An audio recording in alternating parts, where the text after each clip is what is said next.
Introduction. Robert Kiyosaki said, "I had two fathers, a rich one and a poor one. One was highly educated and intelligent. He had a PhD and completed 4 years of undergraduate work in less than 2 years. He then went on to Stanford University, the University of Chicago, and Northwestern University to do his advanced studies, all on full financial scholarships. The other father never finished the 8th grade. Both men were successful in their careers, working hard all their lives. Both earned substantial incomes. Yet one always struggled financially. The other would become one of the richest men in Hawaii. One died leaving tens of millions of dollars to his family, charities, and his church. The other left bills to be paid. Both men were strong, charismatic, and influential. Both men offered me advice, but they did not advise the same things. Both men believed strongly in education but did not recommend the same course of study. If I had had only one dad, I would have had to accept or reject his advice. Having two dads offered me the choice of contrasting points of view, one of a rich man and one of a poor man. Instead of simply accepting or rejecting one or other dad, I found myself thinking more, comparing, and then choosing for myself. The problem was that the rich man was not rich yet, and the poor man was not yet poor. Both were just starting out on their careers, and both were struggling with money and families. But they had very different points of view about money. For example, one dad would say, "The love of money is the root of all evil." The other said, "The lack of money is the root of all evil." As a young boy, having two strong fathers both influencing me was difficult. I wanted to be a good son and listen, but the two fathers did not say the same things. The contrast in their points of view, particularly about money, was so extreme that I grew curious and intrigued. I began to start thinking for long periods of time about what each was saying. Much of my private time was spent reflecting, asking myself questions such as, "Why does he say that?" and then asking the same question of the other dad's statement. It would have been much easier to simply say, "Yeah, he's right. I agree with that." Or to simply reject the point of view by saying, "The old man doesn't know what he's talking about." Instead, having two dads whom I loved forced me to think and ultimately choose a way of thinking for myself. As a process, choosing for myself turned out to be much more valuable in the long run than simply accepting or rejecting a single point of view. One of the reasons the rich get richer, the poor get poorer, and the middle class struggles in debt is that the subject of money is taught at home, not in school. Most of us learn about money from our parents. So what can poor parents tell their child about money? They simply say, "Stay in school and study hard." The child may graduate with excellent grades, but with a poor person's financial programming and mindset. Sadly, money is not taught in schools. Schools focus on scholastic and professional skills, but not on financial skills. This explains how smart bankers, doctors, and accountants who earn excellent grades may struggle financially all of their lives. Our staggering national debt is due in large part to highly educated politicians and government officials making financial decisions with little or no training in the subject of money. Today, I often wonder what will soon happen when we have millions of people who need financial and medical assistance. They will be dependent upon their families or the government for financial support. What will happen when Medicare and Social Security run out of money? How will a nation survive if teaching children about money continues to be left to parents, most of whom will be, or already are, poor? Because I had two influential fathers, I learned from both of them. I had to think about each dad's advice, and in doing so, I gained valuable insight into the power and effect of one's thoughts on one's life. For example, one dad had a habit of saying, "I can't afford it." The other dad forbade those words to be used. He insisted I ask, "How can I afford it?" One is a statement, and the other is a question. One lets you off the hook, and the other forces you to think. My soon-to-be-rich dad would explain that by automatically saying the words, I can't afford it. Your brain stops working. By asking the question, how can I afford it? Your brain is put to work. He did not mean that you should buy everything you want. He was fanatical about exercising your mind, the most powerful computer in the world. He'd say, my brain gets stronger every day because I exercise it. The stronger it gets, the more money I can make. He believed that automatically saying, I can't afford it, was a sign of mental laziness. Although both dads worked hard, I noticed that one dad had a habit of putting his brain to sleep when it came to finances, and the other had a habit of exercising his brain. The long-term result was that one dad grew stronger financially, and the other grew weaker. It is not much different from a person who goes to the gym to exercise on a regular basis versus someone who sits on the couch watching television. Proper physical exercise increases your chances for health, and proper mental exercise increases your chances for wealth. My two dads had opposing attitudes, and that affected the way they thought. One dad thought that the rich should pay more in taxes to take care of those less fortunate. The other said, taxes punish those who produce and reward those who don't produce. One dad recommended, study hard so you can find a good company to work for. The other recommended, study hard so you can find a good company to buy. One dad said, the reason I'm not rich is because I have you kids. The other said, the reason I must be rich is because I have you kids. One encouraged talking about money and business at the dinner table, while the other forbade the subject of money to be discussed over a meal.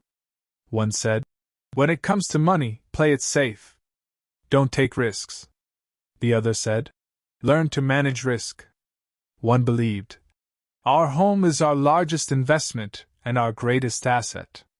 The other believed, my house is a liability, and if your house is your largest investment, you're in trouble. Both dads paid their bills on time, yet one paid his bills first while the other paid his bills last. One dad believed in a company or the government taking care of you and your needs. He was always concerned about pay raises, retirement plans, medical benefits, sick leave, vacation days, and other perks.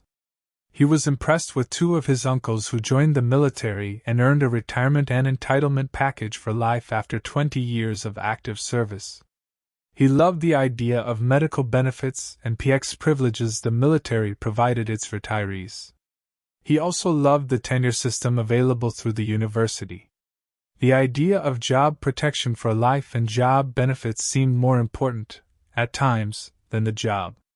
He would often say, I've worked hard for the government, and I'm entitled to these benefits. The other believed in total financial self-reliance. He spoke out against the entitlement mentality, and how it created weak and financially needy people. He was emphatic about being financially competent. One dad struggled to save a few dollars. The other created investments. One dad taught me how to write an impressive resume so I could find a good job. The other taught me how to write strong business and financial plans so I could create jobs. Being a product of two strong dads allowed me the luxury of observing the effects different thoughts have on one's life. I noticed that people really do shape their lives through their thoughts. For example, my poor dad always said, I'll never be rich. And that prophecy became reality. My rich dad, on the other hand, always referred to himself as rich. He would say things like, I'm a rich man, and rich people don't do this. Even when he was flat broke after a major financial setback, he continued to refer to himself as a rich man. He would cover himself by saying, there is a difference between being poor and being broke. Broke is temporary. Poor is eternal. My poor dad would say, I'm not interested in money. Or, money doesn't matter. My rich dad always said, money is power. The power of our thoughts may never be measured or appreciated, but it became obvious to me as a young boy that it was important to be aware of my thoughts and how I expressed myself. I noticed that my poor dad was poor, not because of the amount of money he earned, which was significant, but because of his thoughts and actions. As a young boy having two fathers, I became acutely aware of being careful about which thoughts I chose to adopt as my own. Should I listen to my rich dad or to my poor dad? Although both men had tremendous respect for education and learning, they disagreed about what they thought was important to learn. One wanted me to study hard, earn a degree, and get a good job to earn money. He wanted me to study to become a professional, an attorney or an accountant, and to go to business school for my MBA.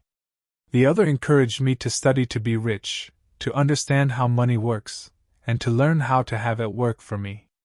"I don't work for money," were words he would repeat over and over. "Money works for me." At the age of 9, I decided to listen to and learn from my rich dad about money. In doing so, I chose not to listen to my poor dad, even though he was the one with all the college degrees. Robert Frost is my favorite poet. Although I love many of his poems, my favorite is "The Road Not Taken." I use its lesson almost daily. The road not taken. Two roads diverged in a yellow wood, and sorry I could not travel both.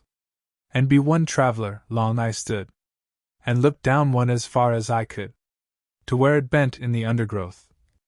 Then took the other, as just as fair, and having perhaps the better claim, because it was grassy and wanted wear.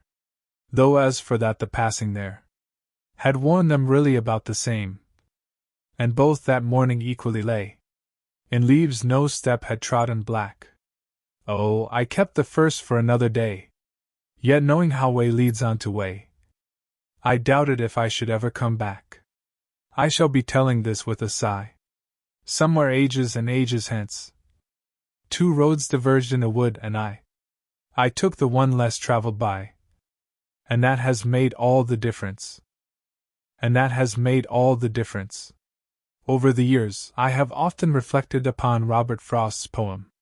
Choosing not to listen to my highly educated dad's advice and attitude about money was a painful decision, but it was a decision that shaped the rest of my life. Once I made up my mind about whom to listen to, my education about money began. My rich dad taught me over a period of 30 years until I was 39 years old. He stopped once he realized that I knew and fully understood what he had been trying to drum into my often thick skull. Money is one form of power. But what is more powerful is financial education. Money comes and goes, but if you have the education about how money works, you gain power over it and can begin building wealth. The reason positive thinking alone does not work is because most people went to school and never learned how money works, so they spend their lives working for money. Because I was only 9 years old when I started, the lessons my rich dad taught me were simple. And when it was all said and done, there were only 6 main lessons, repeated over 30 years. This book is about those 6 lessons, put as simply as possible, just as simply as my rich dad put forth those lessons to me. The lessons are meant not to be answers, but guideposts that will assist you and your children to grow wealthier no matter what happens in a world of increasing change and uncertainty. Chapter 1. The Rich Don't Work for Money. "Dad, can you tell me how to get rich?" My dad put down the evening paper. "Why do you want to get rich, son?" "Because today Jimmy's mom drove up in their new Cadillac, and they were going to their beach house for the weekend. He took 3 of his friends, but Mike and I weren't invited. They told us we weren't invited because we were poor kids." "They did?" my dad asked incredulously. "Yeah, they did," I replied in a hurt tone. My dad silently shook his head, pushed his glasses up the bridge of his nose, and went back to reading the paper. I stood waiting for an answer. The year was 1956. I was 9 years old. By some twist of fate, I attended the same public school where the rich people sent their kids. We were primarily a sugar plantation town. The managers of the plantation and the other affluent people, such as doctors, business owners, and bankers, sent their children to this elementary school. After grade 6, their children were generally sent off to private schools. Because my family lived on one side of the street, I went to this school. Had I lived on the other side of the street, I would have gone to a different school with kids from families more like mine. After grade 6, these kids and I would go on to the public intermediate and high school. There was no private school for them or for me. My dad finally put down the paper. I could tell he was thinking. Well, son, he began slowly. If you want to be rich, you have to learn to make money. How do I make money? I asked. Well, use your head, son, he said, smiling. Even then I knew that really meant, that's all I'm going to tell you. Or, I don't know the answer, so don't embarrass me. A partnership is formed. The next morning, I told my best friend, Mike, what my dad had said. As best as I could tell, Mike and I were the only poor kids in this school. Mike was also in this school by a twist of fate. Someone had drawn a jog in the line for the school district, and we wound up in school with the rich kids.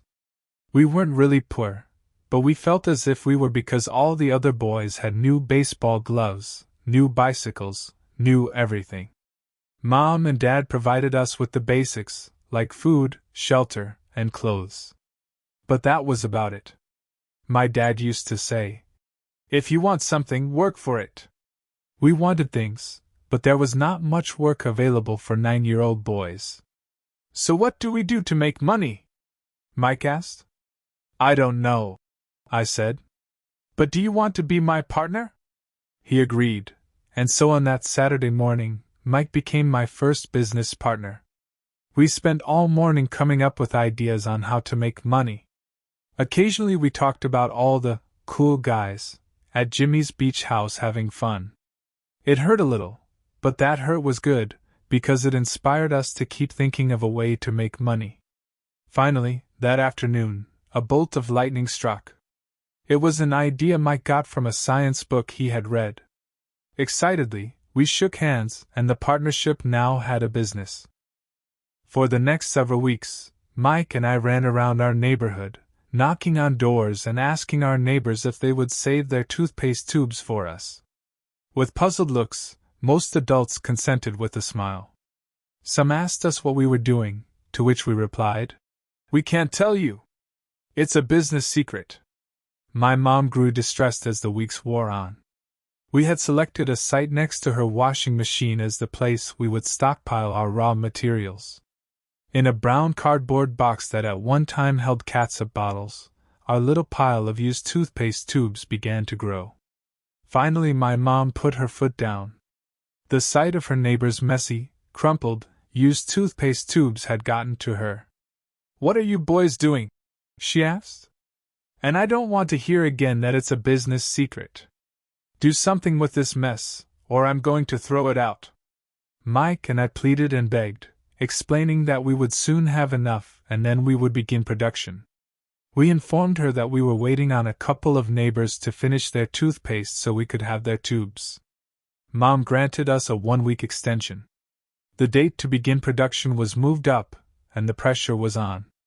My first partnership was already being threatened with an eviction notice by my own mom.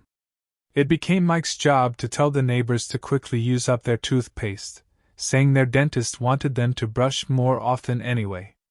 I began to put together the production line. One day my dad drove up with a friend to see 2 9-year-old boys in the driveway with a production line operating at full speed. There was fine white powder everywhere. On a long table were small milk cartons from school, and our family's hibachi grill was glowing with red-hot coals at maximum heat. Dad walked up cautiously, having to park the car at the base of the driveway since the production line blocked the carport. As he and his friend got closer, they saw a steel pot sitting on top of the coals in which the toothpaste tubes were being melted down. In those days, toothpaste did not come in plastic tubes. The tubes were made of lead. So once the paint was burned off, the tubes were dropped in the small steel pot. They melted until they became liquid, and with my mom's pot holders, we poured the lead through a small hole in the top of the milk cartons. The milk cartons were filled with plaster of Paris. White powder was everywhere. In my haste, I had knocked the bag over, and the entire area looked like it had been hit by a snowstorm. The milk cartons were the outer containers for plaster of Paris molds. My dad and his friend watched as we carefully poured the molten lead through a small hole in the top of the plaster of Paris cube. "Careful," my dad said. I nodded without looking up. Finally, once the pouring was through, I put the steel pot down and smiled at my dad. "What are you boys doing?" he asked with a cautious smile. "We're doing what you told me to do. We're going to be rich," I said. "Yup," said Mike, grinning and nodding his head. "We're partners." "And what is in those plaster molds?" my dad asked. "Watch," I said. "This should be a good batch." With a small hammer, I tapped at the seal that divided the cube in half.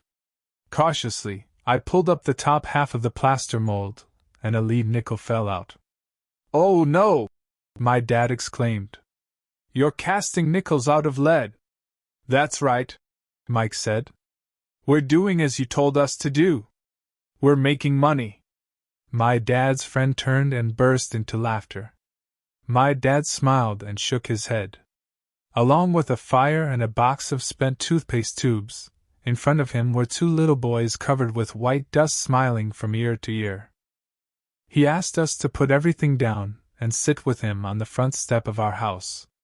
With a smile, he gently explained what the word counterfeiting meant. Our dreams were dashed. "You mean this is illegal?" asked Mike in a quivering voice. "Let them go," my dad's friend said. "They might be developing a natural talent." My dad glared at him. "Yes, it is illegal," my dad said gently. "But you boys have shown great creativity and original thought. Keep going. I'm really proud of you." Disappointed, Mike and I sat in silence for about 20 minutes before we began cleaning up our mess. The business was over on opening day. Sweeping the powder up, I looked at Mike and said, "I guess Jimmy and his friends are right. We are poor." My father was just leaving as I said that. "Boys," he said, "you're only poor if you give up. The most important thing is that you did something. Most people only talk and dream of getting rich. You've done something. I'm very proud of the two of you. I will say it again, keep going. Don't quit." Mike and I stood there in silence. They were nice words, but we still did not know what to do. "So how come you're not rich, Dad?" I asked. "Because I chose to be a schoolteacher. Schoolteachers really don't think about being rich. We just like to teach. I wish I could help you, but I really don't know how to make money." Mike and I turned and continued our cleanup. "I know," said my dad. "If you boys want to learn how to be rich, don't ask me. Talk to your dad, Mike." "My dad?" asked Mike with a scrunched up face. "Yeah, your dad," repeated my dad with a smile. "Your dad and I have the same banker, and he raves about your father. He's told me several times that your father is brilliant when it comes to making money." "My dad?" Mike asked again in disbelief. "Then how come we don't have a nice car and a nice house like the rich kids at school?" "A nice car and a nice house don't necessarily mean you're rich or you know how to make money," my dad replied. "Jimmy's dad works for the sugar plantation. He's not much different from me. He works for a company, and I work for the government. The company buys the car for him. The sugar company is in financial trouble, and Jimmy's dad may soon have nothing. Your dad is different, Mike. He seems to be building an empire, and I suspect in a few years he will be a very rich man." With that, Mike and I got excited again. With new vigor, we began cleaning up the mess caused by our now-defunct first business. As we were cleaning, we made plans for how and when to talk to Mike's dad. The problem was that Mike's dad worked long hours and often did not come home until late. His father owned warehouses, a construction company, a chain of stores, and 3 restaurants. It was the restaurants that kept him out late. Mike caught the bus home after we had finished cleaning up. He was going to talk to his dad when he got home that night, and ask him if he would teach us how to become rich. Mike promised to call as soon as he had talked to his dad, even if it was late. The phone rang at 8:30 p.m. "Okay," I said. "Next Saturday." I put the phone down. Mike's dad had agreed to meet with us. On Saturday I caught the 7:30 a.m. bus to the poor side of town. The lessons begin. Mike and I met with his dad that morning at 8 o'clock. He was already busy, having been at work for more than an hour. His construction supervisor was just leaving in his pickup truck as I walked up to his simple, small, and tidy home. Mike met me at the door. "Dad's on the phone, and he said to wait on the back porch," Mike said as he opened the door. The old wooden floor creaked as I stepped across the threshold of the aging house. There was a cheap mat just inside the door. The mat was there to hide the years of wear from countless footsteps that the floor had supported. Although clean, it needed to be replaced. I felt claustrophobic as I entered the narrow living room that was filled with old, musty, overstuffed furniture that today would be collector's items. Sitting on the couch were two women, both a little older than my mom. Across from the women sat a man in workman's clothes. He wore khaki slacks and a khaki shirt, neatly pressed but without starch, and polished work boots. He was about 10 years older than my dad. They smiled as Mike and I walked past them toward the back porch. I smiled back shyly. "Who are those people?" I asked. "Oh, they work for my dad. The older man runs his warehouses, and the women are the managers of the restaurants. And as you arrived, you saw the construction supervisor who is working on a road project about 50 miles from here. His other supervisor, who is building a track of houses, left before you got here. Does this go on all the time?" I asked. "Not always, but quite often," said Mike, smiling as he pulled up a chair to sit down next to me. "I asked my dad if he would teach us to make money," Mike said. "Oh, and what did he say to that?" I asked with cautious curiosity. "Well, he had a funny look on his face at first, and then he said he would make us an offer." "Oh," I said, rocking my chair back against the wall. I sat there perched on two rear legs of the chair. Mike did the same thing. "Do you know what the offer is?" I asked. "No, but we'll soon find out." Suddenly, Mike's dad burst through the rickety screen door and onto the porch. Mike and I jumped to our feet, not out of respect, but because we were startled. "Ready, boys?" he asked as he pulled up a chair to sit down with us. We nodded our heads as we pulled our chairs away from the wall to sit in front of him. He was a big man, about 6 feet tall and 200 pounds. My dad was taller, about the same weight, and 5 years older than Mike's dad. They sort of looked alike, though not of the same ethnic makeup. Maybe their energy was similar. "Mike says you want to learn to make money? Is that correct, Robert?" I nodded my head quickly, but with a little trepidation. He had a lot of power behind his words and smile. "Okay, here's my offer. I'll teach you, but I won't do it classroom style. You work for me, I'll teach you. You don't work for me, I won't teach you. I can teach you faster if you work, and I'm wasting my time if you just want to sit and listen like you do in school. That's my offer. Take it or leave it." May I ask a question first?" I asked. "No. Take it or leave it. I've got too much work to do to waste my time. If you can't make up your mind decisively, then you'll never learn to make money anyway. Opportunities come and go. Being able to know when to make quick decisions is an important skill. You have the opportunity that you asked for. School is beginning, or it's over in 10 seconds, Mike's dad said with a teasing smile. "Take it," I said. "Take it," said Mike. "Good," said Mike's dad. "Mrs. Martin will be by in 10 minutes. After I'm through with her, you'll ride with her to my superette, and you can begin working. I'll pay you 10 cents an hour, and you'll work 3 hours every Saturday. But I have a softball game today," I said. Mike's dad lowered his voice to a stern tone. "Take it or leave it," he said. I'll take it, I replied, choosing to work and learn instead of playing. By 9 a.m. that day, Mike and I were working for Mrs. Martin. She was a kind and patient woman. She always said that Mike and I reminded her of her 2 grown sons. Although kind, she believed in hard work and kept us moving. We spent 3 hours taking canned goods off the shelves, brushing each can with a feather duster to get the dust off, and then restacking them neatly. It was excruciatingly boring work. Mike's dad, whom I call my rich dad, owned 9 of these little superettes, each with a large parking lot. They were the early version of the 7-Eleven convenience stores, little neighborhood grocery stores where people bought items such as milk, bread, butter, and cigarettes. The problem was that this was Hawaii before air conditioning was widely used, and the stores could not close their doors because of the heat. On 2 sides of the store, the doors had to be wide open to the road and parking lot.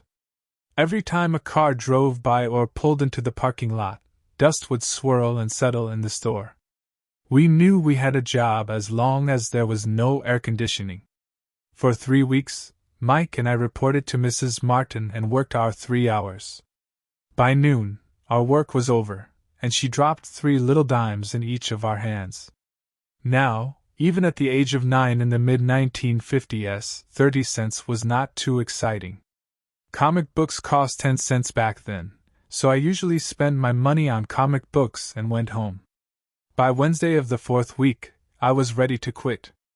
I had agreed to work only because I wanted to learn to make money from Mike's dad, and now I was a slave for 10 cents an hour. On top of that, I had not seen Mike's dad since that first Saturday. I'm quitting, I told Mike at lunchtime. School was boring, and now I did not even have my Saturdays to look forward to. But it was the 30 cents that really got to me. This time Mike smiled. What are you laughing at? I asked with anger and frustration. Dad said this would happen. He said to meet with him when you were ready to quit. What? I said indignantly. He's been waiting for me to get fed up? Sort of, Mike said. Dad's kind of different. He doesn't teach like your dad. Your mom and dad lecture a lot. My dad is quiet and a man of few words. You just wait till this Saturday. I'll tell him you're ready. You mean I've been set up? No, not really, but maybe. Dad will explain on Saturday. I was ready to face Mike's dad. Even my real dad was angry with him. My real dad, the one I call the poor one, thought that my rich dad was violating child labor laws and should be investigated. My educated, poor dad told me to demand what I deserve, at least 25 cents an hour. My poor dad told me that if I did not get a raise, I was to quit immediately. You don't need that damn job anyway, said my poor dad with indignation. At 8 o'clock Saturday morning, I walked through the door of Mike's house when Mike's dad opened it. Take a seat and wait in line, he said as I entered. He turned and disappeared into his little office next to a bedroom. I looked around the room and didn't see Mike anywhere. Feeling awkward, I cautiously sat down next to the same 2 women who were there 4 weeks earlier. They smiled and slid down the couch to make room for me. 45 minutes went by, and I was steaming. The 2 women had met with him and left 30 minutes earlier. An older gentleman was in there for 20 minutes and was also gone. The house was empty, and here I sat in a musty, dark living room on a beautiful sunny Hawaiian day, waiting to talk to a cheapskate who exploited children. I could hear him rustling around the office, talking on the phone, and ignoring me. I was ready to walk out, but for some reason I stayed.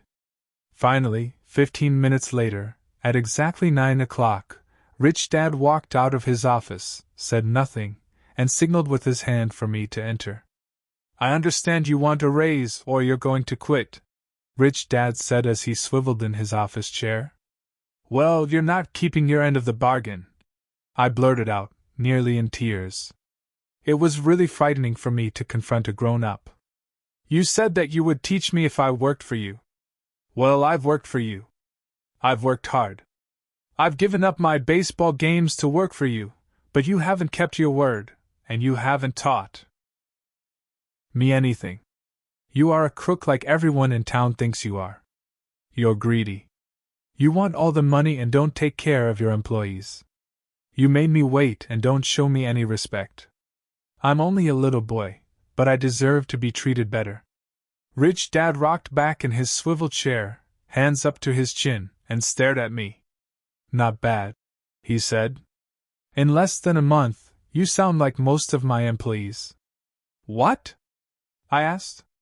Not understanding what he was saying, I continued with my grievance. I thought you were going to keep your end of the bargain and teach me. Instead, you want to torture me? That's cruel. That's really cruel. I am teaching you, Rich Dad said quietly. What have you taught me? Nothing, I said angrily. You haven't even talked to me once since I agreed to work for peanuts. 10 cents an hour. Ha! I should notify the government about you. We have child labor laws, you know. My dad works for the government, you know. Wow, said Rich Dad. Now you sound just like most of the people who used to work for me, people I've either fired or who have quit. So what do you have to say? I demanded, feeling pretty brave. Or a little kid. You lied to me. I've worked for you, and you have not kept your word. You haven't taught me anything. How do you know that I've not taught you anything? Asked Rich Dad calmly. Well, you've never talked to me. I've worked for 3 weeks and you have not taught me anything, I said with a pout. Does teaching mean talking or a lecture? Rich Dad asked. Well, yes, I replied. That's how they teach you in school, he said, smiling. But that is not how life teaches you, and I would say that life is the best teacher of all. Most of the time, life does not talk to you. It just sort of pushes you around. Each push is life saying, wake up. There's something I want you to learn. What is this man talking about? I asked myself silently. Life pushing me around was life talking to me?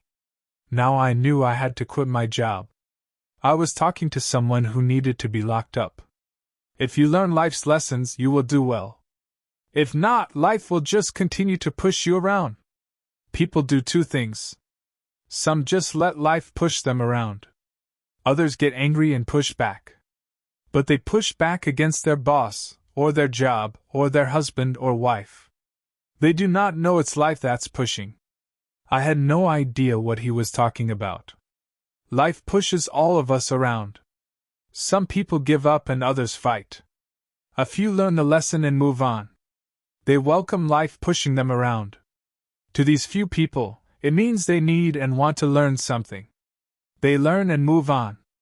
Most quit, and a few like you fight. Rich Dad stood and shut the creaky old wooden window that needed repair. If you learn this lesson, you will grow into a wise, wealthy, and happy young man. If you don't, you will spend your life blaming a job, low pay, or your boss for your problems. You'll live life always hoping for that big break that will solve all your money problems. Rich Dad looked over at me to see if I was still listening. His eyes met mine. We stared at each other, communicating through our eyes. Finally, I looked away once I had absorbed his message.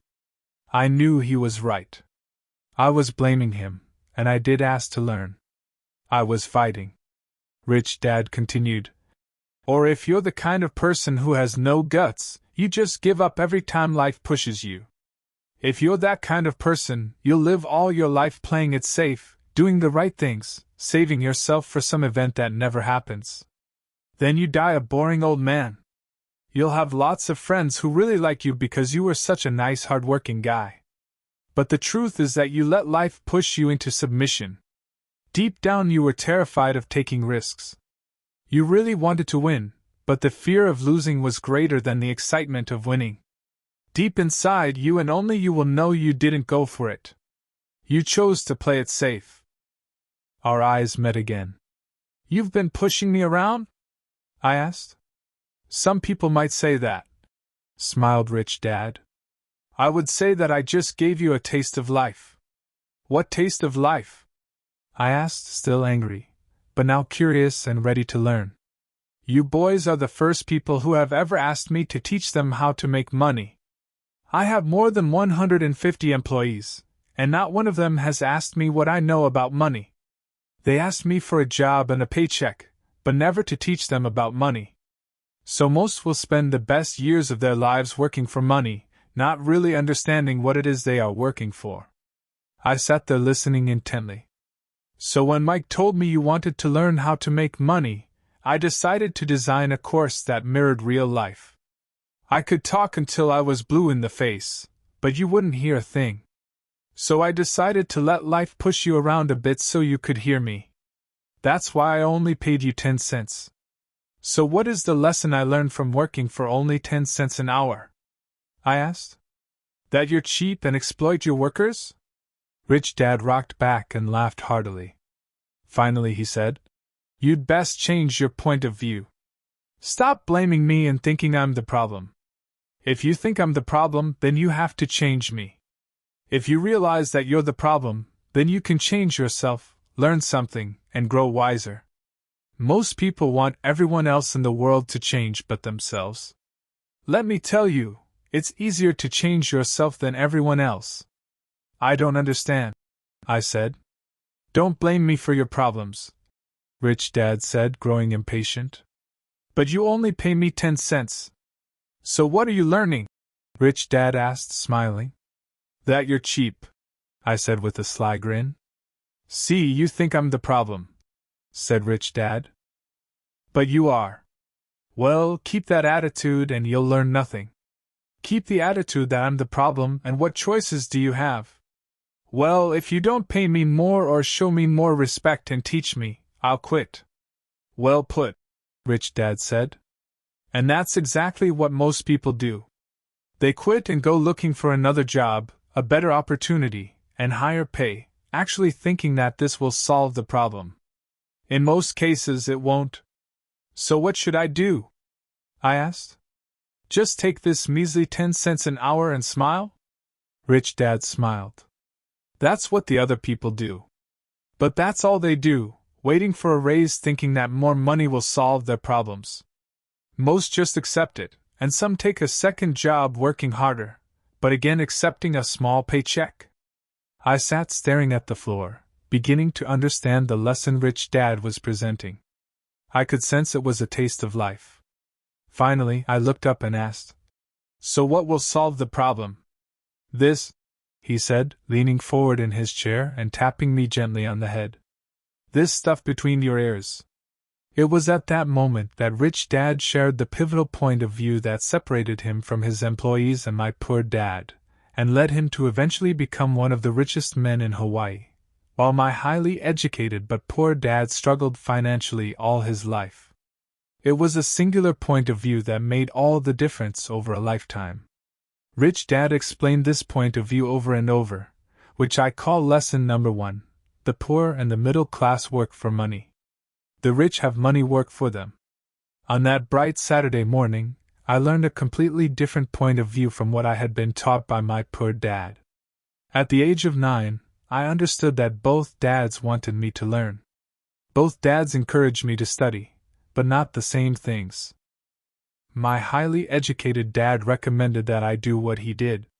Son, I want you to study hard, get good grades, so you can find a safe, secure job with a big company. And make sure it has excellent benefits. My rich dad wanted me to learn how money works so I could make it work for me. These lessons I would learn through life with his guidance, not because of a classroom. My rich dad continued my first lesson. I'm glad you got angry about working for 10 cents an hour. If you hadn't got angry and had simply accepted it, I would have to tell you that I could not teach you. You see, true learning takes energy, passion, and a burning desire. Anger is a big part of that formula, for passion is anger and love combined. When it comes to money, most people want to play it safe and feel secure. So passion does not direct them. Fear does. So is that why they'll take jobs with low pay? I asked. Yes, said Rich Dad. Some people say I exploit people because I don't pay as much as the sugar plantation or the government. I say the people exploit themselves. It's their fear, not mine. But don't you feel you should pay them more? I asked. I don't have to. And besides, more money will not solve their problems. Just look at your dad. He makes a lot of money, and he still can't pay his bills. Most people, given more money, only get into more debt. So that's why the 10 cents an hour, I said, smiling. It's a part of the lesson. That's right, smiled Rich Dad. You see, your dad went to school and got an excellent education, so he could get a high-paying job. But he still has money problems because he never learned anything about money in school. On top of that, he believes in working for money. And you don't? I asked. No, not really, said Rich Dad. If you want to learn to work for money, then stay in school. That is a great place to learn to do that. But if you want to learn how to have money work for you, then I will teach you that. But only if you want to learn. Wouldn't everyone want to learn that? I asked. No, said Rich Dad. Simply because it's easier to learn to work for money, especially if fear is your primary emotion when the subject of money is discussed. I don't understand, I said with a frown. Don't worry about that for now. Just know that it's fear that keeps most people working at a job, the fear of not paying their bills, the fear of being fired, the fear of not having enough money, and the fear of starting over. That's the price of studying to learn a profession or trade, and then working for money. Most people become a slave to money, and then get angry at their boss. Learning to have money work for you is a completely different course of study? I asked. Absolutely, Rich Dad answered. Absolutely. We sat in silence on that beautiful Hawaiian Saturday morning. My friends had just started their Little League baseball game, but for some reason I was now thankful I had decided to work for 10 cents an hour. I sensed that I was about to learn something my friends wouldn't learn in school. Ready to learn? Asked Rich Dad. Absolutely, I said with a grin. I have kept my promise. I've been teaching you from afar, my Rich Dad said. At 9 years old, you've gotten a taste of what it feels like to work for money. Just multiply your last month by 50 years and you will have an idea of what most people spend their life doing. I don't understand, I said. How did you feel waiting in line to see me, once to get hired and once to ask for more money? Terrible, I said. If you choose to work for money, that is what life will be like, said Rich Dad. And how did you feel when Mrs. Martin dropped 3 dimes in your hand for 3 hours of work? I felt like it wasn't enough. It seemed like nothing. I was disappointed, I said. And that is how most employees feel when they look at their paychecks, especially after all the tax and other deductions are taken out. At least you got 100%. You mean most workers don't get paid everything? I asked with amazement. Heavens no, said Rich Dad. The government always takes its share first. How do they do that? I asked. Taxes, said Rich Dad. You're taxed when you earn. You're taxed when you spend. You're taxed when you save. You're taxed when you die. Why do people let the government do that to them? The rich don't, said Rich Dad with a smile. The poor and the middle class do. I'll bet you that I earn more than your dad, yet he pays more in taxes. How can that be? I asked. At my age, that made no sense to me. Why would someone let the government do that to them? Rich Dad rocked slowly and silently in his chair, just looking at me. Ready to learn? He asked. I nodded my head slowly. As I said, there is a lot to learn. Learning how to have money work for you is a lifetime study. Most people go to college for 4 years, and their education ends. I already know that my study of money will continue over my lifetime, simply because the more I find out, the more I find out I need to know. Most people never study the subject. They go to work, get their paycheck, balance their checkbooks, and that's it. Then they wonder why they have money problems. They think that more money will solve the problem and don't realize that it's their lack of financial education that is the problem. So my dad has tax problems because he doesn't understand money? I asked, confused. Look, said Rich Dad, taxes are just one small section on learning how to have money work for you. Today, I just wanted to find out if you still have the passion to learn about money. Most people don't. They want to go to school, learn a profession, have fun at their work, and earn lots of money. One day they wake up with big money problems, and then they can't stop working. That's the price of only knowing how to work for money instead of studying how to have money work for you. So do you still have the passion to learn? Asked Rich Dad. I nodded my head. Good, said Rich Dad. Now get back to work. This time, I will pay you nothing. What? I asked in amazement. You heard me. Nothing. You will work the same 3 hours every Saturday, but this time you will not be paid 10 cents per hour. You said you wanted to learn to not work for money, so I'm not going to pay you anything. I couldn't believe what I was hearing. I've already had this conversation with Mike and he's already working, dusting and stacking canned goods for free. You'd better hurry and get back there. That's not fair, I shouted. You've got to pay something. You said you wanted to learn. If you don't learn this now, you'll grow up to be like the 2 women and the older man sitting in my living room, working for money and hoping I don't fire them. Or like your dad, earning lots of money only to be in debt up to his eyeballs, hoping more money will solve the problem. If that's what you want, I'll go back to our original deal of 10 cents an hour. Or you can do what most adults do, complain that there is not enough pay, quit, and go looking for another job. But what do I do? I asked. Rich Dad tapped me on the head. Use this, he said. If you use it well, you will soon thank me for giving you an opportunity, and you will grow into a rich man. I stood there, still not believing what a raw deal I was handed. I came to ask for a raise, and somehow I was instead working for nothing.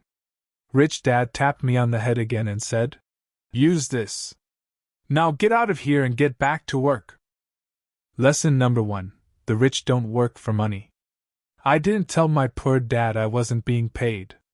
He wouldn't have understood, and I didn't want to try to explain something I didn't understand myself. For 3 more weeks, Mike and I worked 3 hours every Saturday for nothing. The work didn't bother me, and the routine got easier, but it was the missed baseball games and not being able to afford to buy a few comic books that got to me. Rich Dad stopped by at noon on the 3rd week. We heard his truck pull up in the parking lot and sputter when the engine was turned off. He entered the store and greeted Mrs. Martin with a hug. After finding out how things were going in the store, he reached into the ice cream freezer, pulled out 2 bars, paid for them, and signaled to Mike and me. Let's go for a walk, boys. We crossed the street, dodging a few cars, and walked across a large grassy field where a few adults were playing softball. Sitting down at a lone picnic table, he handed Mike and me the treats. How's it going, boys? Okay, Mike said. I nodded in agreement. Learn anything yet? Rich Dad asked. Mike and I looked at each other, shrugged our shoulders, and shook our heads in unison. Well, you boys had better start thinking. You're staring at one of life's biggest lessons. If you learn it, you'll enjoy a life of great freedom and security. If you don't, you'll wind up like Mrs. Martin and most of the people playing softball in this park. They work very hard for little money, clinging to the illusion of job security and looking forward to a 3-week vacation each year and maybe a skimpy pension after 45 years of service. If that excites you, I'll give you a raise to 25 cents an hour. But these are good hard-working people. Are you making fun of them? I demanded. A smile came over Rich Dad's face. Mrs. Martin is like a mother to me. I would never be that cruel. I may sound unkind because I'm doing my best to point something out to the 2 of you. I want to expand your point of view so you can see something most people never have the benefit of seeing because their vision is too narrow. Most people never see the trap they are in.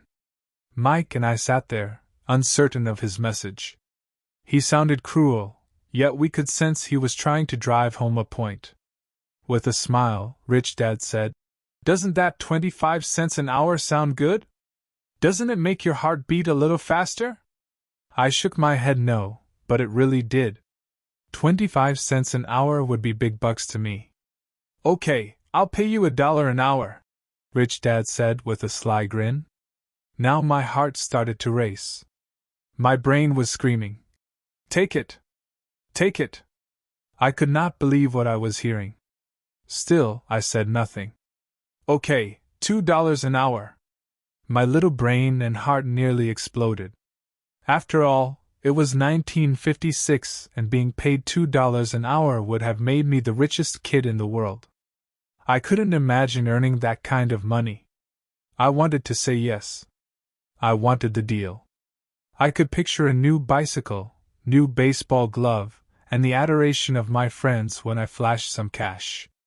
On top of that, Jimmy and his rich friends could never call me poor again. But somehow my mouth stayed shut. The ice cream had melted and was running down my hand. Rich Dad was looking at two boys staring back at him, eyes wide open and brains empty. He was testing us, and he knew there was a part of our emotions that wanted to take the deal. He understood that every person has a weak and needy part of their soul that can be bought, and he knew that every individual also had a part of their soul that was resilient and could never be bought. It was only a question of which one was stronger. "Okay, $5 an hour." Suddenly I was silent. Something had changed. The offer was too big and ridiculous. Not many grown-ups in 1956 made more than that, but quickly my temptation disappeared, and calm set in. Slowly, I turned to my left to look at Mike. He looked back at me. The part of my soul that was weak and needy was silenced. The part of me that had no price took over. I knew Mike had gotten to that point too. "Good," Rich Dad said softly. "Most people have a price. And they have a price because of human emotions named fear and greed.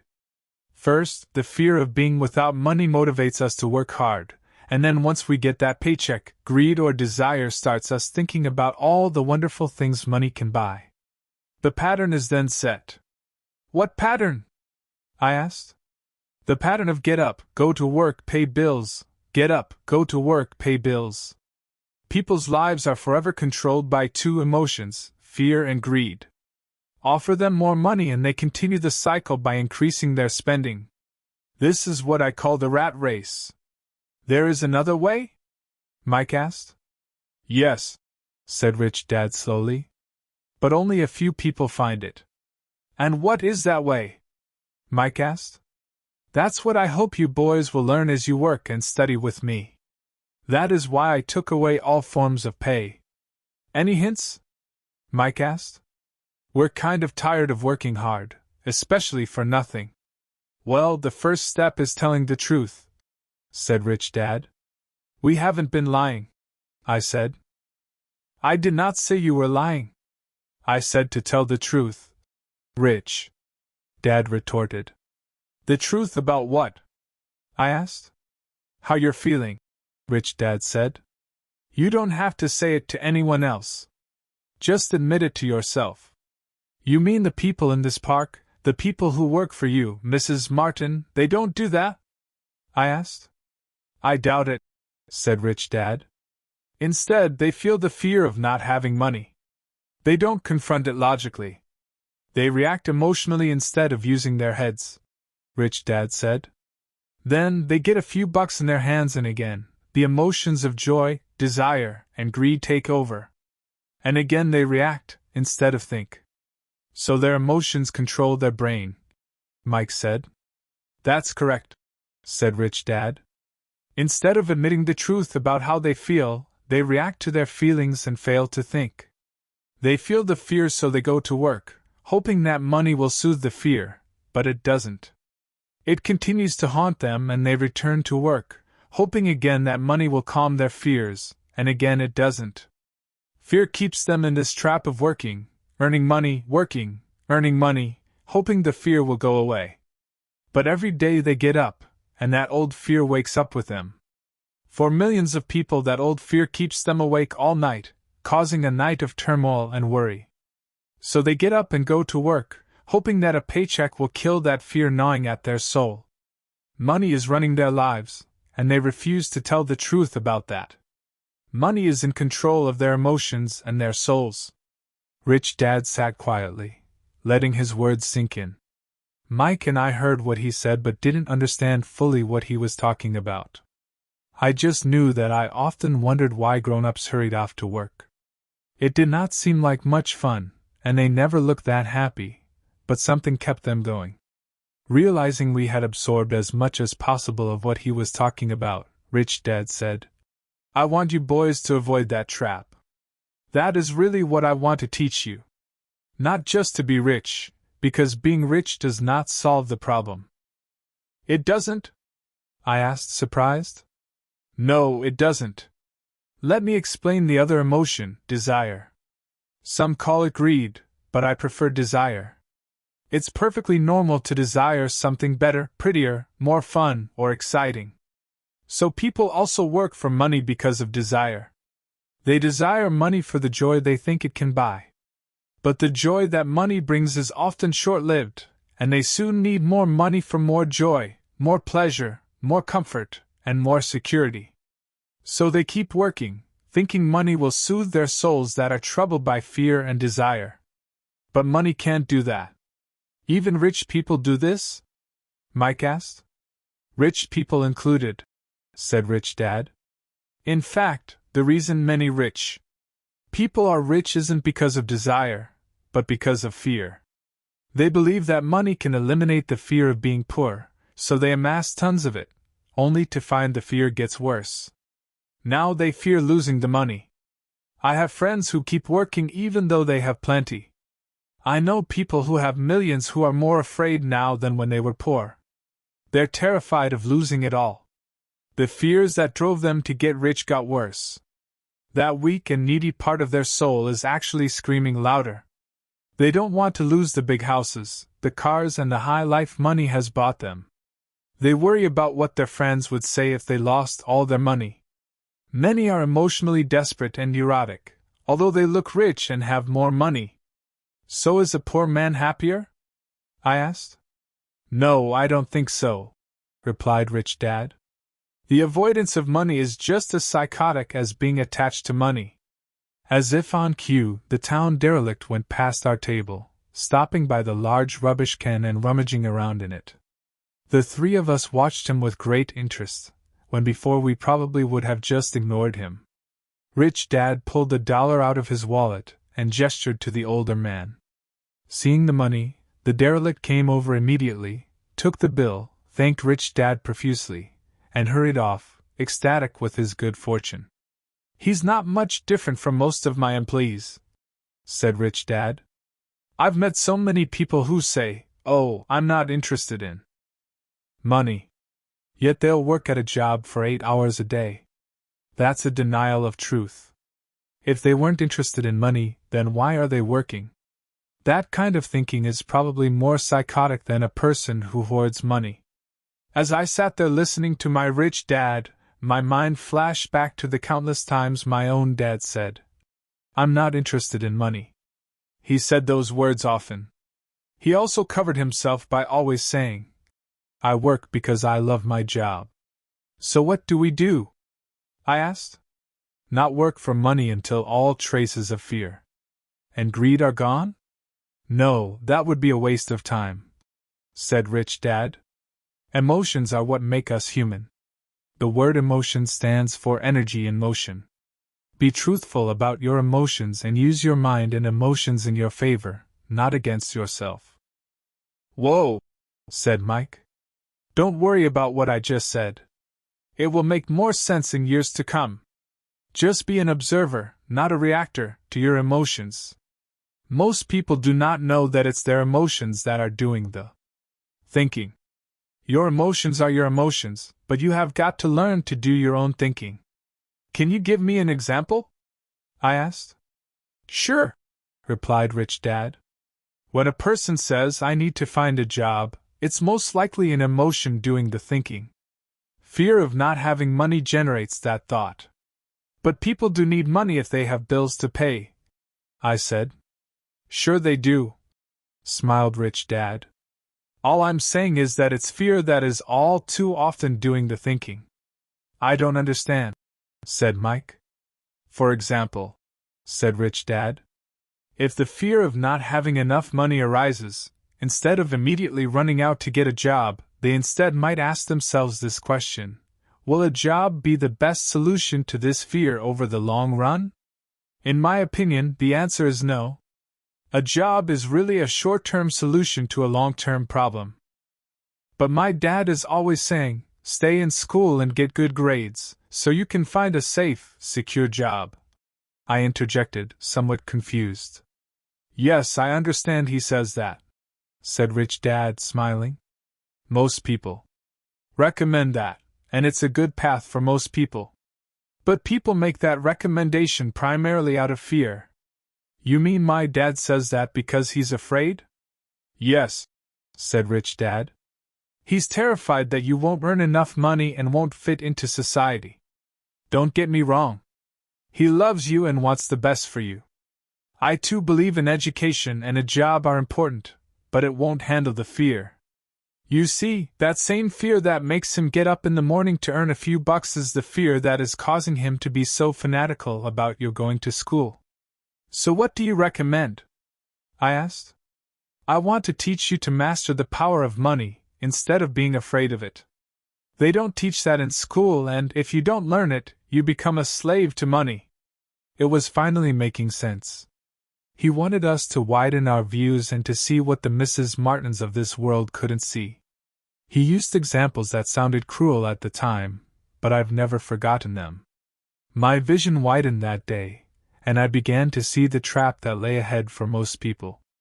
You see, we're all employees ultimately. We just work at different levels, said Rich Dad. I just want you boys to have a chance to avoid the trap caused by those two emotions, fear and desire. Use them in your favor, not against you. That's what I want to teach you. I'm not interested in just teaching you to make a pile of money. That won't handle the fear or desire. If you don't first handle fear and desire, and you get rich, you'll only be a highly paid slave. So how do we avoid the trap? I asked. The main cause of poverty or financial struggle is fear and ignorance, not the economy or the government or the rich. It's self-inflicted fear and ignorance that keep people trapped. So you boys go to school and get your college degrees, and I'll teach you how to stay out of the trap. The pieces of the puzzle were appearing. My highly educated dad had a great education and a great career, but school never told him how to handle money or his fear of it. It became clear that I could learn different and important things from two fathers. So you've been talking about the fear of not having money. How does the desire for money affect our thinking? Mike asked. How did you feel when I tempted you with a pay raise? Did you notice your desires rising? We nodded our heads. By not giving in to your emotions, you were able to delay your reactions and think. That is important. We will always have emotions of fear and greed. From here on in, it's imperative for you to use those emotions to your advantage, and for the long term to not let your emotions control your thinking. Most people use fear and greed against themselves. That's the start of ignorance. Most people live their lives chasing paychecks, pay raises and job security because of the emotions of desire and fear, not really questioning where those emotion-driven thoughts are leading them. It's just like the picture of a donkey dragging a cart with its owner dangling a carrot just in front of its nose. The donkey's owner may be going where he wants to, but the donkey is chasing an illusion. Tomorrow there will only be another carrot for the donkey. You mean the moment I picture a new baseball glove, candy and toys, that's like a carrot to a donkey? Mike asked. Yes, and as you get older, your toys get more expensive. A new car, a boat, and a big house to impress your friends," said Rich Dad with a smile. "Fear pushes you out the door, and desire calls to you. That's the trap." "So what's the answer?" Mike asked. "What intensifies fear and desire is ignorance. That is why rich people with lots of money often have more fear the richer they get. Money is the carrot, the illusion. If the donkey could see the whole picture, it might rethink its choice to chase the carrot." Rich Dad went on to explain that a human's life is a struggle between ignorance and illumination. He explained that once a person stops searching for information and self-knowledge, ignorance sets in. That struggle is a moment-to-moment decision to learn to open or close one's mind. Look, school is very important. You go to school to learn a skill or profession to become a contributing member of society. Every culture needs teachers, doctors, mechanics, artists, cooks, businesspeople, police officers, firefighters, and soldiers. Schools train them so society can thrive and flourish," said Rich Dad. "Unfortunately, for many people, school is the end, not the beginning." There was a long silence. Rich Dad was smiling. I didn't comprehend everything he said that day. But as with most great teachers, his words continued to teach for years. "I've been a little cruel today," said Rich Dad. "But I want you to always remember this talk. I want you to always think of Mrs. Martin. And I want you always to remember that donkey. Never forget that fear and desire can lead you into life's biggest trap if you're not aware of them controlling your thinking. To spend your life living in fear, never exploring your dreams, is cruel. To work hard for money, thinking that it will buy you things that will make you happy, is also cruel. To wake up in the middle of the night terrified about paying bills is a horrible way to live. To live a life dictated by the size of a paycheck is not really living a life. Thinking that a job makes you secure is lying to yourself. That's cruel, and that's the trap I want you to avoid. I've seen how money runs people's lives. Don't let that happen to you. Please don't let money run your life."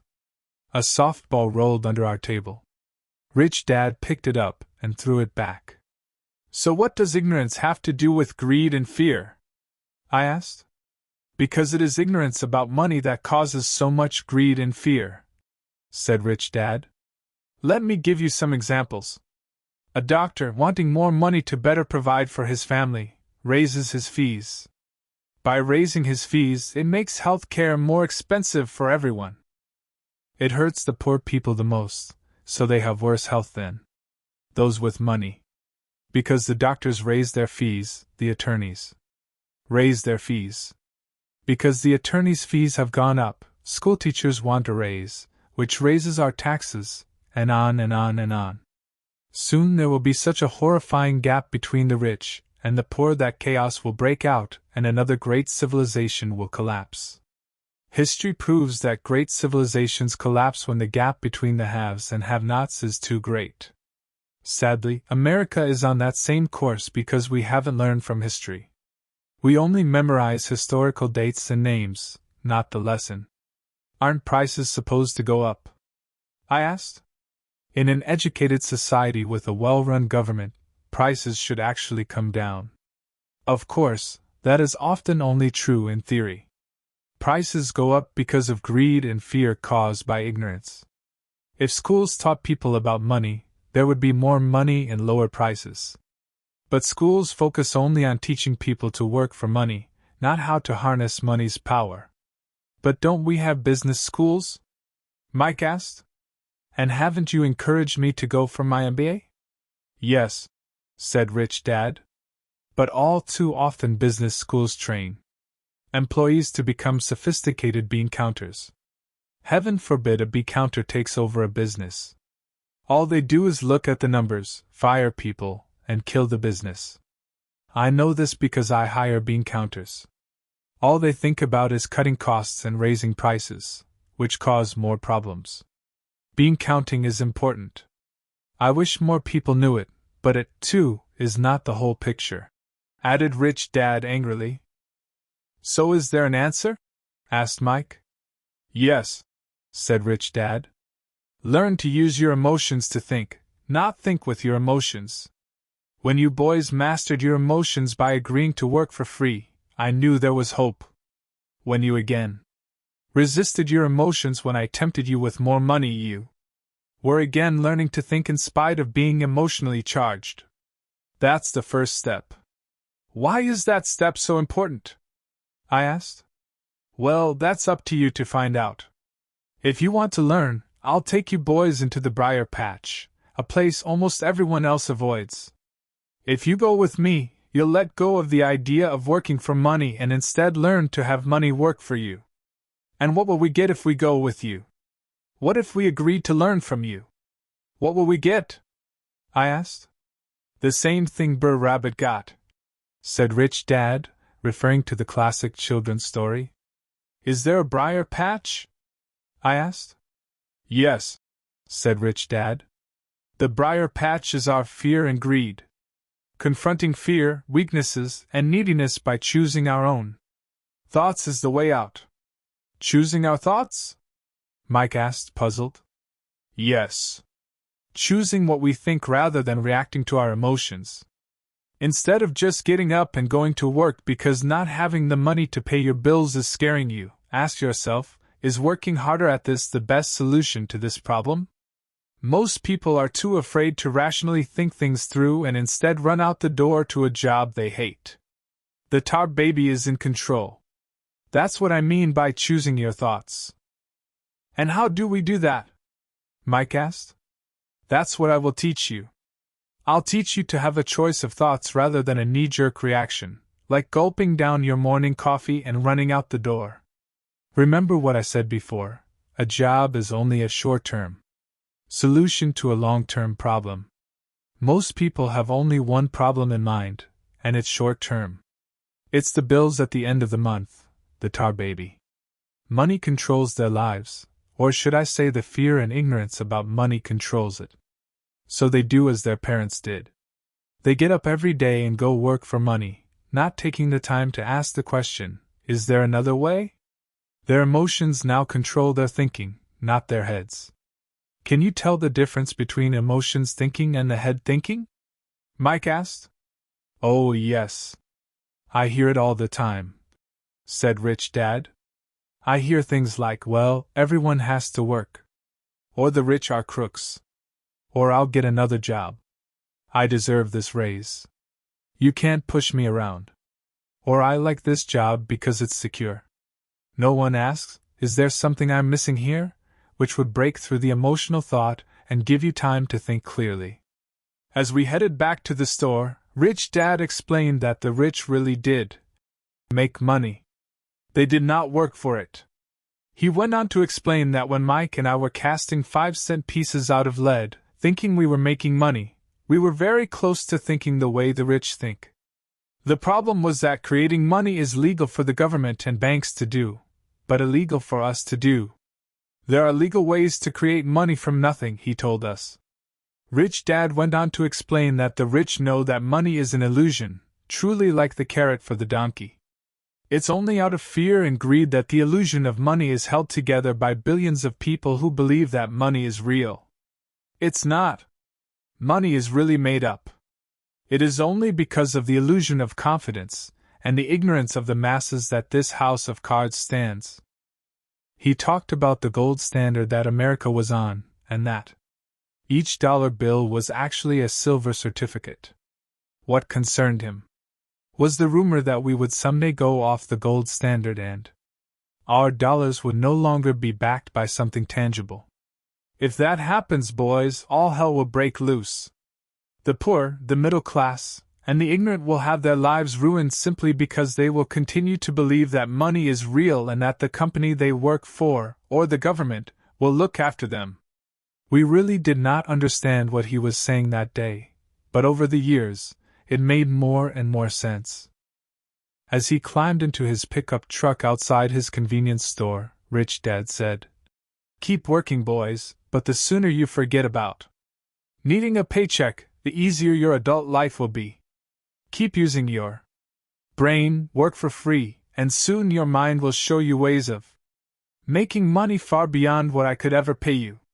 You will see things that other people never see. Most people never see these opportunities because they're looking for money and security, so that's all they get. The moment you see one opportunity, you'll see them for the rest of your life. The moment you do that, I'll teach you something else. Learn this, and you'll avoid one of life's biggest traps. Mike and I picked up our things from the store and waved goodbye to Mrs. Martin. We went back to the park, to the same picnic bench, and spent several more hours thinking and talking. We spent the next week at school thinking and talking too. For 2 more weeks, we kept thinking, talking, and working for free. At the end of the second Saturday, I was again saying goodbye to Mrs. Martin and looking at the comic book stand with a longing gaze. The hard thing about not even getting 30 cents every Saturday was that I didn't have any money to buy comic books. Suddenly, as Mrs. Martin said goodbye to Mike and me, I saw her do something I'd never seen her do before. Mrs. Martin was cutting the front page of the comic book in half. She kept the top half of the comic book cover and threw the rest of the book into a large cardboard box. When I asked her what she did with the comic books, she said, "I throw them away. I give the top half of the cover back to the comic book distributor for credit when he brings in the new comics. He's coming in an hour." Mike and I waited for an hour. Soon the distributor arrived, and I asked him if we could have the comic books. To my delight, he said, "You can have them if you work for this store and do not resell them." Remember our old business partnership? Well, Mike and I revived it. Using a spare room in Mike's basement, we began piling hundreds of comic books in that room. Soon our comic book library was open to the public. We hired Mike's younger sister, who loved to study, to be head librarian. She charged each child 10 cents admission to the library, which was open from 2:30 p.m. to 4:30 p.m. every day after school. The customers, the children of the neighborhood, could read as many comics as they wanted in 2 hours.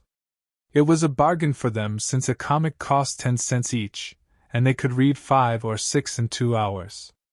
Mike's sister would check the kids as they left to make sure they weren't borrowing any comic books.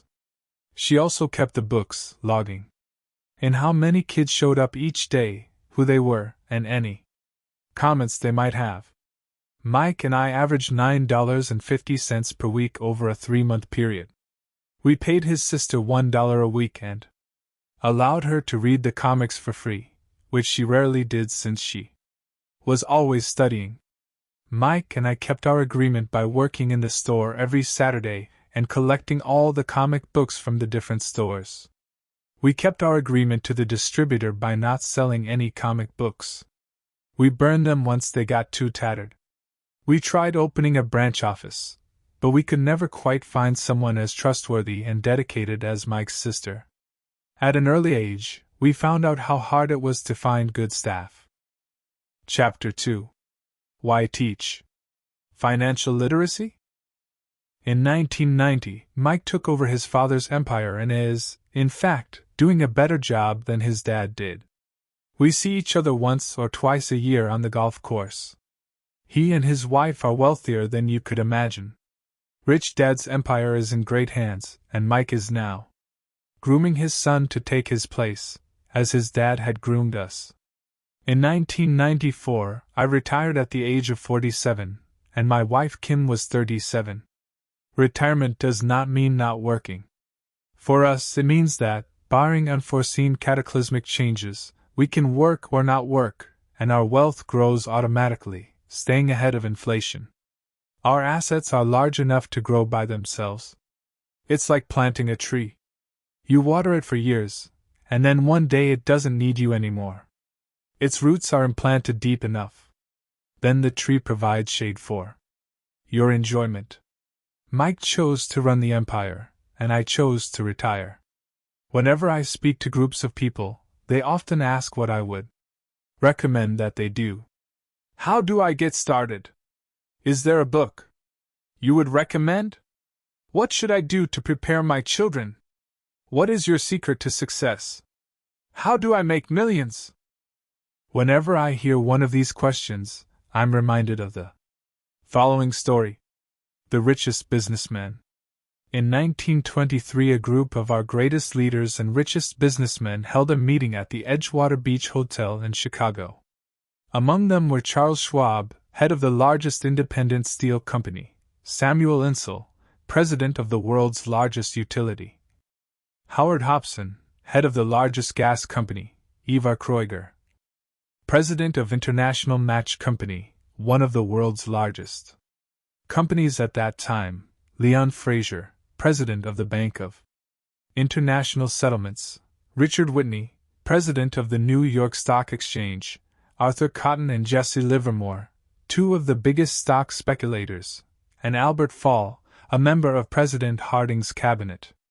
25 years later, 9 of these titans ended their lives as follows. Schwab died penniless after living for 5 years on borrowed money. Insull died broke in a foreign land, and Kreuger and Cotton also died broke. Hobson went insane. Whitney and Albert Fall were released from prison, and Fraser and Livermore committed suicide. I doubt if anyone can say what really happened to these men. If you look at the date, 1923, it was just before the 1929 market crash and the Great Depression, which I suspect had a great impact on these men and their lives.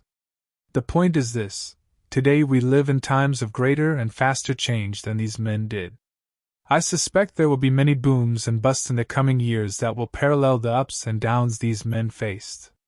I am concerned that too many people are too focused on money and not on their greatest wealth, their education.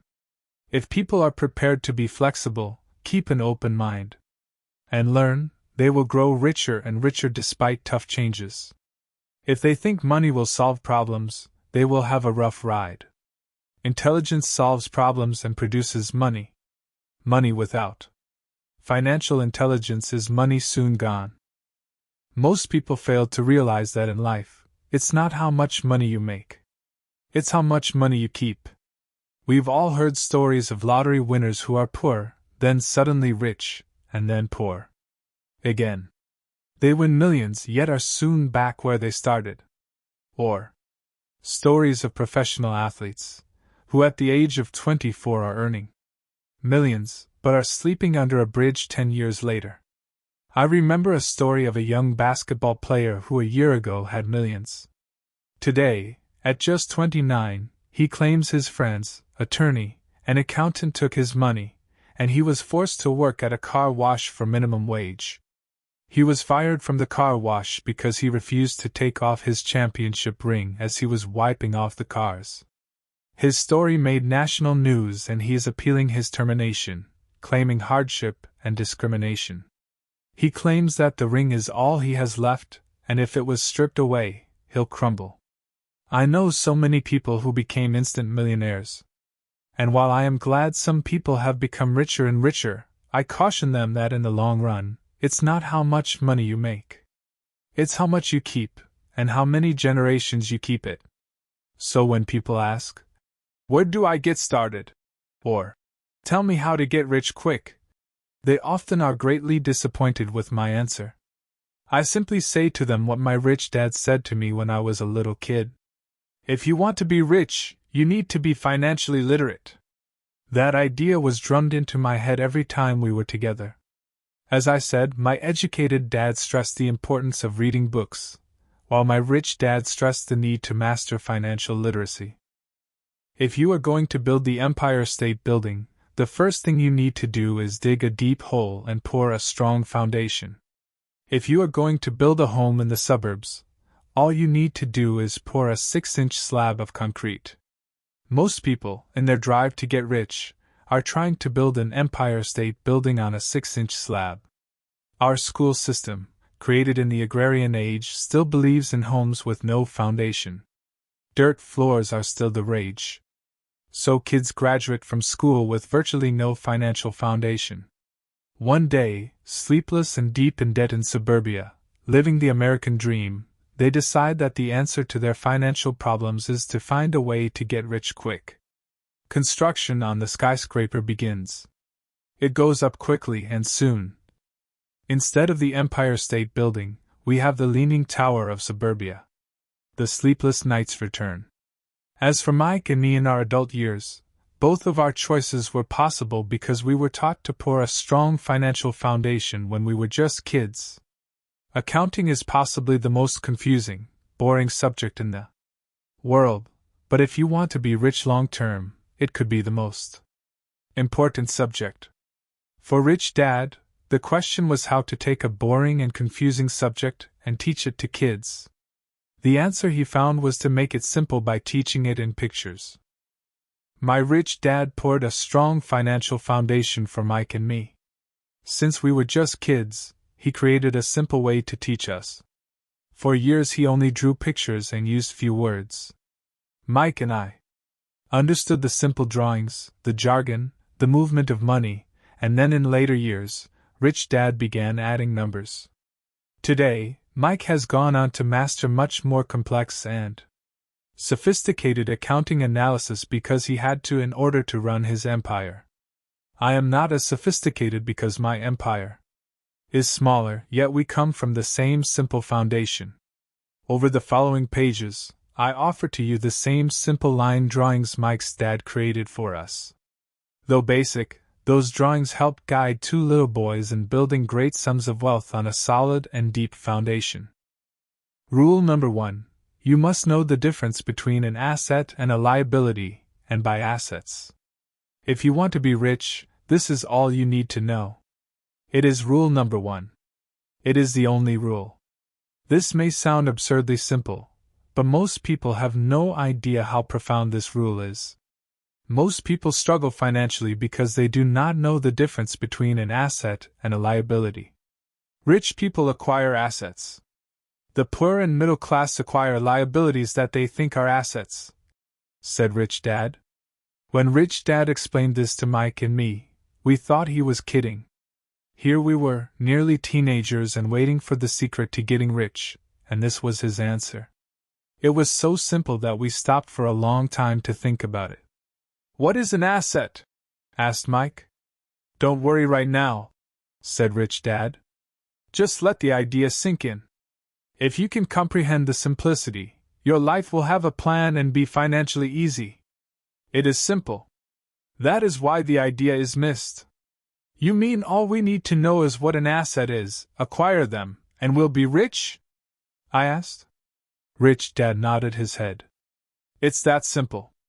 If it's that simple, how come everyone is not rich? I asked. Rich Dad smiled. Because people do not know the difference between an asset and a liability. I remember asking, how could adults be so misguided? If it is that simple, if it is that important, why would everyone not want to find out? It took Rich Dad only a few minutes to explain what assets and liabilities were. As an adult, I have difficulty explaining it to other adults. The simplicity of the idea escapes them because they have been educated differently. They were taught by other educated professionals, such as bankers, accountants, real estate agents, financial planners, and so forth. The difficulty comes in asking adults to unlearn, or become children again. An intelligent adult often feels it is demeaning to pay attention to simplistic definitions. Rich Dad believed in the KISS principle, keep it simple, stupid, or keep it super simple, so he kept it simple for us, and that made our financial foundation strong. So what causes the confusion? How could something so simple be so screwed up? Why would someone buy an asset that was really a liability? The answer is found in basic education. We focus on the word, literacy, and not financial literacy. What defines something to be an asset or a liability are not words. In fact, if you really want to be confused, look up the words asset and liability in the dictionary. I know the definition may sound good to a trained accountant, but for the average person, it makes no sense. But we adults are often too proud to admit that something does not make sense. To us young boys, Rich Dad said, what defines an asset are not words, but numbers. And if you can't read the numbers, you can't tell an asset from a hole in the ground. In accounting, Rich Dad would say. It's not the numbers, but what the numbers are telling you. It's just like words. It's not the words, but the story the words are telling you. If you want to be rich, you've got to read and understand numbers. If I heard that once, I heard it 1,000 times from my rich dad. And I also heard, the rich acquire assets, and the poor and middle class acquire liabilities. Here is how to tell the difference between an asset and a liability. Most accountants and financial professionals do not agree with the definitions, but these simple drawings were the start of strong financial foundations for two young boys.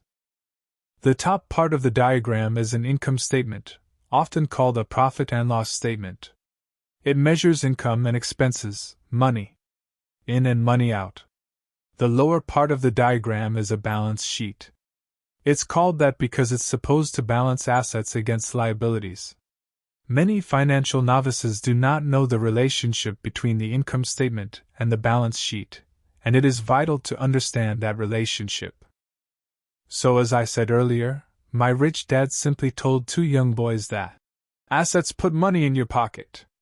Nice, simple, and usable. Now that assets and liabilities have been defined through pictures, it may be easier to understand my definitions in words. An asset is something that puts money in my pocket. A liability is something that takes money out of my pocket. This is really all you need to know. If you want to be rich, simply spend your life buying assets.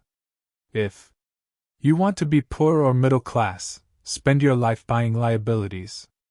Illiteracy, both in words and numbers, is the foundation of financial struggle.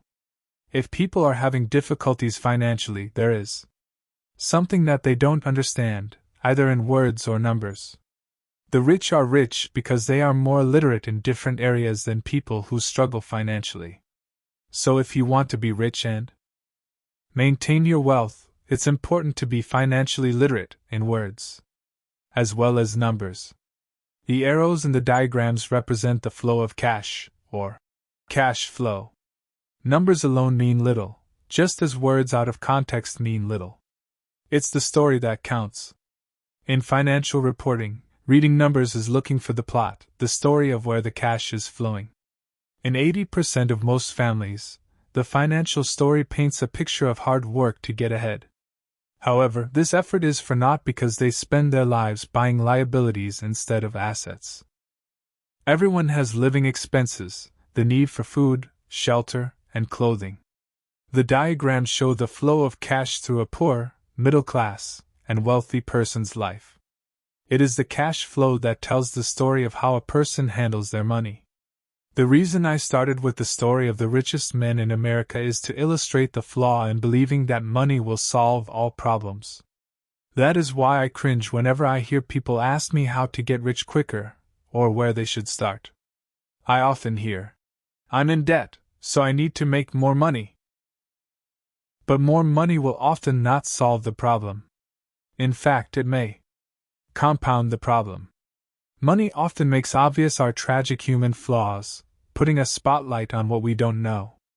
That is why, all too often, a person who comes into a sudden windfall of cash, let's say an inheritance, a pay raise, or lottery winnings, soon returns to the same financial mess, if not worse, than the mess they were in before. Money only accentuates the cash flow pattern running in your head. If your pattern is to spend everything you get, most likely an increase in cash will just result in an increase in spending. Thus, the saying, "A fool and his money is one big party." I have said many times that we go to school to gain scholastic and professional skills, both of which are important. We learn to make money with our professional skills. In the 1960s, when I was in high school, if someone did well academically, people assumed this bright student would go on to be a medical doctor because it was the profession with the promise of the greatest financial reward.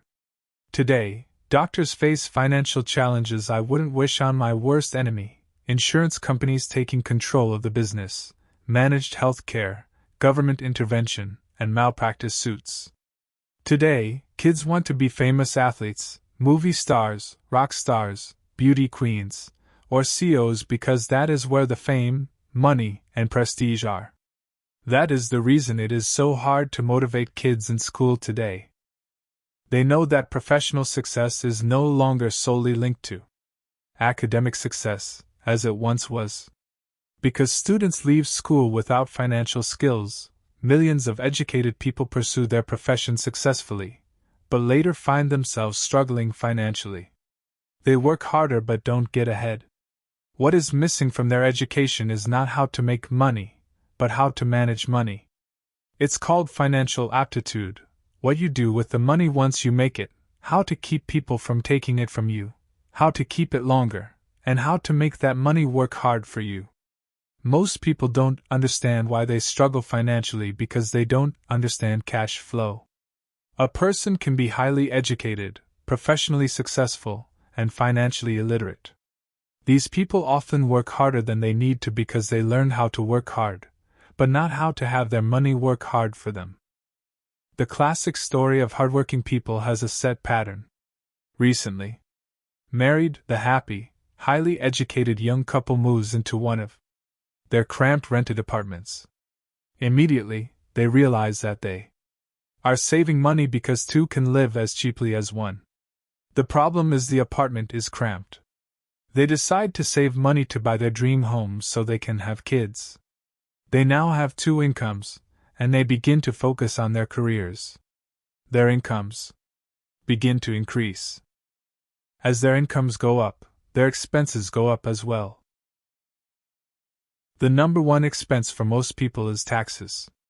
Many people think it's income tax, but for most Americans, their highest tax is Social Security.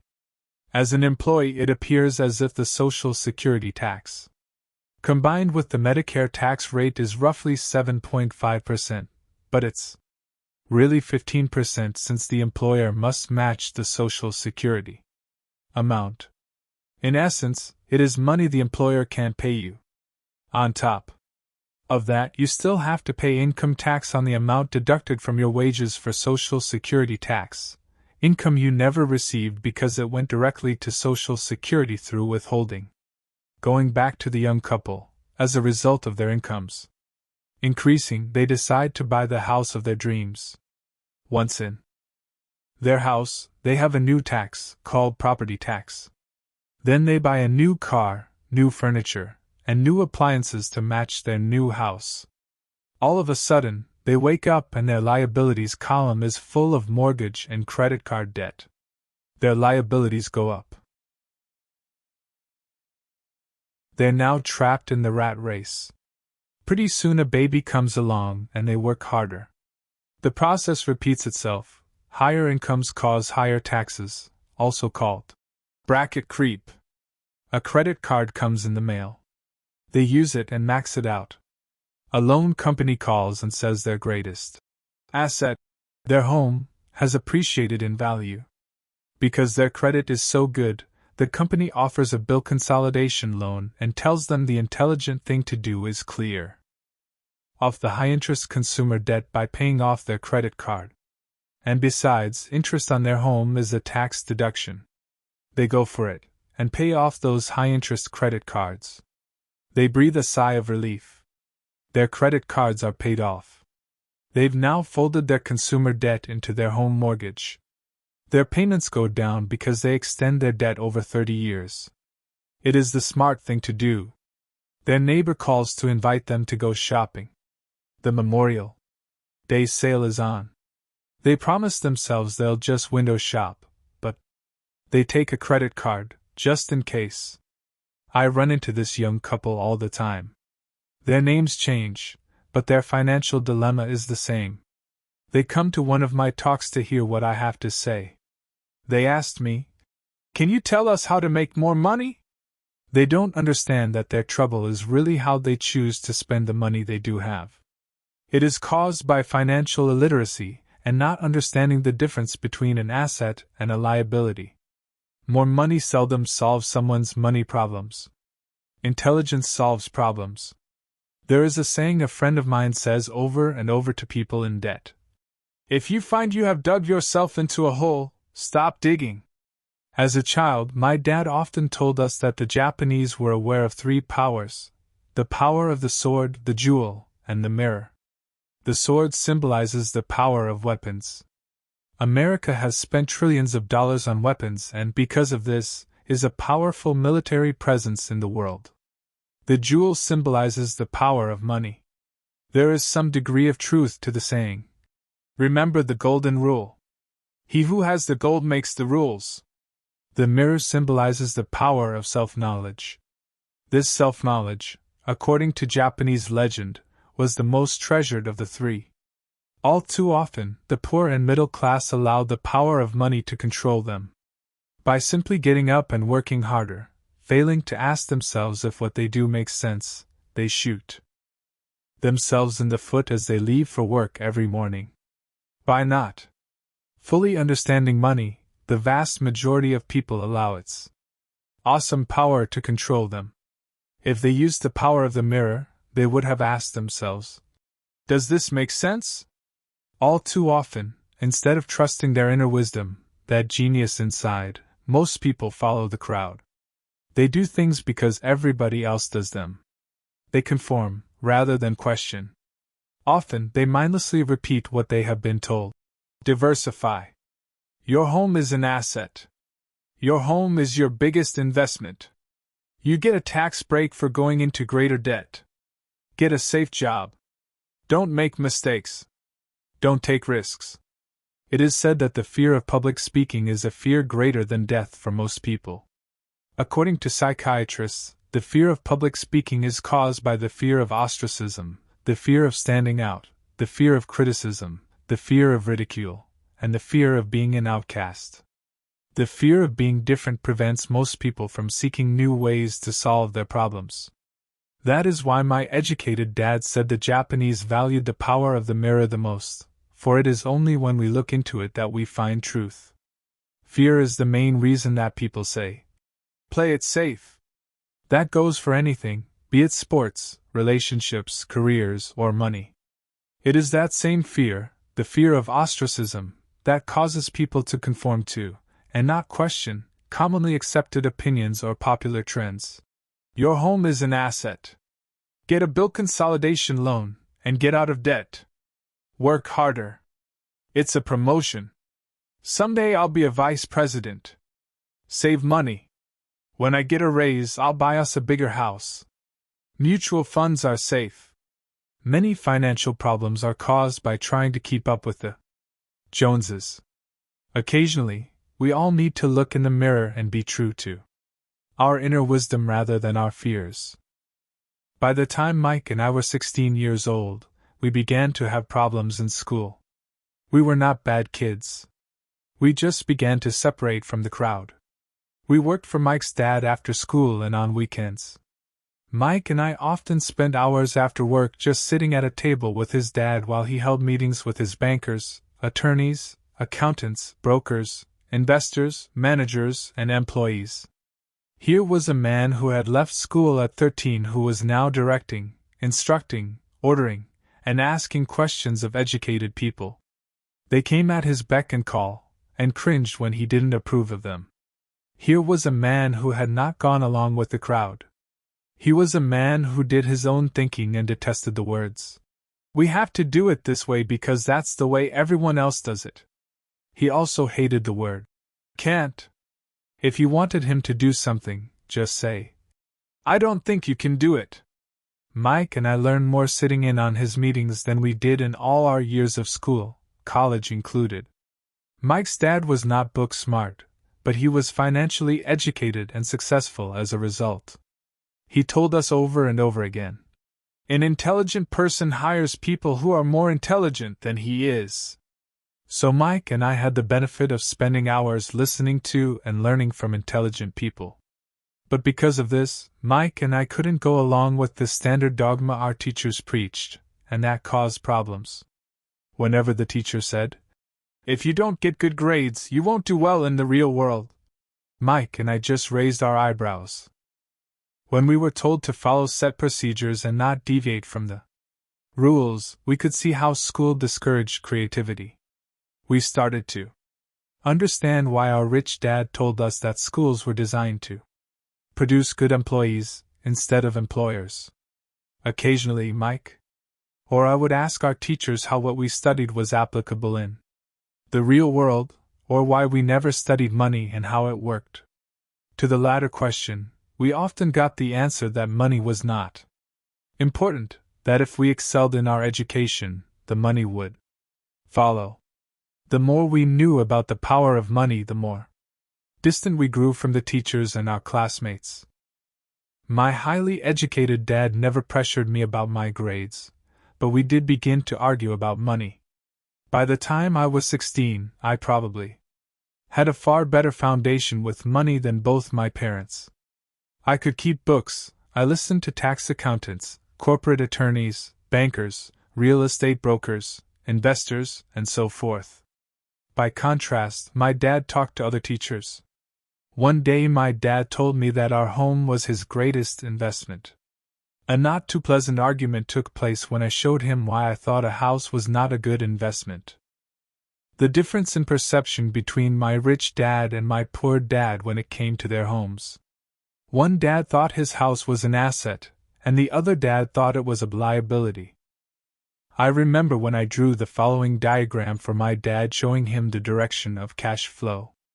I also showed him the ancillary expenses that went along with owning the home. A bigger home meant bigger expenses, and the cash flow kept going out through the expense column. So here is the argument I put forth. I really don't expect most people to agree with it because your home is an emotional thing, and when it comes to money, high emotions tend to lower financial intelligence. I know from personal experience that money has a way of making every decision emotional.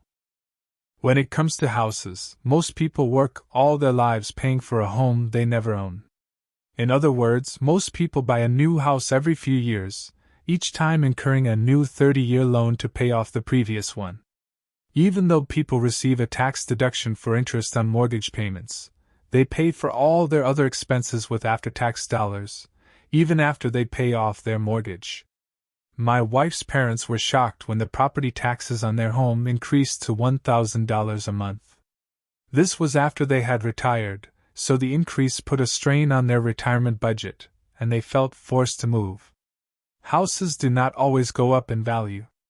I have friends who owe $1 million for a home that today would sell for far less.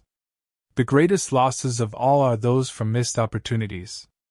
If all your money is tied up in your house, you may be forced to work harder because your money continues blowing out of the expense column, instead of adding to the asset column, the classic middle-class cash flow pattern. If a young couple would put more money into their asset column early on, their later years would be easier.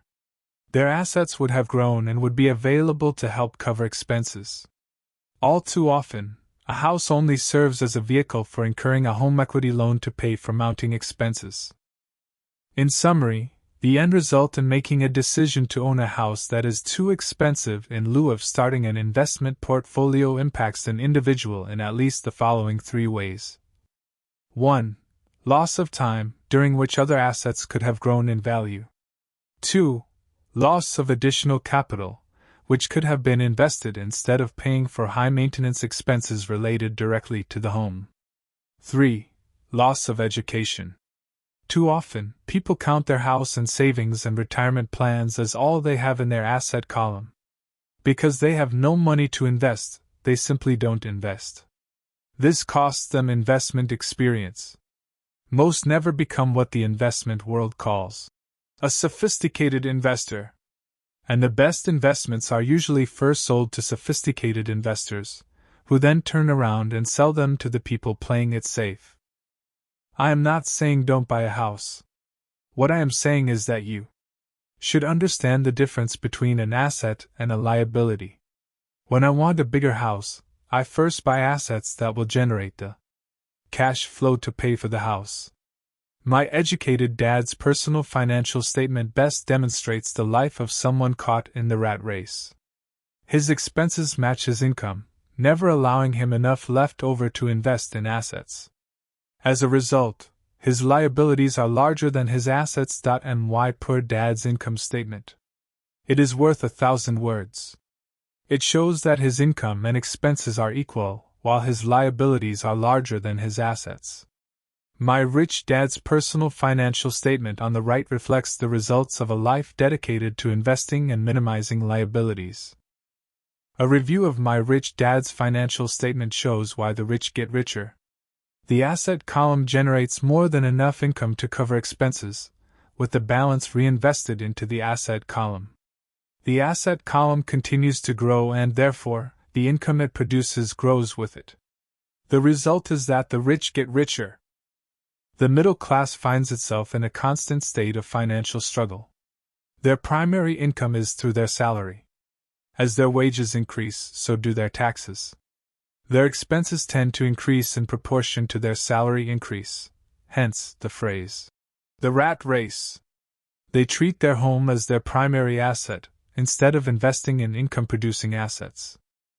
This pattern of treating your home as an investment, and the philosophy that a pay raise means you can buy a larger home or spend more, is the foundation of today's debt-ridden society. Increased spending throws families into greater debt and into more financial uncertainty, even though they may be advancing in their jobs and receiving raises on a regular basis. This is high-risk living caused by weak financial education. The massive loss of jobs in recent times proves how shaky the middle class really is financially. Company pension plans are being replaced by 401k plans. Social Security is obviously in trouble and can't be relied upon as a source for retirement. Panic has set in for the middle class. Today, mutual funds are popular because they supposedly represent safety. Average mutual fund buyers are too busy working to pay taxes and mortgages, save for their children's college, and pay off credit cards. They do not have time to study investing, so they rely on the expertise of the manager of a mutual fund. Also, because the mutual fund includes many different types of investments, they feel their money is safer because it is diversified. This educated middle class subscribes to the dogma put out by mutual fund brokers and financial planners. Play it safe.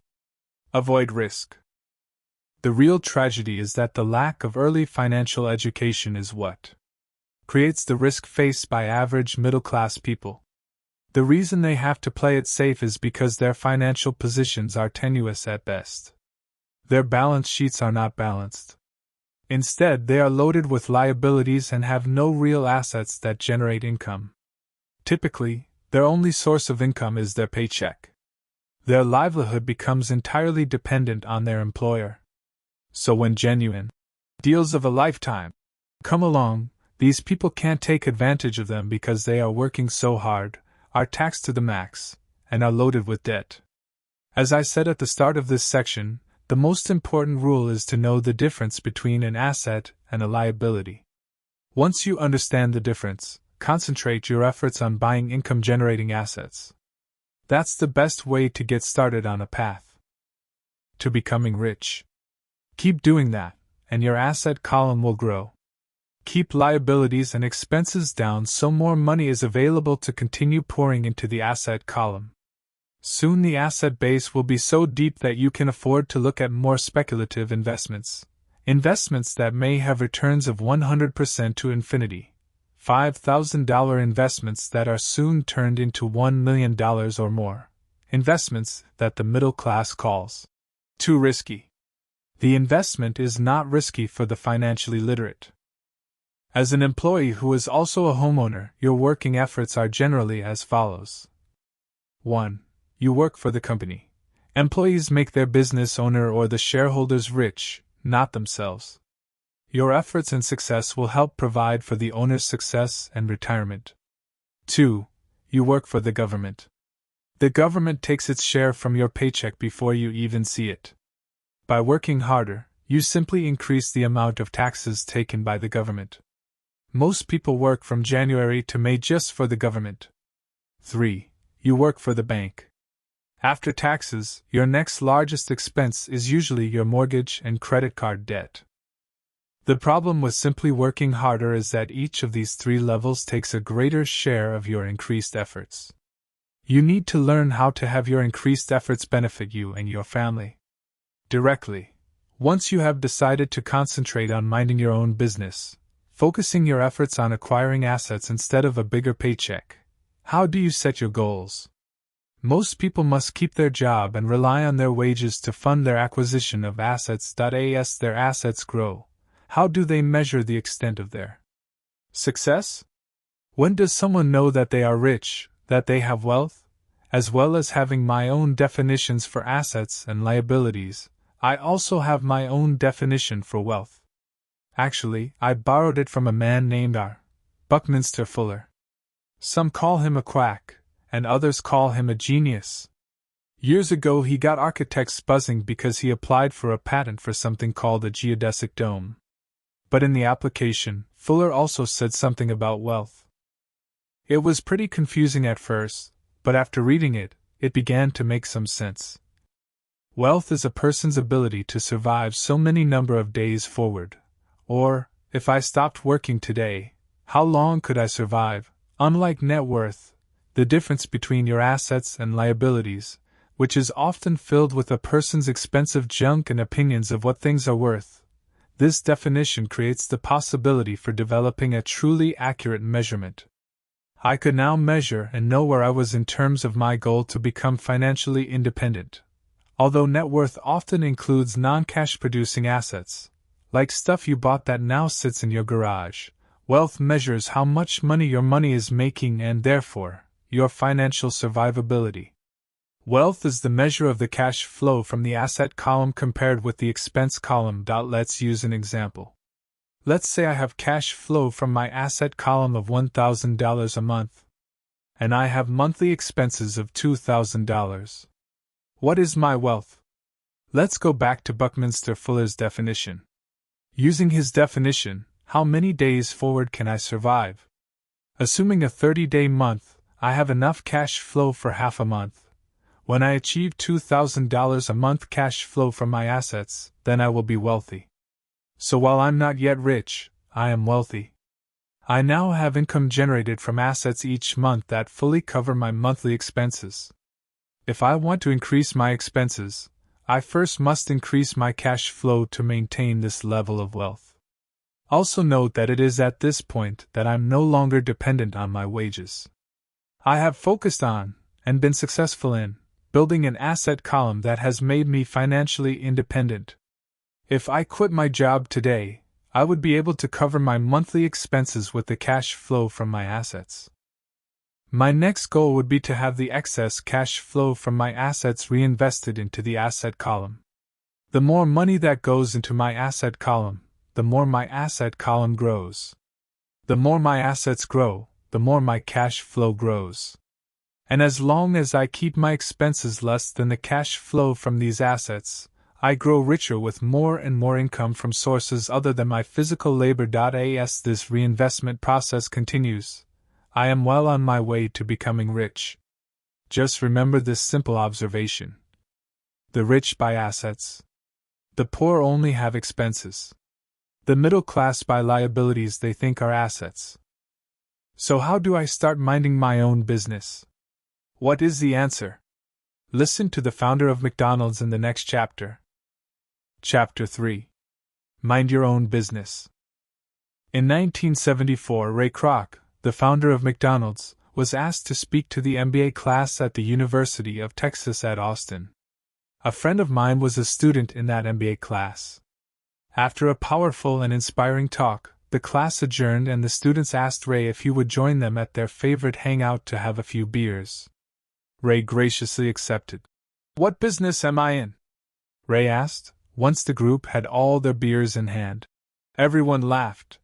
My friend said. Most of the MBA students thought Ray was just fooling around. No one answered, so Ray asked again. "What business do you think I'm in?" The students laughed again, and finally one brave soul yelled out, "Ray, who in the world doesn't know that you're in the hamburger business?" Ray chuckled. "That's what I thought you would say." He paused and then quickly added, "Ladies and gentlemen, I'm not in the hamburger business. My business is real estate." As my friend tells the story, Ray spent a good amount of time explaining his viewpoint. In his business plan, Ray knew that the primary business focus was to sell hamburger franchises, but what he never lost sight of was the location of each franchise. He knew that the land and its location were the most significant factors in the success of each franchise. Basically, the person who bought the franchise was also buying the real estate under the franchise for Ray Kroc's organization. Today, McDonald's is the largest single owner of real estate in the world, owning even more than the Catholic Church. McDonald's owns some of the most valuable intersections and street corners in America and around the globe. My friend considers this as one of the most important lessons in his life. Today he owns car washes, but his business is the real estate under those car washes. The previous chapter presented diagrams illustrating that most people work for everyone but themselves. They work first for the owners of the company, then for the government through taxes, and finally for the bank that owns their mortgage. When I was a young boy, we did not have a McDonald's nearby. Yet my rich dad was responsible for teaching Mike and me the same lesson that Ray Kroc talked about at the University of Texas. It is secret number 3 of the rich. That secret is, mind your own business. Financial struggle is often directly the result of people working all their lives for someone else. Many people will simply have nothing at the end of their working days to show for their efforts. Our current educational system focuses on preparing today's youth to get good jobs by developing scholastic skills. Their lives will revolve around their wages or, as described earlier, their income column. Many will study further to become engineers, scientists, cooks, police officers, artists, writers, and so on. These professional skills allow them to enter the workforce and work for money. But there is a big difference between your profession and your business. Often I ask people, "What is your business?" And they will say, "Oh, I'm a banker." Then I ask them if they own the bank. And they usually respond, "No, I work there." In that instance, they have confused their profession with their business. Their profession may be a banker, but they still need their own business. A problem with school is that you often become what you study. So if you study cooking, you become a chef. If you study the law, you become an attorney, and a study of auto mechanics makes you a mechanic. The mistake in becoming what you study is that too many people forget to mind their own business. They spend their lives minding someone else's business and making that person rich. To become financially secure, a person needs to mind their own business. Your business revolves around your asset column, not your income column. As stated earlier, the number 1 rule is to know the difference between an asset and a liability, and to buy assets. The rich focus on their asset columns, while everyone else focuses on their income statements.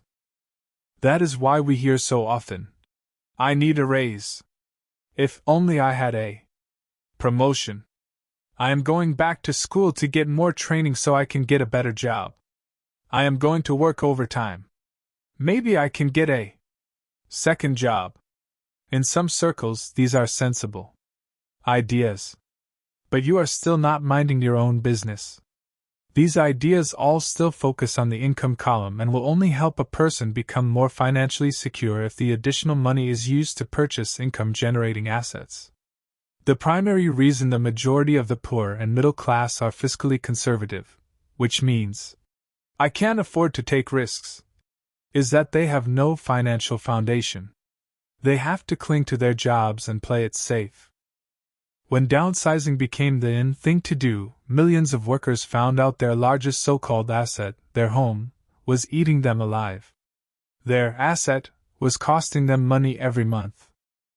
Car, another asset, was eating them alive.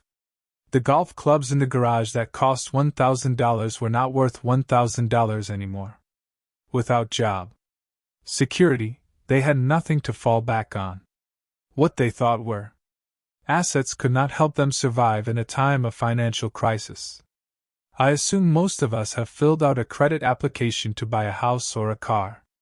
It's always interesting to look at the net worth section because of what accepted banking and accounting practices allow a person to count as assets.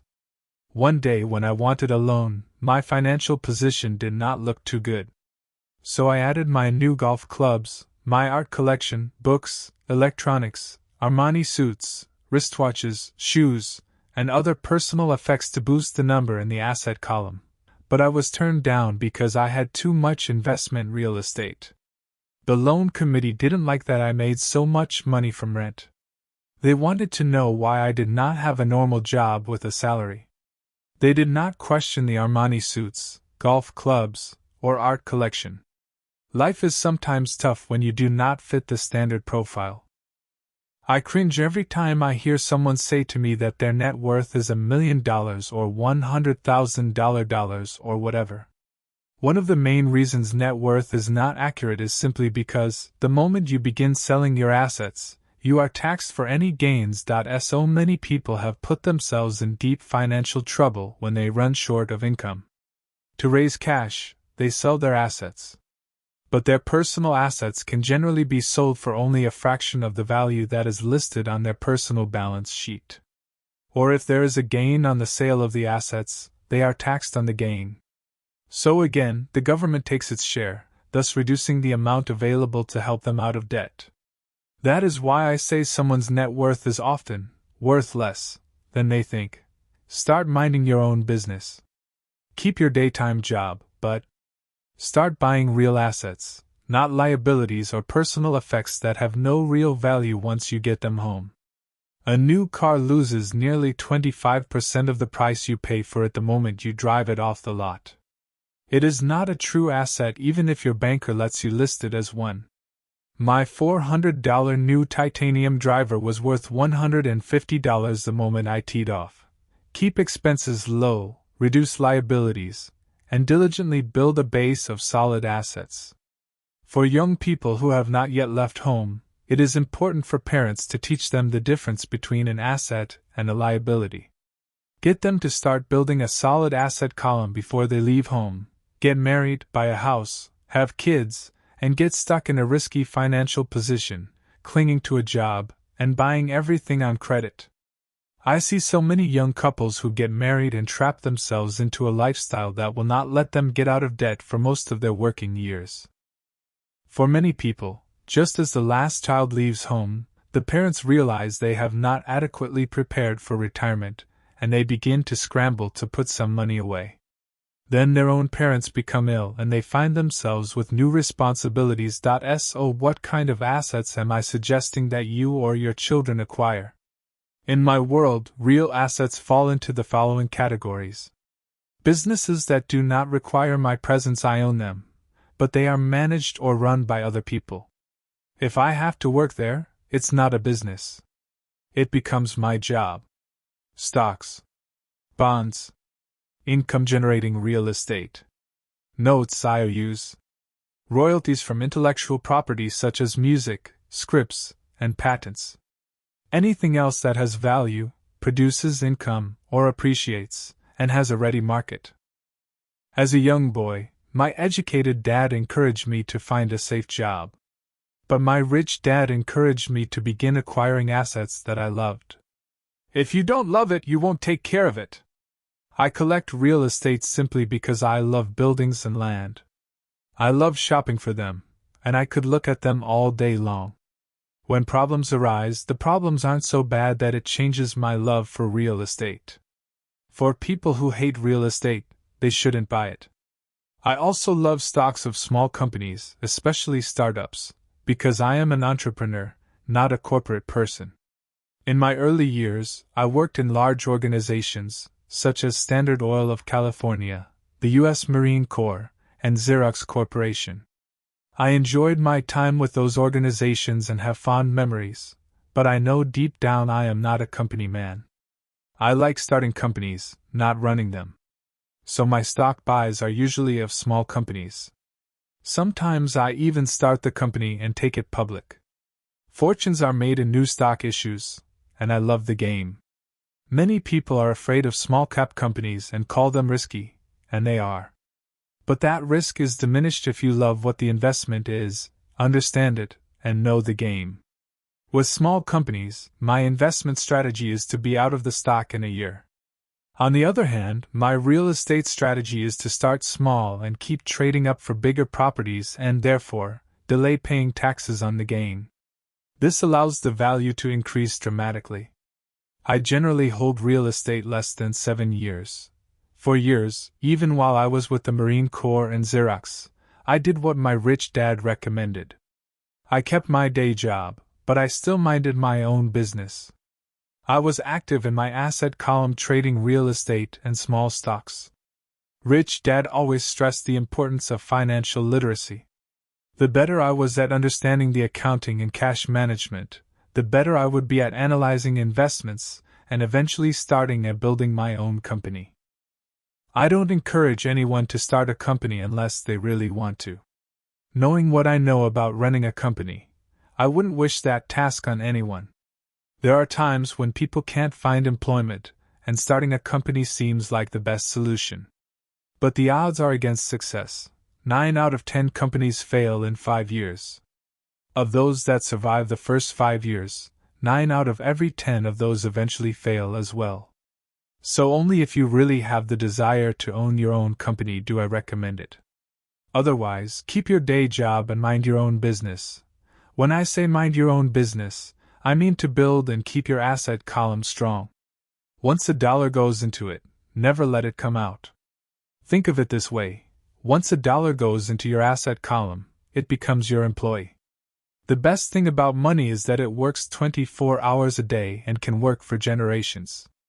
Keep your day job, be a great hardworking employee, but keep building that asset column. As your cash flow grows, you can indulge in some luxuries. An important distinction is that rich people buy luxuries last, while the poor and middle class tend to buy luxuries first. The poor and the middle class often buy luxury items like big houses, diamonds, furs, jewelry, or boats because they want to look rich. They look rich, but in reality they just get deeper in debt on credit. The old money people, the long-term rich, build their asset column first. Then the income generated from the asset column buys their luxuries. The poor and middle class buy luxuries with their own sweat, blood, and children's inheritance. A true luxury is a reward for investing in and developing a real asset. For example, when my wife Kim and I had extra money coming from our apartment houses, she went out and bought her Mercedes. It didn't take any extra work or risk on her part because the apartment house bought the car. She did, however, have to wait 4 years while the real estate investment portfolio grew and began generating enough extra cash flow to pay for the car. But the luxury, the Mercedes, was a true reward because she proved she knew how to grow her asset column. That car now means a lot more to her than. Chapter 4. The History of Taxes and the Power of Corporations. I remember in school being told the story of Robin Hood and his merry men. My teacher thought it was a wonderful story of a romantic hero who robbed from the rich and gave to the poor. My rich dad did not see Robin Hood as a hero. He called Robin Hood a crook. Robin Hood may be long gone, but his followers live on. I often still hear people say, "Why don't the rich pay for it?" Or, "The rich should pay more in taxes and give it to the poor." It is this Robin Hood fantasy, or taking from the rich to give to the poor, that has caused the most pain for the poor and the middle class. The reason the middle class is so heavily taxed is because of the Robin Hood ideal.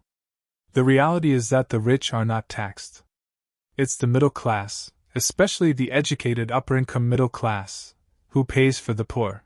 Again, to understand fully how things happen, we need to look at the history of taxes. Although my highly educated dad was an expert on the history of education, my rich dad fashioned himself as an expert on the history of taxes. Rich Dad explained to Mike and me that originally, in England and America, there were no taxes. Occasionally, there were temporary taxes levied in order to pay for wars. The king or the president would put the word out and ask everyone to chip in. Taxes were levied in Britain for the fight against Napoleon from 1799 to 1816, and in America to pay for the Civil War from 1861 to 1865. In 1874, England made income tax a permanent levy on its citizens. In 1913, an income tax became permanent in the United States with the adoption of the 16th Amendment to the U.S. Constitution. At one time, Americans were anti-tax. It had been the tax on tea that led to the famous Tea Party in Boston Harbor, an incident that helped ignite the Revolutionary War. It took approximately 50 years in both England and the United States to sell the idea of a regular income tax. What these historical dates failed to reveal is that both of these taxes were initially levied against only the rich. It was this point that Rich Dad wanted Mike and me to understand. He explained that the idea of taxes was made popular and accepted by the majority by telling the poor and the middle class that taxes were created only to punish the rich. This is how the masses voted for the law, and it became constitutionally legal. Although it was intended to punish the rich, in reality it wound up punishing the very people who voted for it, the poor and middle class. Once government got a taste of money, its appetite grew, said Rich Dad. Your dad and I are exactly opposite.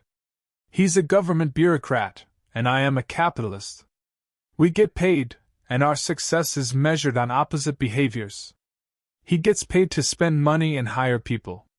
The more he spends and the more people he hires, the larger his organization becomes. In the government, a large organization is a respected organization. On the other hand, within my organization, the fewer people I hire and the less money I spend, the more I am respected by my investors. That's why I don't like government people. They have different objectives than most business people. As the government grows, more and more tax dollars are needed to support it. My educated dad sincerely believed that government should help people. He loved John F. Kennedy and especially the idea of the Peace Corps. He loved the idea so much that both he and my mom worked for the Peace Corps, training volunteers to go to Malaysia, Thailand, and the Philippines. He always strived for additional grants and budget increases so he could hire more people, both in his job with the Education Department and in the Peace Corps. From the time I was about 10 years old, I would hear from my rich dad that government workers were a pack of lazy thieves, and from my poor dad I would hear how the rich were greedy crooks who should be made to pay more taxes. Both sides had valid points. It was difficult to go to work for one of the biggest capitalists in town and come home to a father who was a prominent government leader. It was not easy to know which dad to believe. Yet when you study the history of taxes, an interesting perspective emerges. As I said, the passage of taxes was only possible because the masses believed in the Robin Hood theory of economics: take from the rich and give to everyone else. The problem was that the government's appetite for money was so great that taxes soon needed to be levied on the middle class, and from there it kept trickling down. However, the rich saw an opportunity because they don't play by the same set of rules. The rich knew about corporations, which became popular in the days of sailing ships. The rich created the corporation as a vehicle to limit their risk to the assets of each voyage. The rich put their money into a corporation to finance the voyage. The corporation would then hire a crew to sail to the New World to look for treasure. If the ship was lost, the crew lost their lives, but the loss to the rich would be limited only to the money they invested for that particular voyage. Knowledge of the legal corporate structure that really gives the rich a vast advantage over the poor and the middle class. Having two fathers teaching me, one a socialist and the other a capitalist, I quickly began to realize that the philosophy of the capitalist made more financial sense to me. It seemed to me that the socialists ultimately penalized themselves due to their lack of financial education. No matter what the take from the rich crowd came up with, the rich always found a way to outsmart them. That is how taxes were eventually levied on the middle class. The rich outsmarted the intellectuals solely because they understood the power of money, a subject not taught in schools. How did the rich outsmart the intellectuals?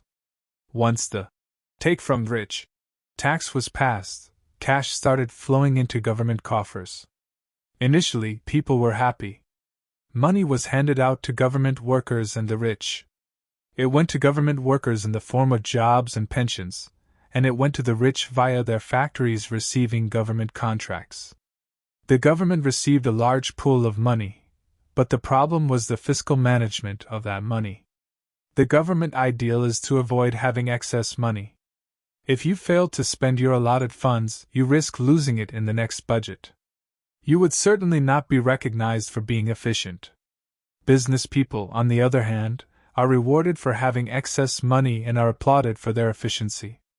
As this cycle of growing government spending continued, the demand for money increased, and the tax the rich idea was adjusted to include lower income levels, down to the very people who voted it in, the poor and the middle class. True capitalists used their financial knowledge to simply find an escape. They headed back to the protection of a corporation. But what many people who have never formed a corporation don't know is that a corporation is not really a thing. A corporation is merely a file folder with some legal documents in it, sitting in some attorney's office and registered with a state government agency. It's not a big building or a factory or a group of people. A corporation is merely a legal document that creates a legal body without a soul. Using it, the wealth of the rich was once again protected. It was popular because the income tax rate of a corporation is less than the individual income tax rates. In addition, certain expenses could be paid by a corporation with pre-tax dollars. This war between the haves and have-nots has raged for hundreds of years. The battle is waged whenever and wherever laws are made, and it will go on forever. The problem is that the people who lose are the uninformed, the ones who get up every day and diligently go to work and pay taxes. If they only understood the way the rich play the game, they could play it too. Then they would be on their way to their own financial independence. This is why I cringe every time I hear a parent advise their children to go to school so they can find a safe, secure job. An employee with a safe, secure job, without financial aptitude, has no escape. Average Americans today work 4 to 5 months for the government just to cover their taxes. In my opinion, that is simply too long. The harder you work, the more you pay the government. That is why I believe that the idea of take from the rich backfired on the very people who voted it in. Every time people try to punish the rich don't simply comply. They react. They have the money, power, and intent to change things. They don't just sit there and voluntarily pay more taxes. Instead, they search for ways to minimize their tax burden. They hire smart attorneys and accountants, and persuade politicians to change laws or create legal loopholes. They use their resources to effect change. The tax code of the United States also allows other ways to reduce taxes. Most of these vehicles are available to anyone, but it is the rich who find them because they are minding their own business. For example, 1031 is jargon for Section 1031 of the Internal Revenue Code, which allows a seller to delay paying taxes on a piece of real estate that is sold for a capital gain through an exchange for a more expensive piece of real estate. Real estate is one investment vehicle that has a great tax advantage. As long as you keep trading up in value, you will not be taxed on the gains until you liquidate. People who don't take advantage of these legal tax savings are missing a great opportunity to build their asset columns. The poor and middle class don't have the same resources. They sit there and let the government's needles enter their arm and allow the blood donation to begin. Today, I am constantly shocked at the number of people who pay more taxes, or take fewer deductions, simply because they are afraid of the government. I have friends who have had their businesses shut down and destroyed, only to find out it was a mistake on the part of the government. I realize all that. But the price of working from January to May is a high price to pay for that intimidation. My poor dad never fought back. My rich dad didn't either.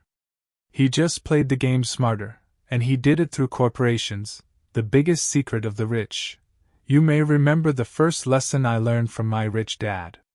I was a little boy of 9 who had to sit and wait for him to choose to talk to me. I sat in his office waiting for him to get to me. He was ignoring me on purpose. He wanted me to recognize his power and to desire to have that power for myself one day. During all the years I studied and learned from him, he always reminded me that knowledge is power. And with money comes great power that requires the right knowledge to keep it and make it multiply. Without that knowledge, the world pushes you around. Rich Dad constantly reminded Mike and me that the biggest bully was not the boss or the supervisor, but the tax man. The tax man will always take more if you let him. The first lesson of having money work for you, as opposed to you working for money, is all about power. If you work for money, you give the power to your employer. If money works for you, you keep the power and control it. Once we had this knowledge of the power of money working for us, he wanted us to be financially smart and not let anyone or anything push us around. If you're ignorant, it's easy to be bullied. If you know what you're talking about, you have a fighting chance. That is why he paid so much for smart tax accountants and attorneys. It was less expensive to pay them than to pay the government. His best lesson to me was, be smart, and you won't be pushed around as much. He knew the law because he was a law-abiding citizen and because it was expensive to not know the law. If you know you're right, you're not afraid of fighting back. Even if you are taking on Robin Hood and his band of merry men. My highly educated dad always encouraged me to land a good job with a strong corporation. He spoke of the virtues of working your way up the corporate ladder. He didn't understand that, by relying solely on a paycheck from a corporate employer, I would be a docile cow ready for milking. When I told my rich dad of my father's advice, he only chuckled. Why not own the ladder? Was all he said. As a young boy, I did not understand what Rich Dad meant by owning my own corporation. It was an idea that seemed impossible and intimidating. Although I was excited by the idea, my inexperience wouldn't let me envision the possibility that grown-ups would someday work for a company I would own. The point is that, if not for my rich dad, I would have probably followed my educated dad's advice. It was merely the occasional reminder of my rich dad that kept the idea of owning my own corporation alive and kept me on a different path. By the time I was 15 or 16, I knew I wasn't going to continue down the path my educated dad recommended. I didn't know how I was going to do it, but I was determined not to head in the direction most of my classmates were heading. That decision changed my life. It was not until my mid-20s that my rich dad's advice began to make more sense to me. I was just out of the Marine Corps and working for Xerox. I was making a lot of money, but every time I looked at my paycheck, I was disappointed. The deductions were so large and, the more I worked, the greater they became. As I became more successful, my bosses talked about promotions and raises. It was flattering, but I could hear my rich dad asking in my ear, "Who are you working for? Who are you making rich?" In 1974, while still an employee for Xerox, I formed my first corporation and began minding my own business. There were already a few assets in my asset column, but now I was determined to focus on making it bigger. Those paychecks, with all the deductions, made all the years of my rich dad's advice make total sense. I could see the future if I followed my educated dad's advice. Many employers feel that advising their workers to mind their own business is bad for business. But for me, focusing on my own business and developing assets made me a better employee because I now had a purpose. I came in early and worked diligently, amassing as much money as possible so I could invest in real estate. Hawaii was just set to boom, and there were fortunes to be made. The more I realized that we were in the beginning stages of a boom, the more Xerox machines I sold. The more I sold, the more money I made and, of course, the more deductions came out of my paycheck. It was inspiring. I wanted out of the employee trap so badly that I worked even harder so I could invest more. By 1978, I was consistently one of the top 5 salespeople at the company. I badly wanted out of the rat race. In less than 3 years, I was making more in my real estate holding corporation than I was making at Xerox. And the money I was making in my asset column in my own corporation was money working for me, not me pounding on doors selling copiers. My rich dad's advice made much more sense. Soon the cash flow from my properties was so strong that my company bought me my first Porsche. My fellow Xerox salespeople thought I was spending my commissions. I wasn't. I was investing my commissions in assets. My money was working hard to make more money. Each dollar in my asset column was a great employee, working hard to make more employees and buy the boss a new Porsche with before-tax dollars. I began to work harder for Xerox. The plan was working. And my Porsche was the proof. By using the lessons I learned from my rich dad, I was able to get out of the proverbial rat race at an early age. It was made possible because of the strong financial knowledge I had acquired through Rich Dad's lessons. Without this financial knowledge, which I call financial intelligence or financial IQ, my road to financial independence would have been much more difficult. I now teach others in the hope that I may share my knowledge with them. I remind people that financial IQ is made up of knowledge from 4 broad areas of expertise. 1. Accounting. Accounting is financial literacy, or the ability to read numbers. This is a vital skill if you want to build an empire. The more money you are responsible for, the more accuracy is required, or the house comes tumbling down. This is the left brain side, or the details. Financial literacy is the ability to read and understand financial statements, which allows you to identify the strengths and weaknesses of any business. 2. Investing. Investing is the science of money making money. This involves strategies and formulas which use the creative right brain side. 3. Understanding markets. Understanding markets is the science of supply and demand. You need to know the technical aspects of the market, which are emotion-driven, in addition to the fundamental or economic aspects of an investment. Does an investment make sense or does it not make sense based on current market conditions? 4. The law. A corporation wrapped around the technical skills of accounting, investing, and markets can contribute to explosive growth. A person who understands the tax advantages and protections provided by a corporation can get rich so much faster than someone who is an employee or a small business sole proprietor. It's like the difference between someone walking and someone flying. The difference is profound when it comes to long-term wealth.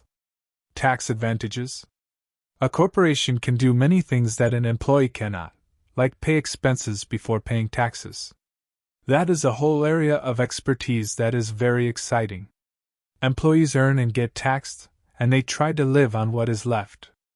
A corporation earns, spends everything it can, and is taxed on anything that is left. It's one of the biggest legal tax loopholes that the rich use. They're easy to set up and are not expensive if you own investments that are producing good cash flow. For example, by owning your own corporation, your vacations can be board meetings in Hawaii. Car payments, insurance, repairs, and health club memberships are company expenses.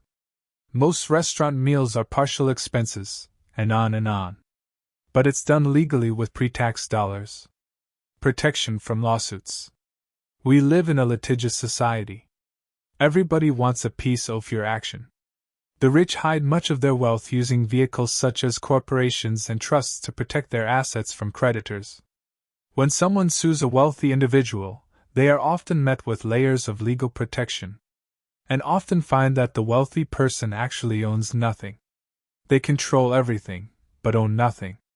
The poor and middle class try to own everything and lose it to the government, or to fellow citizens who like to sue the rich.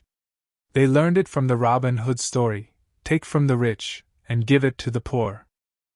It is not the purpose of this book to go into the specifics of owning a corporation.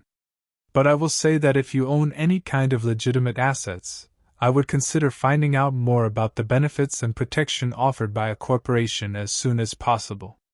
There are many books written on the subject that will detail the benefits and even walk you through the steps necessary to set up a corporation.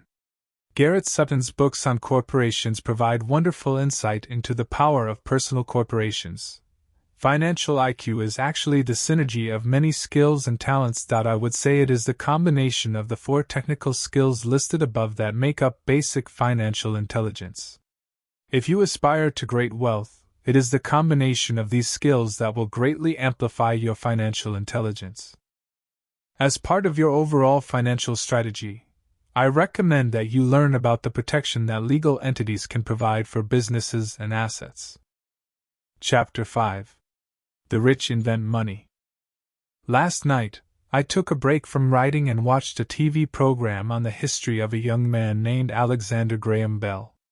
Bell had just patented his telephone and was having growing pains because the demand for his new invention was so strong. Needing a bigger company, he then went to the giant at that time, Western Union, and asked them if they would buy his patent and his tiny company. He wanted $100,000 for the whole package. The president of Western Union scoffed at him and turned him down, saying the price was ridiculous. The rest is history. A multi-billion-dollar industry emerged, and AT&T was born. The evening news came on right after the story of Alexander Graham Bell.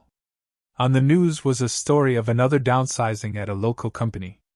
The workers were angry and complained that the company ownership was unfair. A terminated manager of about 45 years of age had his wife and 2 babies at the plant and was begging the guards to let him talk to the owners to ask if they would reconsider his termination. He had just bought a house and was afraid of losing it. The camera focused in on his pleading for all the world to see. Needless to say, it held my attention. I have been teaching professionally since 1984.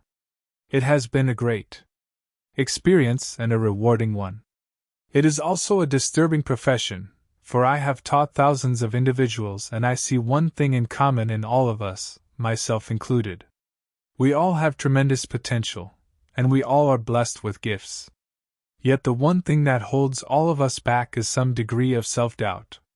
It is not so much the lack of technical information that holds us back, but more the lack of self-confidence. Some are more affected than others. Once we leave school, most of us know that it is not so much a matter of college degrees or good grades that count. In the real world outside of academics, something more than just grades is required. I have heard it called many things: guts, chutzpah, balls, audacity, bravado, cunning, daring, tenacity, and brilliance. This factor, whatever it is labeled, ultimately decides one's future much more than school grades do. Inside each of us is one of these brave, brilliant, and daring characters. There is also the flip side of that character: people who could get down on their knees and beg if necessary. After a year in Vietnam as a Marine Corps pilot, I got to know both of those characters inside of me intimately. One is not better than the other. Yet as a teacher, I recognized that it was excessive fear and self-doubt that were the greatest detractors of personal genius. It broke my heart to see students know the answers, yet lack the courage to act on the answer. Often in the real world, it's not the smart who get ahead, but the bold. In my personal experience, your financial genius requires both technical knowledge as well as courage. If fear is too strong, the genius is suppressed. In my classes, I strongly urge students to learn to take risks, to be bold, and to let their genius convert that fear into power and brilliance. It works for some and just terrifies others. I have come to realize that for most people, when it comes to the subject of money, they would rather play it safe. I have had to field questions such as, why take risks? Why should I bother developing my financial IQ? Why should I become financially literate? And I answer, just to have more options. There are huge changes up ahead. In the coming years, there will be more people just like the young inventor Alexander Graham Bell. There will be 100 people like Bill Gates and hugely successful companies like Microsoft created every year, all over the world. And there also will be many more bankruptcies, layoffs, and downsizings. So why bother developing your financial IQ? No one can answer that but you. Yet I can tell you why I myself do it. I do it because it is the most exciting time to be alive. I'd rather be welcoming change than dreading change. I'd rather be excited about making millions than worrying about not getting a raise. This period we are in now is a most exciting time, unprecedented in our world's history. Generations from now, people will look back at this period of time and remark at what an exciting era it must have been. It was the death of the old and birth of the new. It was full of turmoil, and it was exciting. So why bother developing your financial IQ? Because if you do, you will prosper greatly. And if you don't, this period of time will be a frightening one. It will be a time of watching some people move boldly forward while others cling to worn-out life preservers. Land was wealth 300 years ago. So the person who owned the land owned the wealth. Later, wealth was in factories and production, and America rose to dominance. The industrialist owned the wealth. Today, wealth is in information. And the person who has the most timely information owns the wealth. The problem is that information flies around the world at the speed of light. The new wealth cannot be contained by boundaries and borders as land and factories were. The changes will be faster and more dramatic. There will be a dramatic increase in the number of new multimillionaires. There also will be those who are left behind. I find so many people struggling today, often working harder, simply because they cling to old ideas. They want things to be the way they were, and they resist change. I know people who are losing their jobs or their houses, and they blame technology, or the economy, or their boss. Sadly, they fail to realize that they might be the problem. Old ideas are their biggest liability. It is a liability simply because they failed to realize that while that idea or way of doing something was an asset yesterday is gone. One afternoon I was teaching how to invest using a board game I had invented, Cash Flow, as a teaching tool. A friend had brought someone along to attend the class. This friend of a friend was recently divorced, had been badly burned in the divorce settlement, and was now searching for some answers. Her friend thought the class might help. The game was designed to help people learn how money works. In playing the game, they learn about the interaction of the income statement with the balance sheet. They learn how cash flows between the two and how the road to wealth is through striving to increase your monthly cash flow from the asset column to the point that it exceeds your monthly expenses. Once you accomplish this, you are able to get out of the rat race and out onto the fast track. As I have said, some people hate the game, some love it, and others miss the point.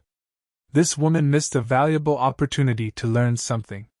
In the opening round, she drew a doodad card with the boat on it. At first she was happy. "Oh, I've got a boat."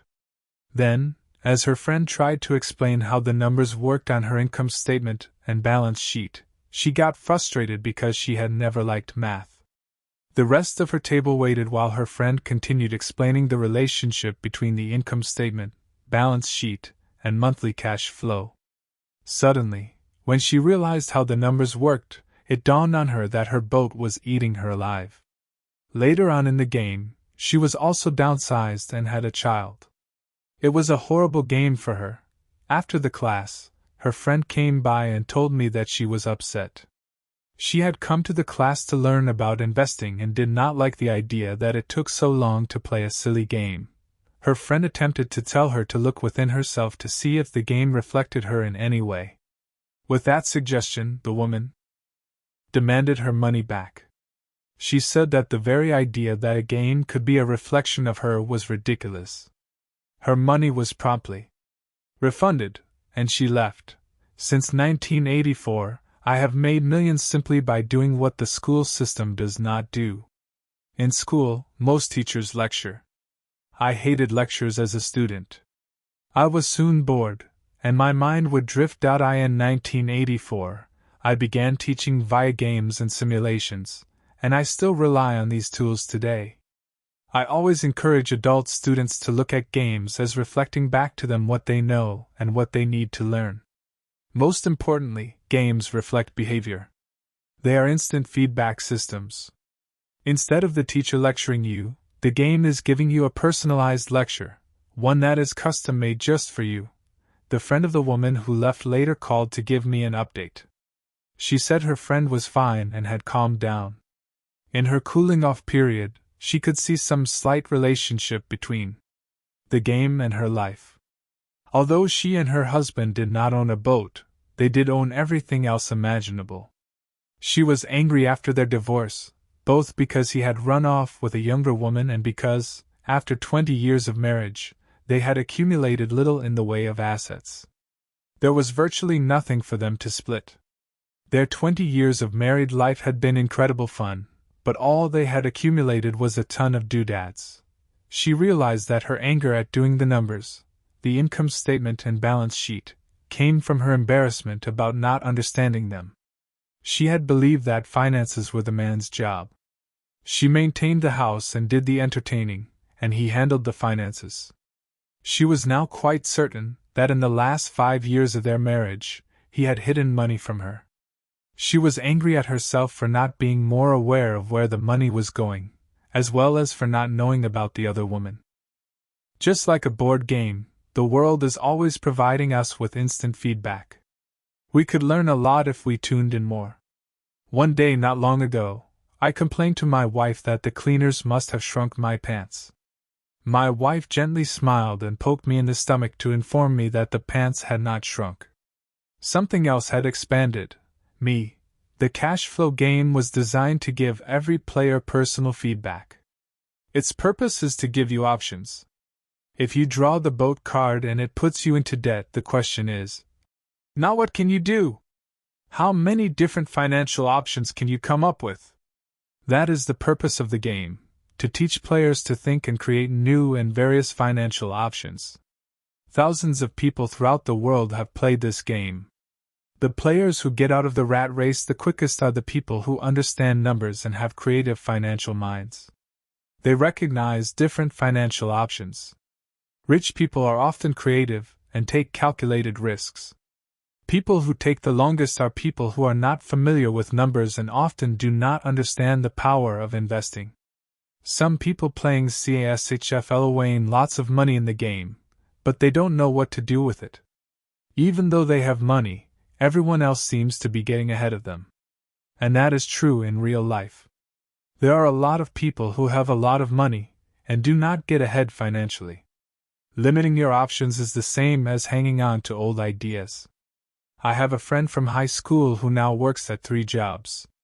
Years ago, he was the richest of all my classmates. When the local sugar plantation closed, the company he worked for went down with the plantation. In his mind, he had but one option, and that was the old option: work hard. The problem was that he couldn't find an equivalent job that recognized his seniority from the old company. As a result, he is overqualified for the jobs he currently has, so his salary is lower. He now works 3 jobs to earn enough to survive. I have watched people playing cash flow complain that the right opportunity cards are not coming their way. So they sit there. I know people who do that in real life. They wait for the right opportunity. I have watched people get the right opportunity card and then not have enough money. Then they complain that they would have gotten out of the rat race if they had had more money. So they sit there. I know people in real life who do that also. They see all the great deals, but they have no money, and I have seen people pull a great opportunity card, read it out loud, and have no idea that it is a great opportunity. They have the money, the time is right, they have the card, but they can't see the opportunity staring them in the face. They fail to see how it fits into their financial plan for escaping the rat race. And I know more people like that than all the others combined. Most people have an opportunity of a lifetime flash right in front of them, and they failed to see it. A year later they find out about it, after everyone else got rich. Financial intelligence is simply having more options.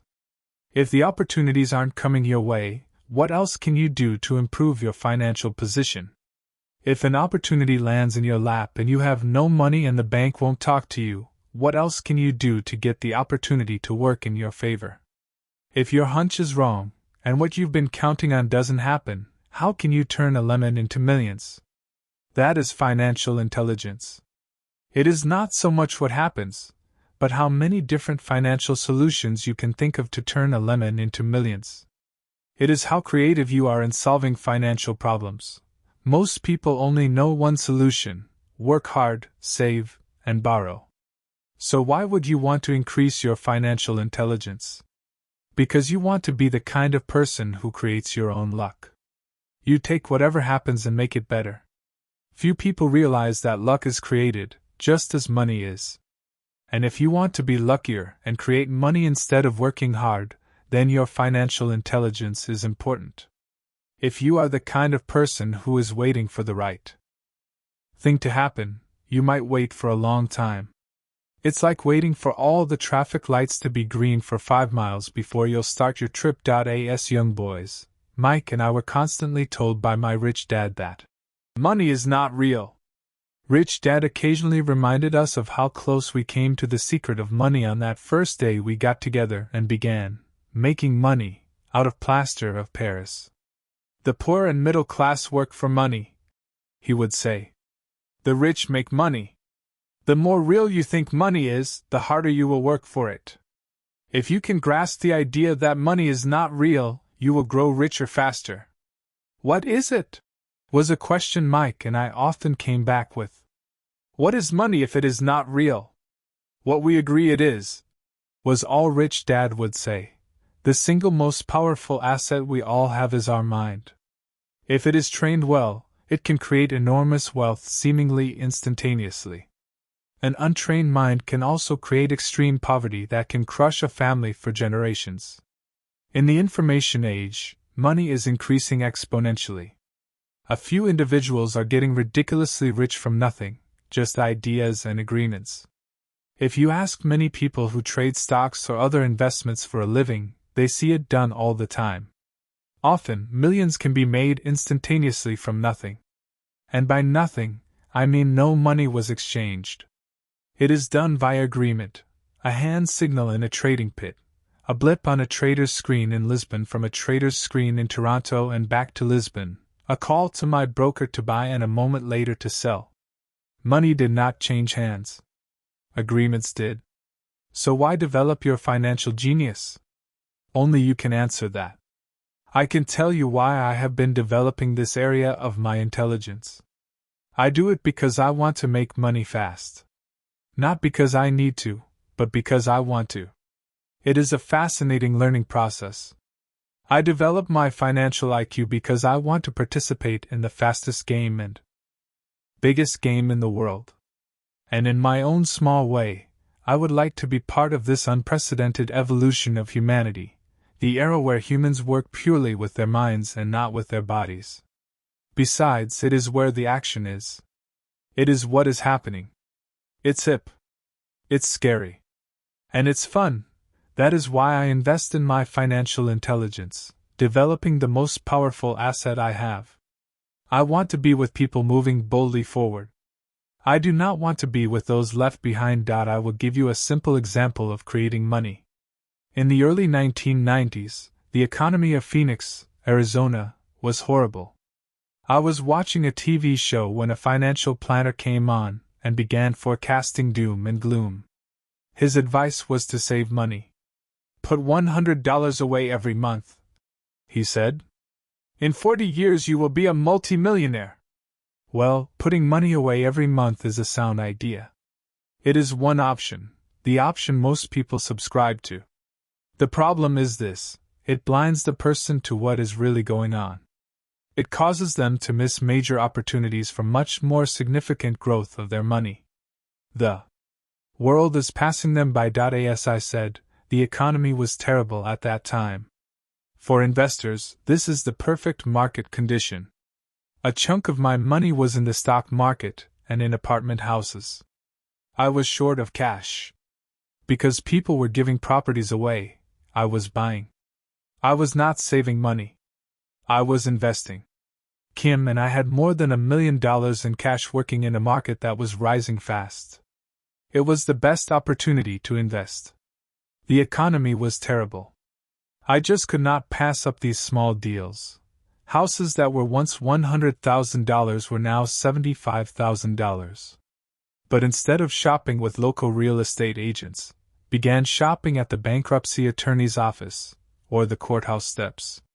In these shopping places, a $75,000 house could sometimes be bought for $20,000 or less. For $2,000, which was loaned to me from a friend for 90 days for $200, I gave an attorney a cashier's check as a down payment. While the acquisition was being processed, I ran an ad advertising a $75,000 house for only $60,000 and no money down. The phone rang hard and heavy. Prospective buyers were screened, and once the property was legally mine, all the prospective buyers were allowed to look at the house. It was a feeding frenzy. The house sold in a few minutes. I asked for a $2,500 processing fee, which they gladly handed over, and the escrow and title company took over from there. I returned the $2,000 to my friend with an additional $200. He was happy, the home buyer was happy, the attorney was happy, and I was happy. I had sold a house for $60,000 that cost me $20,000. The $40,000 was created from money in my asset column in the form of a promissory note from the buyer. Total working time, 5 hours. During this depressed market, Kim and I were able to do 6 of these simple transactions in our spare time. While the bulk of our money was in larger properties and the stock market, we were able to create more than $190,000 in assets, notes at 10% interest, in those 6 buy, create, and sell transactions. That comes to approximately $19,000 a year income, much of it sheltered through our private corporation. Much of that $19,000 a year goes to pay for our company cars, gas, trips, insurance, dinners with clients, and other things. By the time the government gets a chance to tax that income, it's been spent on legally allowed pre-tax expenses.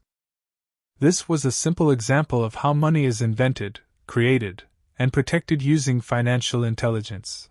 Ask yourself, how long would it take to save $190,000? Would the bank pay you 10% interest on your money? And the promissory note is good for 30 years. I hope they never pay me the $190,000.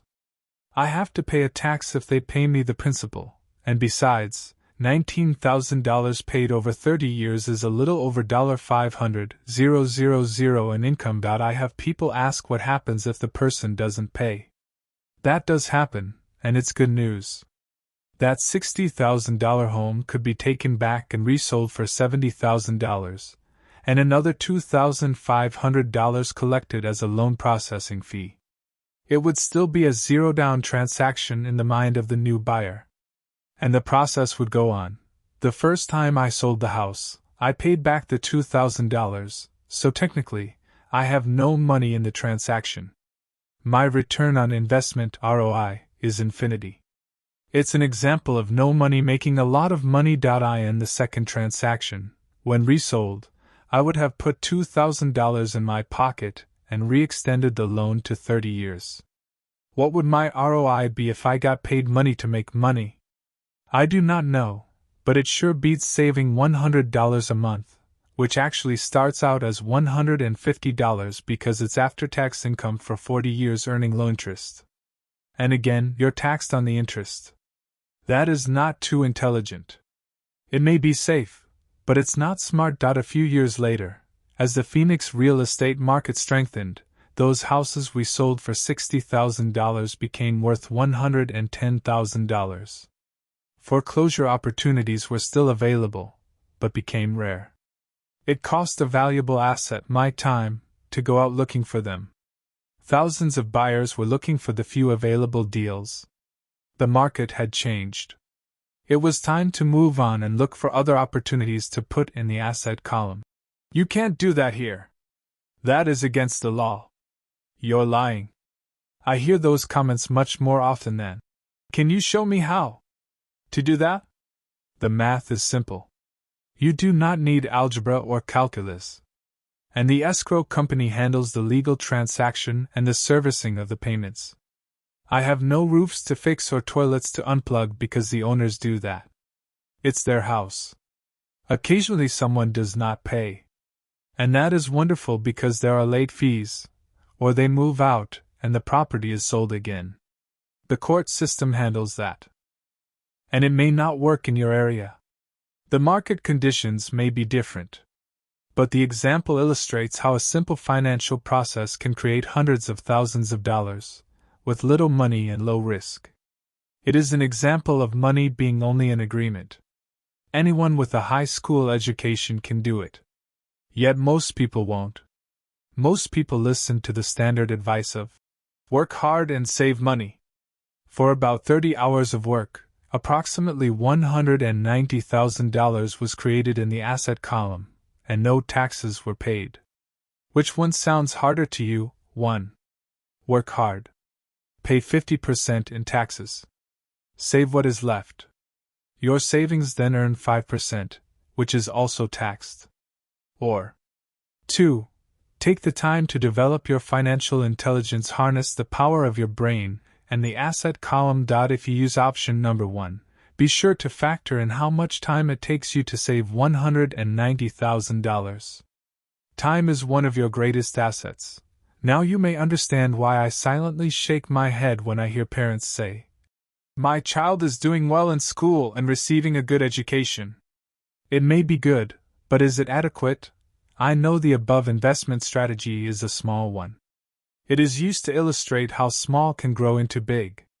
Again, my success reflects the importance of a strong financial foundation, which starts with a strong financial education. I have said it before, but it's worth repeating. Financial intelligence is made up of these 4 main technical skills. 1. Accounting. Accounting is financial literacy, or the ability to read numbers. This is a vital skill if you want to build businesses or investments. 2. Investing. Investing is the science of money making money. 3. Understanding markets. Understanding markets is the science of supply and demand. Alexander Graham Bell gave the market what it wanted. So did Bill Gates. A $75,000 house offered for $60,000 that cost $20,000 was also the result of seizing an opportunity created by the market. Somebody was buying, and someone was selling. 4. The law.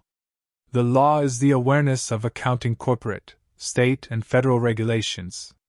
I recommend playing by the rules. It is this basic foundation, or the combination of these skills, that is needed to be successful in the pursuit of wealth, whether it be through the buying of small homes, apartment buildings, companies, stocks, bonds, precious metals, baseball cards, or the like. A few years later, the real estate market rebounded and everyone else was getting in. The stock market was booming, and everyone was getting in. The U.S. economy was getting back on its feet. I began selling and was now traveling to Peru, Norway, Malaysia, and the Philippines. The investment landscape had changed. We were no longer buying real estate. Now I just watched the values climb inside the asset column and will probably begin selling. I suspect that some of those 6 little house deals will sell and the $40,000 note will be converted to cash. I need to call my accountant to be prepared for cash and seek ways to shelter it. The point I would like to make is that investments come and go. The market goes up and comes down. Economies improve and crash. The world is always handing you opportunities of a lifetime, every day of your life, but all too often we fail to see them. But they are there. And the more the world changes and the more technology changes, the more opportunities there will be to allow you and your family to be financially secure for generations to come. So why bother developing your financial intelligence? Again, only you can answer that. I know why I continue to learn and develop. I do it because I know there are changes coming. I'd rather welcome change than cling to the past. I know there will be market booms and market crashes. I want to continually develop my financial intelligence because, at each market change, some people will be on their knees begging for their jobs. Others, meanwhile, will take the lemons that life hands them, and we are all handed lemons occasionally, and turn them into millions. That's financial intelligence. I am often asked about the lemons I have turned into millions. I hesitate using many more examples of personal investments because I am afraid it comes across as bragging or tooting my own horn. That is not my intention. I use the examples only as numerical and chronological illustrations of actual and simple cases. I use the examples because I want you to know that it is easy. And the more familiar you become with the 4 pillars of financial intelligence, the easier it becomes. Personally, I use 2 main vehicles to achieve financial growth: real estate and small cap stocks. I use real estate as my foundation. Day in and day out, my properties provide cash flow and occasional spurts of growth in value. The small cap stocks are used for fast growth. I do not recommend anything that I do. The examples are just that, examples. If the opportunity is too complex and I do not understand the investment, I don't do it. Simple math and common sense are all you need to do well financially. There are 5 reasons for using examples. 1. To inspire people to learn more. 2. To let people know it is easy if the foundation is strong. 3. To show that anyone can achieve great wealth. 4. To show that there are millions of ways to achieve your goals. 5. To show that it's not rocket science. In 1989, I used to jog through a lovely neighborhood in Portland, Oregon. It was a suburb that had little gingerbread houses. They were small and cute. I almost expected to see Little Red Riding Hood skipping down the sidewalk on her way to Granny's. There were "for sale" signs everywhere.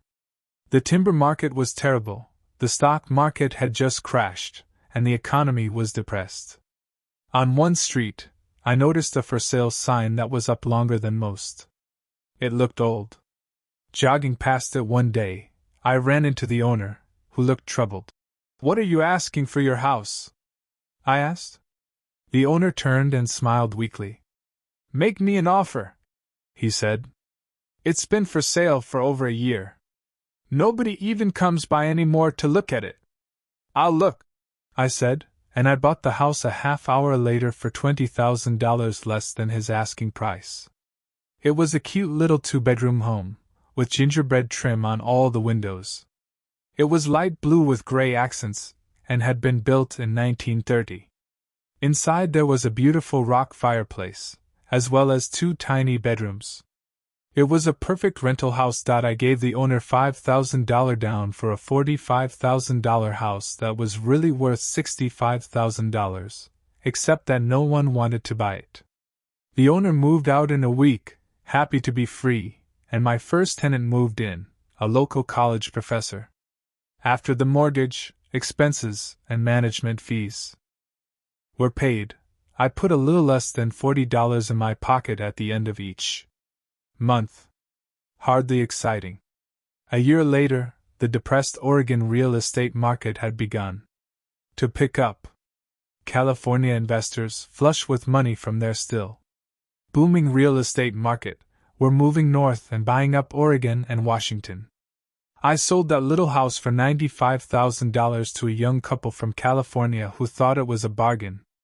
My capital gains of approximately $40,000 were placed into a 1031 tax-deferred exchange, and I went shopping for a place to put my money.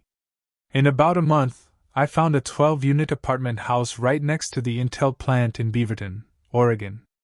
The owners lived in Germany, had no idea what the place was worth, and again, just wanted to get out of it. I offered $275,000 for a $450,000 building. They agreed to $300,000. I bought it and held it for 2 years. Utilizing the same 1031 exchange process, we sold the building for $495,000 and bought a 30-unit apartment building in Phoenix, Arizona. We had moved to Phoenix by then to get out of the rain, and needed to sell anyway. Like the former Oregon market, the real estate market in Phoenix was depressed. The price of the 30-unit apartment building in Phoenix was $875,000, with $225,000 down. The cash flow from the 30 units was a little over $5,000 a month. The Arizona market began moving up, and a few years later, a Colorado investor offered us $1.2 million for the property. The point of this example is how a small amount can grow into a large amount. Again, it is a matter of understanding financial statements, investment strategies, a sense of the market, and the laws. If people are not versed in these subjects, then obviously they must follow standard dogma, which is to play it safe, diversify, and only invest in secure investments. The problem with secure investments is that they are often sanitized, that is, made so safe that the gains are less. Most large brokerage houses will not touch speculative transactions in order to protect themselves and their clients. And that is a wise policy. The really hot deals are not offered to people who are novices.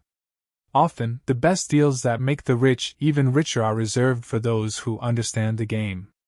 It is technically illegal to offer speculative deals to someone who is considered not sophisticated, but of course it happens. The more sophisticated I get, the more opportunities come my way. Another case for developing your financial intelligence over a lifetime is simply that more opportunities are presented to you.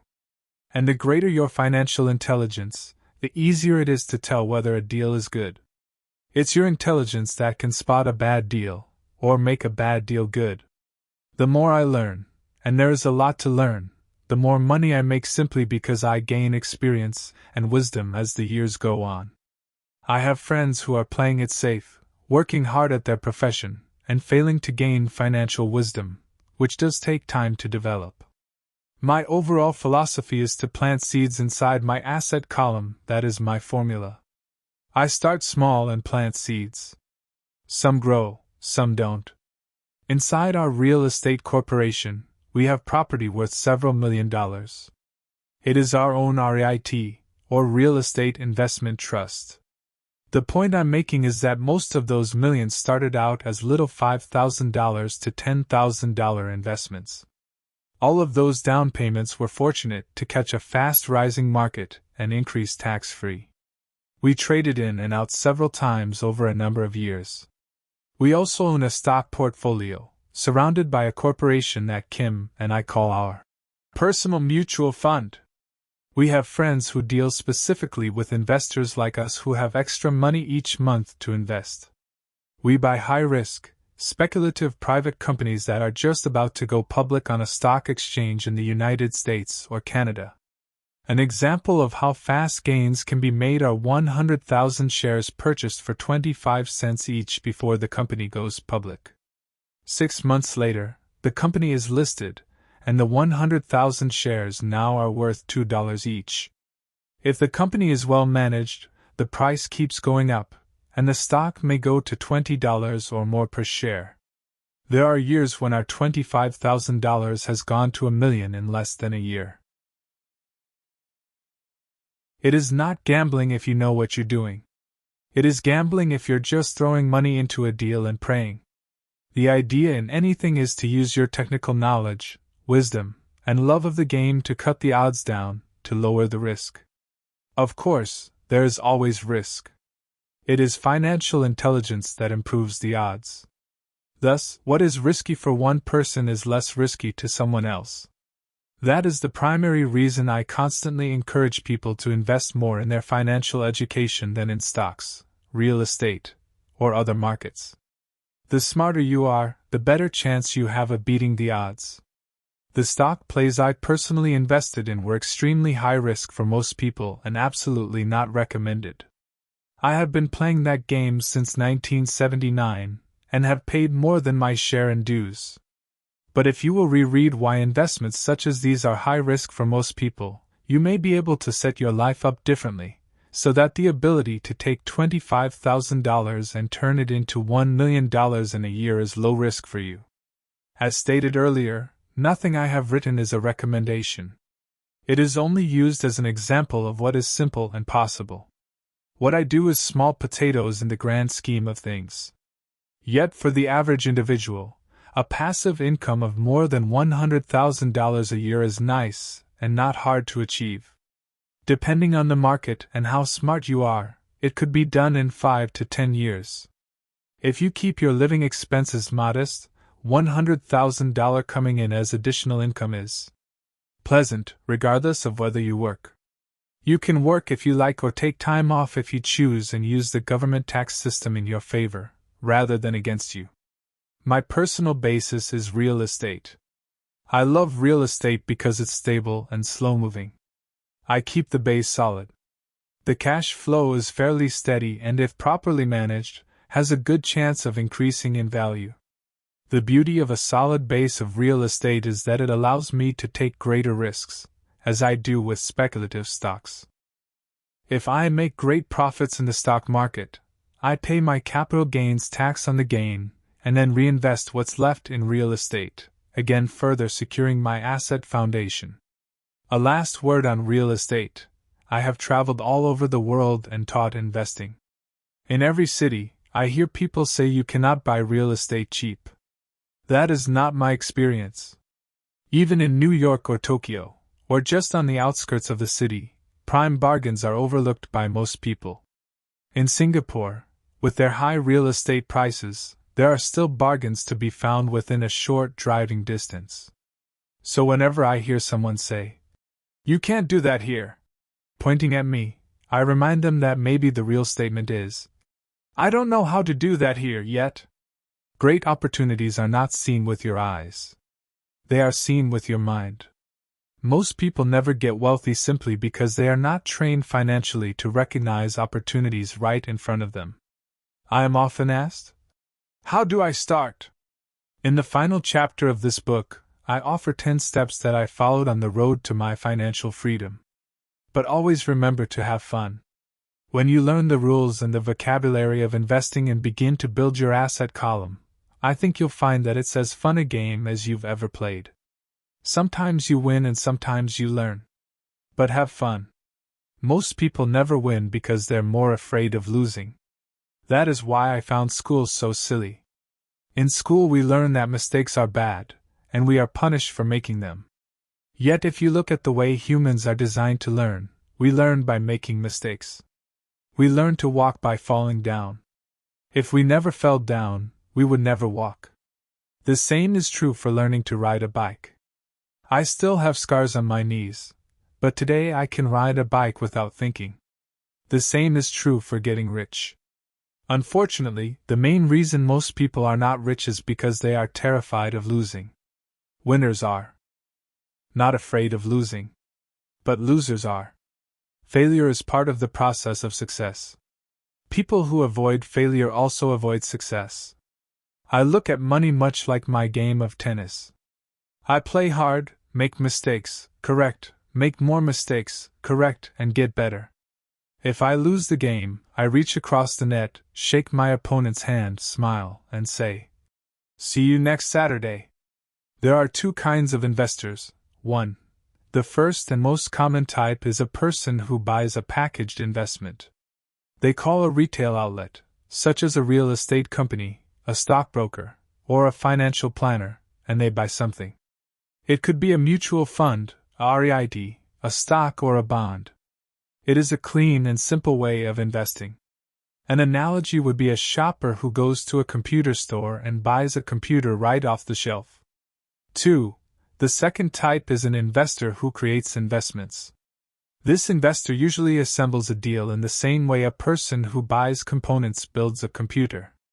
I do not know the first thing about putting components of a computer together, but I do know how to put pieces of opportunities together, or know people who know how. It is this second type of investor who is the more professional investor. Sometimes it may take years for all the pieces to come together. And sometimes they never do. It's this second type of investor that my rich dad encouraged me to be. It is important to learn how to put the pieces together, because that is where the huge wins reside, and sometimes some huge losses if the tide goes against you. If you want to be the second type of investor, you need to develop 3 main skills. 1. Find an opportunity that everyone else missed. You see with your mind what others miss with their eyes. For example, a friend bought this rundown old house. It was spooky to look at. Everyone wondered why he bought it. What he saw that we did not was that the house came with 4 extra empty lots. He discovered that after going to the title company. After buying the house, he tore the house down and sold the 5 lots to a builder for 3 times what he paid for the entire package. He made $75,000 for 2 months of work. It's not a lot of money, but it sure beats minimum wage. And it's not technically difficult. 2. Raise money. The average person only goes to the bank. This second type of investor needs to know how to raise capital, and there are many ways that don't require a bank. To get started, I learned how to buy houses without a bank. It was the learned skill of raising money, more than the houses themselves, that was priceless. All too often I hear people say, "The bank won't lend me money," or, "I don't have the money to buy it." If you want to be a Type 2 investor, you need to learn how to do that which stops most people. In other words, a majority of people let their lack of money stop them from making a deal. If you can avoid that obstacle, you will be millions ahead of those who don't learn those skills. There have been many times I have bought a house, a stock, or an apartment building without a penny in the bank. I once bought an apartment house for $1.2 million. I did what is called tying it up, with a written contract between seller and buyer. I then raised the $100,000 deposit, which bought me 90 days to raise the rest of the money. Why did I do it? Simply because I knew it was worth $2 million. I never raised the money. Instead, the person who put up the $100,000 gave me $50,000. For finding the deal, took over my position, and I walked away. Total working time, 3 days. Again, it's what you know more than what you buy. Investing is not buying. It's more a case of knowing. 3. Organize smart people. Intelligent people are those who work with or hire a person who is more intelligent than they are. When you need advice, make sure you choose your advisor wisely. There is a lot to learn, but the rewards can be astronomical. If you do not want to learn those skills, then being a Type 1 investor is highly recommended. It is what you know that is your greatest wealth. It is what you do not know that is your greatest risk. There is always risk, so learn to manage risk instead of avoiding it. Chapter 6. Work to learn, don't work for money. A few years ago, I granted an interview with a newspaper in Singapore. The young female reporter was on time, and the interview got underway immediately. We sat in the lobby of a luxurious hotel, sipping coffee and discussing the purpose of my visit to Singapore. I was to share the platform with Zig Ziglar. He was speaking on motivation, and I was speaking on the secrets of the rich. "Someday, I would like to be a best-selling author like you," she said. I had seen some of the articles she had written for the paper, and I was impressed. She had a tough, clear style of writing. Her articles held the reader's interest. "You have a great style," I said in reply. "What holds you back from achieving your dream?" "My work does not seem to go anywhere," she said quietly. "Everyone says that my novels are excellent, but nothing happens. So I keep my job with the paper. At least it pays the bills. Do you have any suggestions?" "Yes, I do," I said brightly. "A friend of mine here in Singapore runs a school that trains people to sell. He runs sales training courses for many of the top corporations here in Singapore, and I think attending one of his courses would greatly enhance your career." She stiffened. "Are you saying I should go to school to learn to sell?" I nodded. "You aren't serious, are you?" Again I nodded. "What is wrong with that?" I was now backpedaling. She was offended by something, and now I was wishing I had not said anything. In my attempt to be helpful, I found myself defending my suggestion. "I have a master's degree in English literature. Why would I go to school to learn to be a salesperson? I am a professional. I went to school to be trained in a profession so I would not have to be a salesperson. I hate salespeople. All they want is money. So tell me why I should study sales. She was packing her briefcase. The interview was over. On the coffee table sat a copy of an earlier best-selling book I wrote. I picked it up as well as the notes she had jotted down on her legal pad. Do you see this? I said, pointing to her notes. She looked down at her notes. What?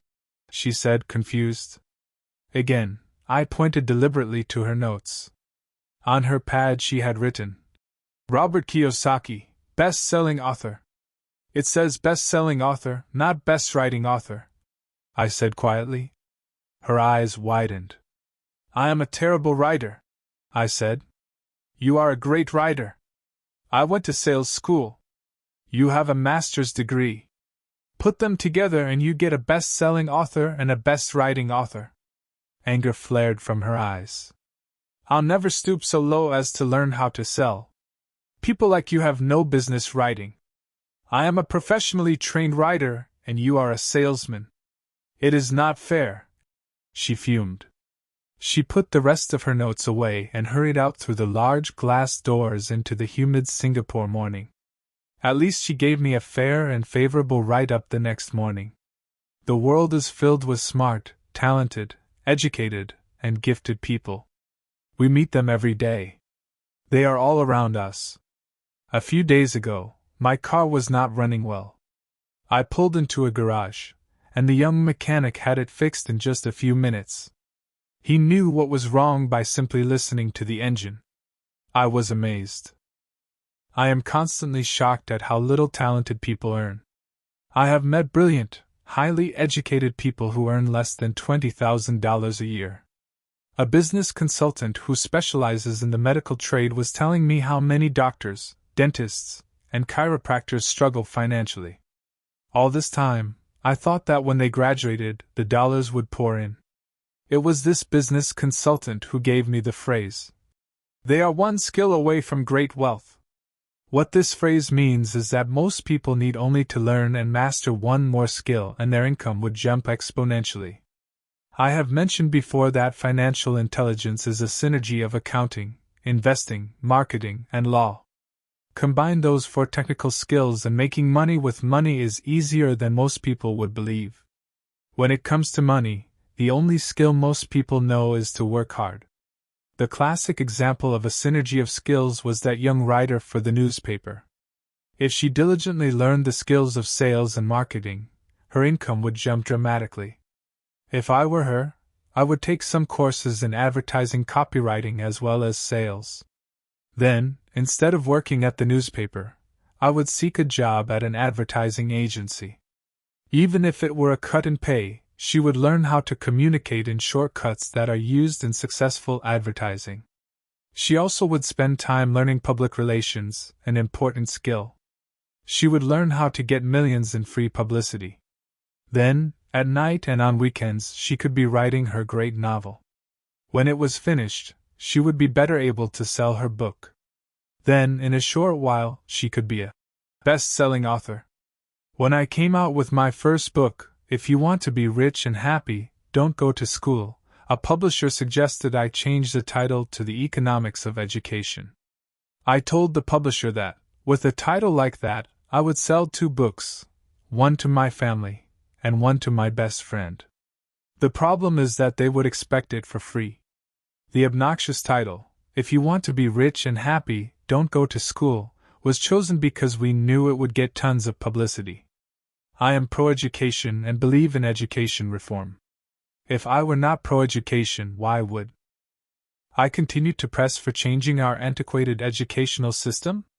So I chose a title that would get me on more TV and radio shows, simply because I was willing to be controversial. Many people thought I was a fruitcake, but the book sold and sold. When I graduated from the U.S. Merchant Marine Academy in 1969, my educated dad was happy. Standard Oil of California had hired me for its oil tanker fleet as a third mate. The pay was low compared with my classmates, but it was okay for a first real job after college. My starting pay was about $42,000 a year, including overtime, and I only had to work for 7 months. I had 5 months of vacation. If I had wanted to, I could have taken the run to Vietnam with a subsidiary shipping company and easily doubled my pay instead of taking 5 months of vacation. I had a great career ahead of me, yet I resigned after 6 months with the company and joined the Marine Corps to learn how to fly. My educated dad was devastated. Rich Dad congratulated me. In school and in the workplace, the popular opinion is the idea of specialization. That is, in order to make more money or get promoted, you need to specialize. That is why medical doctors immediately begin to seek a specialty such as orthopedics or pediatrics. The same is true for accountants, architects, lawyers, pilots, and others. My educated dad believed in the same dogma. That is why he was thrilled when he eventually achieved his doctorate. He often admitted that schools reward people who study more and more about less and less. Rich Dad encouraged me to do exactly the opposite. You want to know a little about a lot, was his suggestion. That is why for years I worked in different areas of his companies. For a while, I worked in his accounting department. Although I would probably never have been an accountant, he wanted me to learn via osmosis. Rich Dad knew I would pick up jargon and a sense of what is important and what is not. I also worked as a bus boy and construction worker as well as in sales, reservations, and marketing. He was grooming Mike and me. That is why he insisted we sit in on the meetings with his bankers, lawyers, accountants, and brokers. He wanted us to know a little about every aspect of his empire. When I quit my high-paying job with Standard Oil, my educated dad had a heart-to-heart talk with me. He was bewildered. He could not understand my decision to resign from a career that offered high pay, great benefits, lots of time off, and opportunity for promotion. When he asked me one evening, "Why did you quit?" I could not explain it to him, though I tried hard to. My logic did not fit his logic. The big problem was that my logic was my rich dad's logic. Job security meant everything to my educated dad. Learning meant everything to my rich dad. Educated dad thought I went to school to learn to be a ship's officer. Rich Dad knew that I went to school to study international trade. So as a student, I made cargo runs, navigating large freighters, oil tankers, and passenger ships to the Far East and the South Pacific. Rich Dad emphasized that I should stay in the Pacific instead of taking ships to Europe because he knew that the emerging nations were in Asia, not Europe. While most of my classmates, including Mike, were partying at their fraternity houses, I was studying trade, people, business styles, and cultures in Japan, Taiwan, Thailand, Singapore, Hong Kong, Vietnam, Korea, Tahiti, Samoa, and the Philippines. I was partying also, but it was not in any frat house. I grew up rapidly. Educated Dad just could not understand why I decided to quit and join the Marine Corps. I told him I wanted to learn to fly, but really I wanted to learn to lead troops. Rich Dad explained to me that the hardest part of running a company is managing people. He had spent 3 years in the Army. My educated dad was draft exempt. Rich Dad valued learning to lead men into dangerous situations. "Leadership is what you need to learn next," he said. "If you're not a good leader, you'll get shot in the back, just like they do in business." Returning from Vietnam in 1973, I resigned my commission, even though I loved flying. I found a job with Xerox Corporation. I joined it for one reason, and it was not for the benefits. I was a shy person, and the thought of selling was the most frightening subject in the world.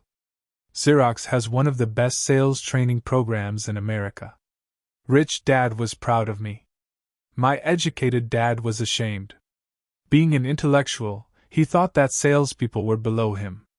I worked with Xerox for 4 years until I overcame my fear of knocking on doors and being rejected. Once I could consistently be in the top 5 in sales, I again resigned and moved on, leaving behind another great career with an excellent company. In 1977, I formed my first company. Rich Dad had groomed Mike and me to take over companies. so I now had to learn to form them and put them together.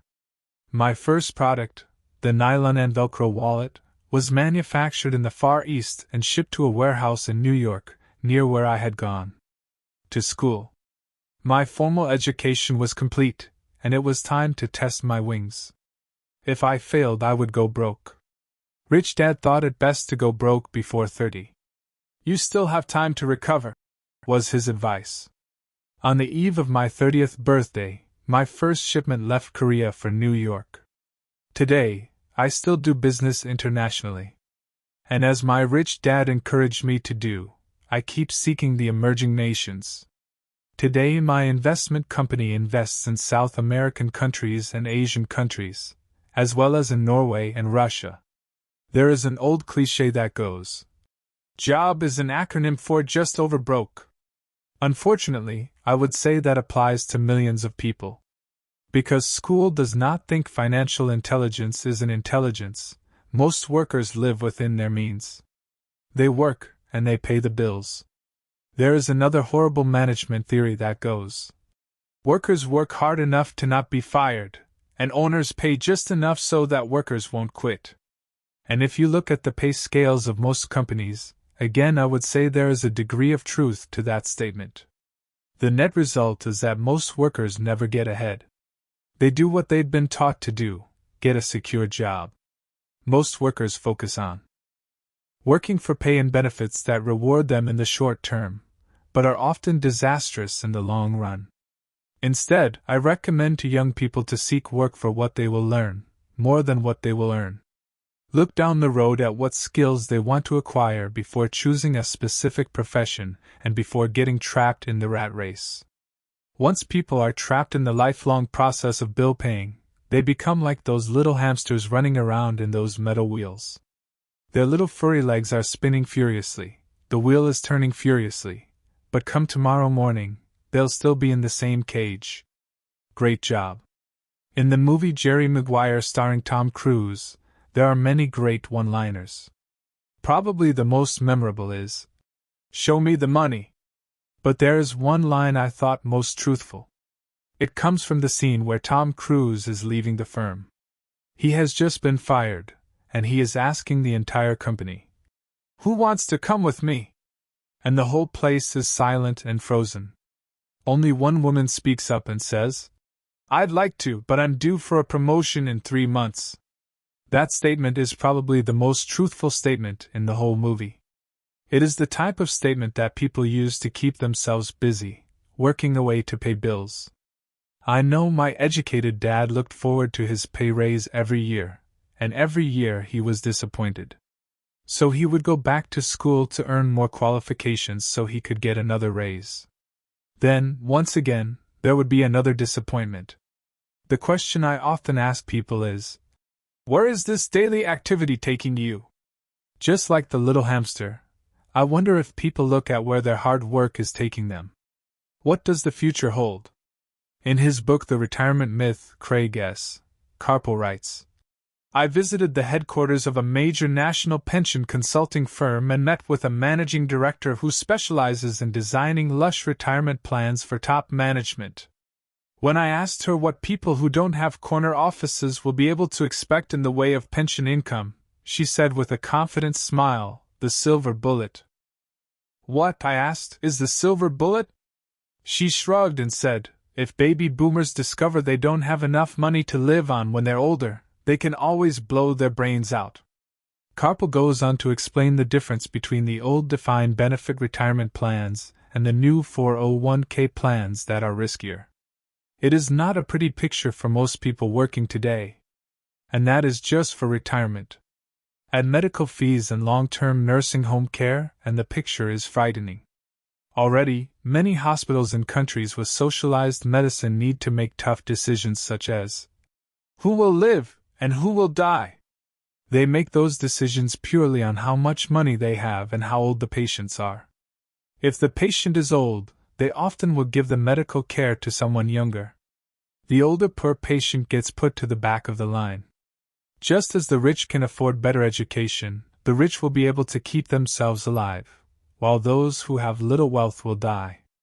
So I wonder, are workers looking into the future or just until their next paycheck, never questioning where they are headed? When I speak to adults who want to earn more money, I always recommend the same thing. I suggest taking a long view of their life. Instead of simply working for the money and security, which I admit are important, I suggest they take a second job that will teach them a second skill. Often I recommend joining a network marketing company, also called multilevel marketing, if they want to learn sales skills. Some of these companies have excellent training programs that help people get over their fear of failure and rejection, which are the main reasons people are unsuccessful. Education is more valuable than money, in the long run. When I offer this suggestion, I often hear in response, "Oh, that is too much hassle," or, "I only want to do what I am interested in." If they say, "It's too much of a hassle," I ask, "So you would rather work all your life giving 50% of what you earn to the government?"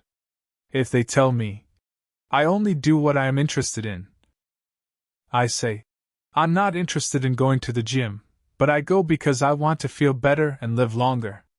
Unfortunately, there is some truth to the old statement, "You can't teach an old dog new tricks."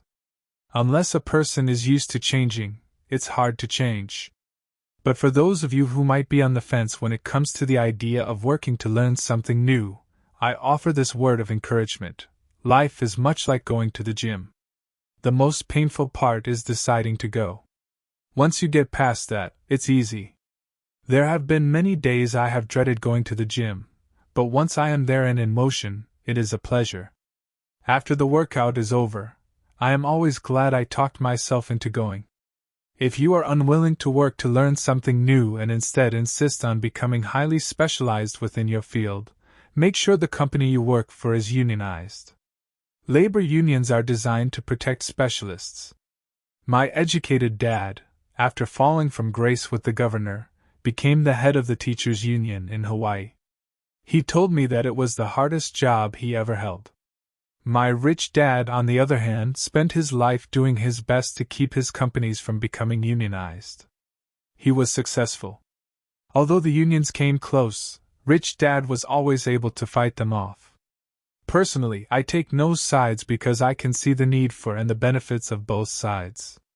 If you do as school recommends, become highly specialized.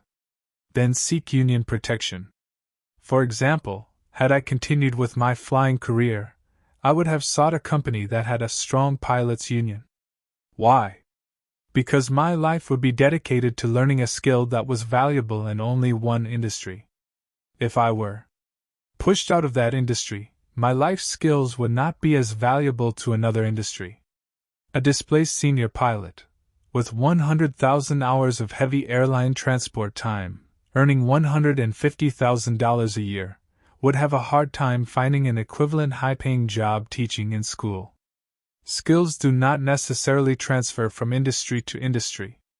Skills the pilots are paid for in the airline industry are not as important in, say, the school system. The same is true even for doctors today. With all the changes in medicine, many medical specialists are needing to conform to medical organizations such as HMOs. School teachers definitely need to be union members. Today in America, the teachers' union is the largest and the richest labor union of all. The NEA, the National Education Association, has tremendous political clout. Teachers need the protection of their union because their skills are also of limited value to an industry outside of education. So the rule of thumb is, highly specialized, then unionize. It's the smart thing to do. When I ask the classes I teach, "How many of you can cook a better hamburger than McDonald's?" almost all the students raise their hands. I then ask, "So if most of you can cook a better hamburger, how come McDonald's makes more money than you?" The answer is obvious. McDonald's is excellent at business systems. The reason so many talented people are poor is because they focus on building a better hamburger and know little to nothing about business systems. A friend of mine in Hawaii is a great artist. He makes a sizable amount of money. One day his mother's attorney called to tell him that she had left him $35,000. That is what was left of her estate after the attorney and the government took their shares. Immediately, he saw an opportunity to increase his business by using some of this money to advertise. 2 months later, his first four-color, full-page ad appeared in an expensive magazine that targeted the very rich. The ad ran for 3 months. He received no replies from the ad, and all of his inheritance is now gone. He now wants to sue the magazine for misrepresentation. This is a common case of someone who can build a beautiful hamburger, but knows little about business. When I asked him what he learned, his only reply was, "Advertising salespeople are crooks." I then asked him if he would be willing to take a course in sales and a course in direct marketing. His reply, "I don't have the time, and I don't want to waste my money." The world is filled with talented poor people. All too often, they're poor or struggle financially or earn less than they are capable of, not because of what they know, but because of what they do not know. They focus on perfecting their skills at building a better hamburger rather than the skills of selling and delivering the hamburger. Maybe McDonald's does not make the best hamburger, but they are the best at selling and delivering a basic average burger. Poor Dad wanted me to specialize. That was his view on how to be paid more. Even after being told by the governor of Hawaii that he could no longer work in state government, my educated dad continued to encourage me to get specialized. Educated Dad then took up the cause of the teachers' union, campaigning for further protection and benefits for these highly skilled and educated professionals. We argued often, but I know he never agreed that overspecialization is what caused the need for union protection.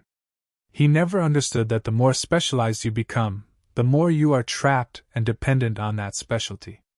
Rich Dad advised that Mike and I groom ourselves. Many corporations do the same thing. They find a young bright student just out of business school and begin grooming that person to someday take over the company. So these bright young employees do not specialize in one department. They are moved from department to department to learn all the aspects of business systems. The rich often groom their children or the children of others. By doing so, their children gain an overall knowledge of the operations of the business and how the various departments interrelate. For the World War II generation, it was considered bad to skip from company to company. Today, it is considered smart. Since people will skip from company to company rather than seek greater specialization in skills, why not seek to learn more than to earn? In the short term, it may earn you less, but it will pay dividends in the long term. The main management skills needed for success are 1. Management of cash flow. 2. Management of systems. 3. Management of people. The most important specialized skills are sales and marketing. The ability to sell, to communicate to another human being, be it a customer, employee, boss, spouse, or child, is the base skill of personal success. Communication skills such as writing, speaking, and negotiating are crucial to a life of success. These are skills I work on constantly, attending courses or buying educational resources to expand my knowledge. As I have mentioned, my educated dad worked harder and harder the more competent he became. He also became more trapped the more specialized he got. Although his salary went up, his choices diminished. Soon after he was locked out of government work, he found out how vulnerable he really was professionally. It is like professional athletes who suddenly are injured or are too old to play. Their once high-paying position is gone, and they have limited skills to fall back on. I think that is why my educated dad sided so much with the unions after that. He realized how much a union would have benefited him. Rich Dad encouraged Mike and me to know a little about a lot. He encouraged us to work with people smarter than we were and to bring smart people together to work as a team.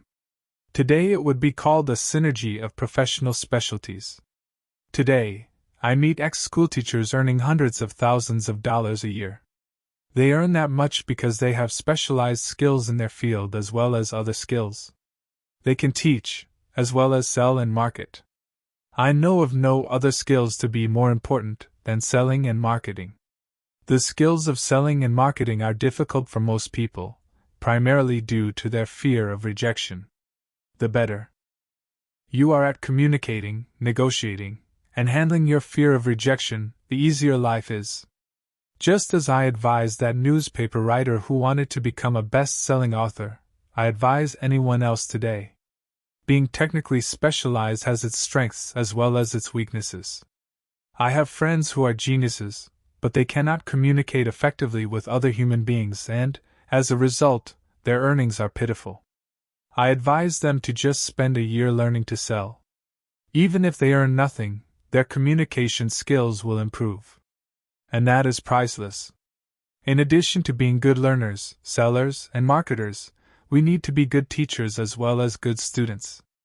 To be truly rich, we need to be able to give as well as to receive. In cases of financial or professional struggle, there is often a lack of giving and receiving. I know many people who are poor because they are neither good students nor good teachers. Both of my dads were generous men. Both made it a practice to give first. Teaching was one of their ways of giving. The more they gave, the more they received. One glaring difference was in the giving of money. My rich dad gave lots of money away.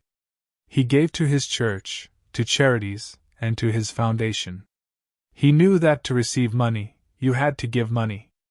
Giving money is the secret to most great wealthy families. That is why there are organizations like the Rockefeller Foundation and the Ford Foundation. These are organizations designed to take their wealth and increase it, as well as give it away in perpetuity. My educated dad always said, "When I have some extra money, I'll give it." The problem was that there was never any extra. So he worked harder to draw more money in, rather than focus on the most important law of money. Give, and you shall receive. Instead, he believed in receive, and then you give. In conclusion, I became both dads. One part of me is a hardcore capitalist who loves the game of money making money. The other part is a socially responsible teacher who is deeply concerned with this ever-widening gap between the haves and have-nots. I personally hold the archaic educational system primarily responsible for this growing gap. Chapter 7. Overcoming Obstacles. Once people have studied and become financially literate, they may still face roadblocks to becoming financially independent. There are 5 main reasons why financially literate people may still not develop abundant asset columns that could produce a large cash flow. The 5 reasons are: 1. Fear. 2. Cynicism. 3. Laziness. 4. Bad habits. 5. Arrogance. Overcoming fear. I have never met anyone who really likes losing money. And in all my years, I have never met a rich person who has never lost money. But I have met a lot of poor people who have never lost a dime, investing that is. The fear of losing money is real. Everyone has it. Even the rich. But it's not having fear that is the problem. It's how you handle fear. It's how you handle losing.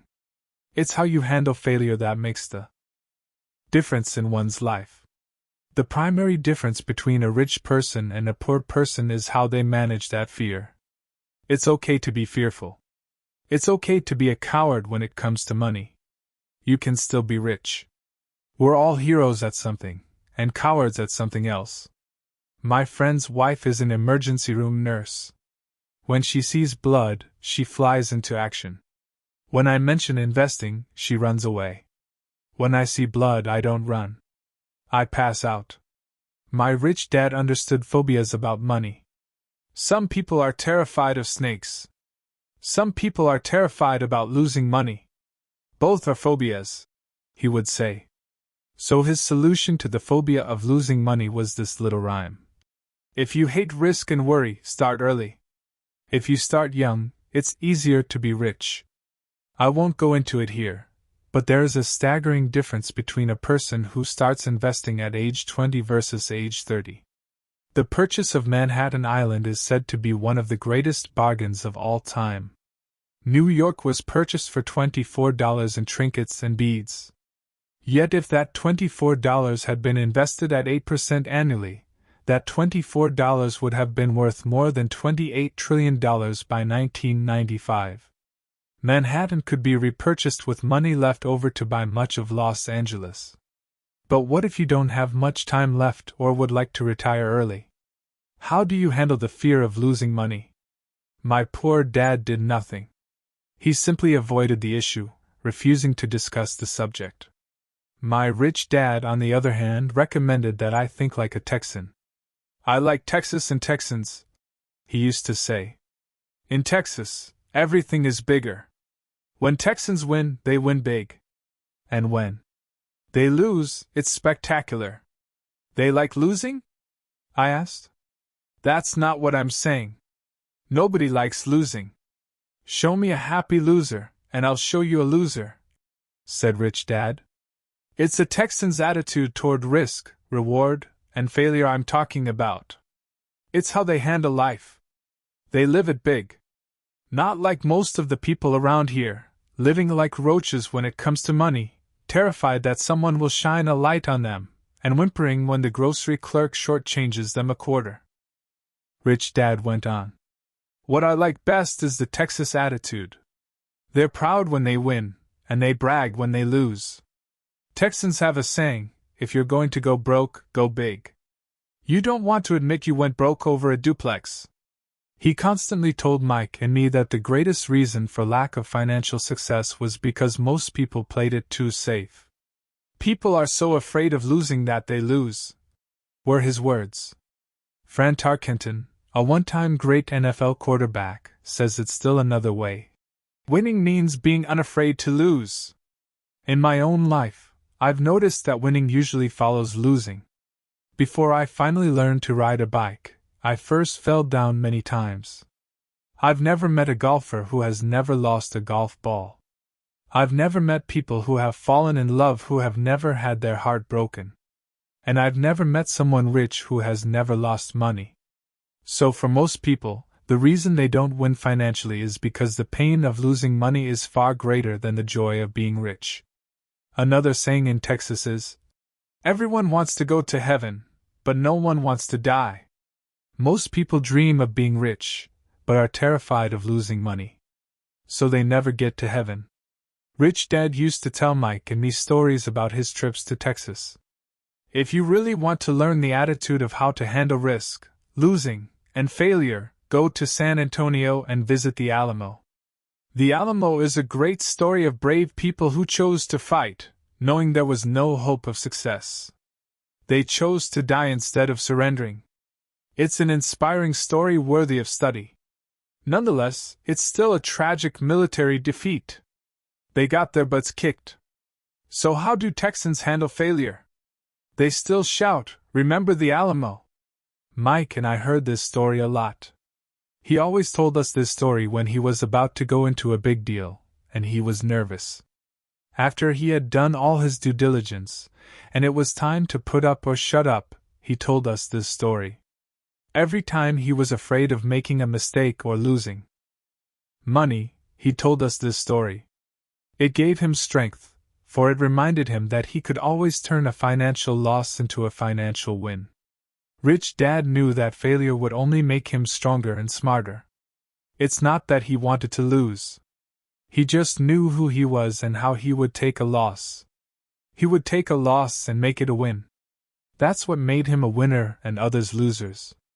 It gave him the courage to cross the line when others backed out.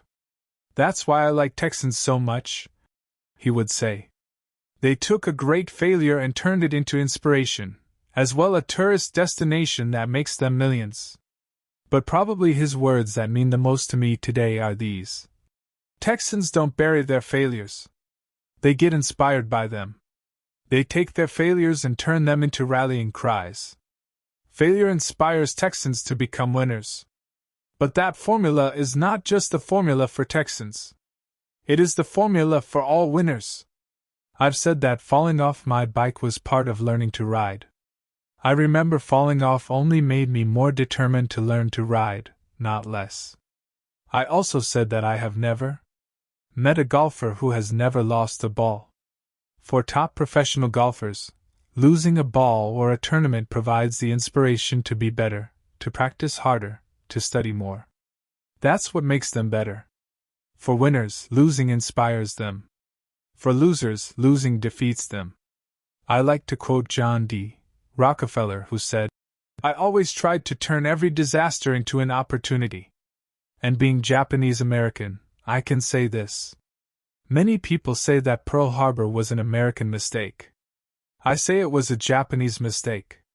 From the movie Tora, Tora, Tora, a somber Japanese admiral says to his cheering subordinates, "I am afraid we have awakened a sleeping giant." Remember Pearl Harbor became a rallying cry. It turned one of America's greatest losses into the reason to win. This great defeat gave America strength, and America soon emerged as a world power. Failure inspires winners, and failure defeats losers. It is the biggest secret of winners. It's the secret that losers do not know. The greatest secret of winners is that failure inspires winning, thus, they're not afraid of losing. Repeating Fran Tarkenton's quote, "Winning means being unafraid to lose." People like Fran Tarkenton are not afraid of losing, because they know who they are. They hate losing, so they know that losing will only inspire them to become better. There is a big difference between hating losing and being afraid to lose. Most people are so afraid of losing money that they lose. They go broke over a duplex. Financially, they play life too safe and too small.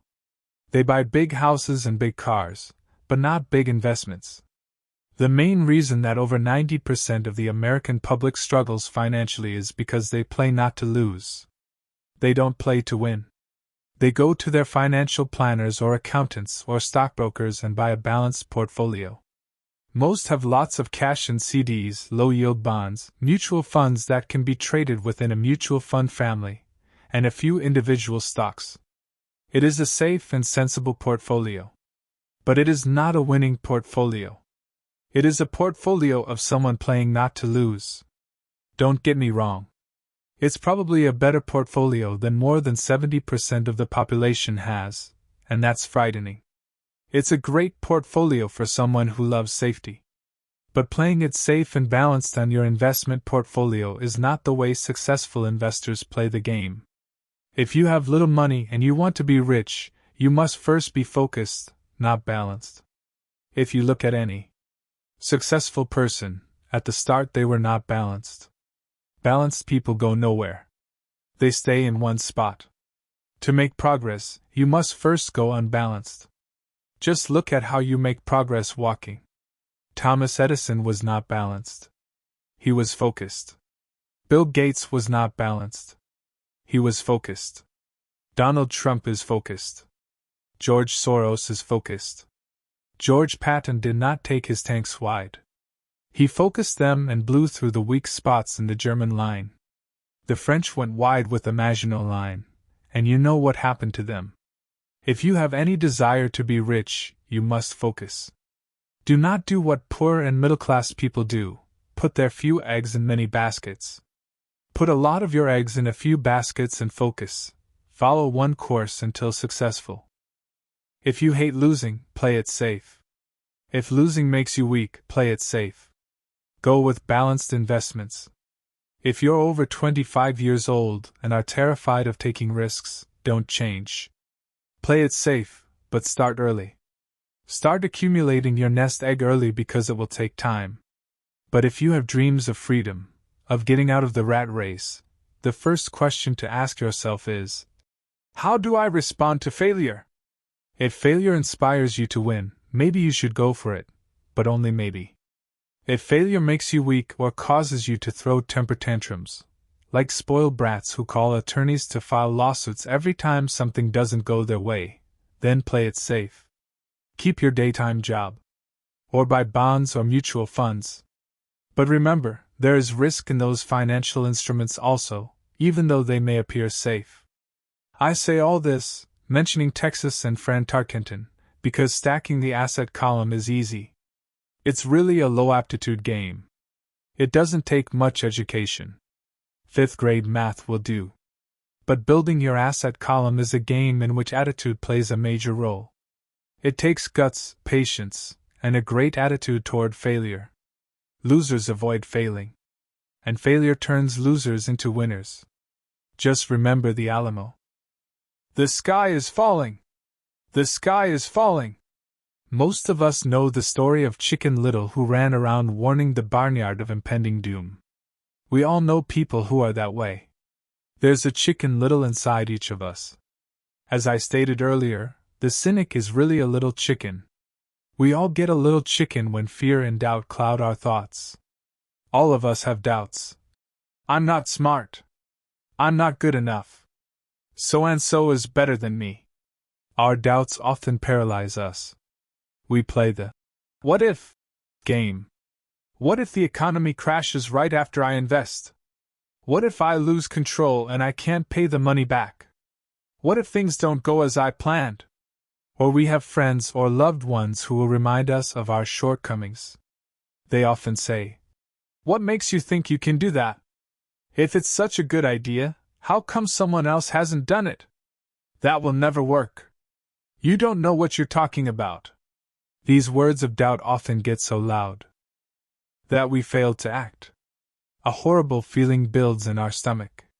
Sometimes we can't sleep. We fail to move forward. So we stay with what is safe, and opportunities pass us by.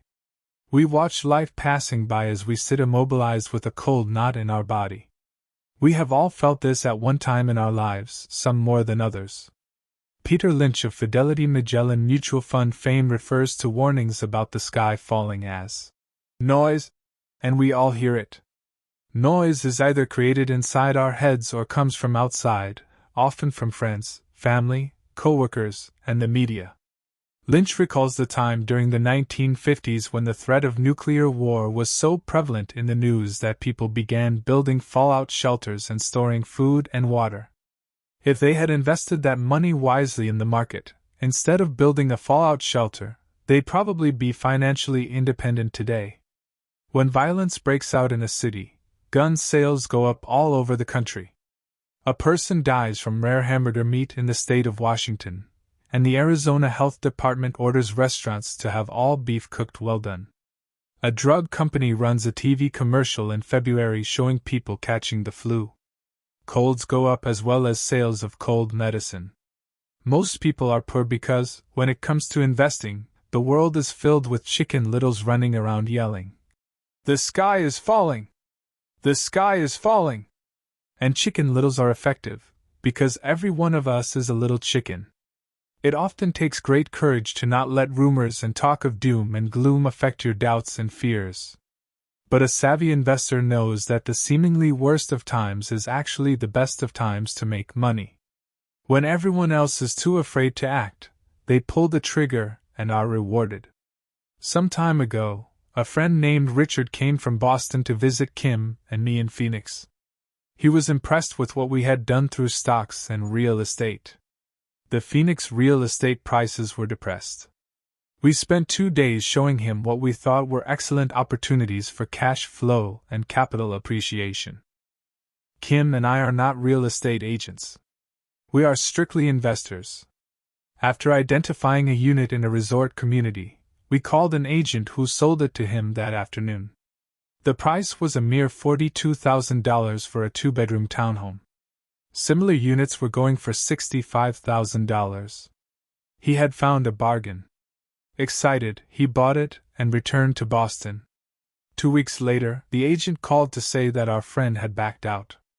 I called immediately to find out why. All he said was that he talked to his neighbor, and his neighbor told him it was a bad deal. He was paying too much. I asked Richard if his neighbor was an investor. Richard said he was not. When I asked why he listened to him, Richard got defensive and simply said he wanted to keep looking. The real estate market in Phoenix turned, and a few years later, that little unit was renting for $1,000 a month, $500 in the peak winter months. The unit was worth $95,000. All Richard had to put down was $5,000, and he would have had a start at getting out of the rat race. Today, he still has done nothing. Richard's backing out did not surprise me. It's called buyer's remorse, and it affects all of us. The little chicken won, and a chance at freedom was lost. In another example, I hold a small portion of my assets in tax-lien certificates instead of CDs. I earn 16% per year on my money, which certainly beats the interest rates banks offer on CDs. The certificates are secured by real estate and enforced by state law, which is also better than most banks. The formula they're bought on makes them safe. They just lack liquidity. So I look at them as 2 to 7 year CDs. Almost every time I tell someone that I hold my money this way, especially if they have money in CDs, they will tell me it's risky. They tell me why I should not do it. When I ask them where they get their information, they say from a friend or an investment magazine. They've never done it, and they're telling someone who's doing it why they shouldn't. The lowest yield I look for is 16%. But people who are filled with doubt are willing to accept a far lower return. Doubt is expensive. My point is that it's those doubts and cynicism that keep most people poor and playing it safe. The real world is simply waiting for you to get rich. Only a person's doubts keep them poor. As I said, getting out of the rat race is technically easy. It doesn't take much education, but those doubts are cripplers for most people. Cynics never win, said Rich Dad. Unchecked doubt and fear creates a cynic. Cynics criticize, and winners analyze, was another of his favorite sayings. Rich Dad explained that criticism blinded while analysis opened eyes. Analysis allowed winners to see that critics were blind, and to see opportunities that everyone else missed. And finding what people miss is key to any success. Real estate is a powerful investment tool for anyone seeking financial independence or freedom. It is a unique investment tool. Yet every time I mention real estate as a vehicle, I often hear, "I don't want to fix toilets." That's what Peter Lynch calls noise. That's what my rich dad would say is the cynic talking, someone who criticizes and does not analyze, someone who lets their doubts and fears close their mind instead of open their eyes. So when someone says, "I don't want to fix toilets," I want to fire back.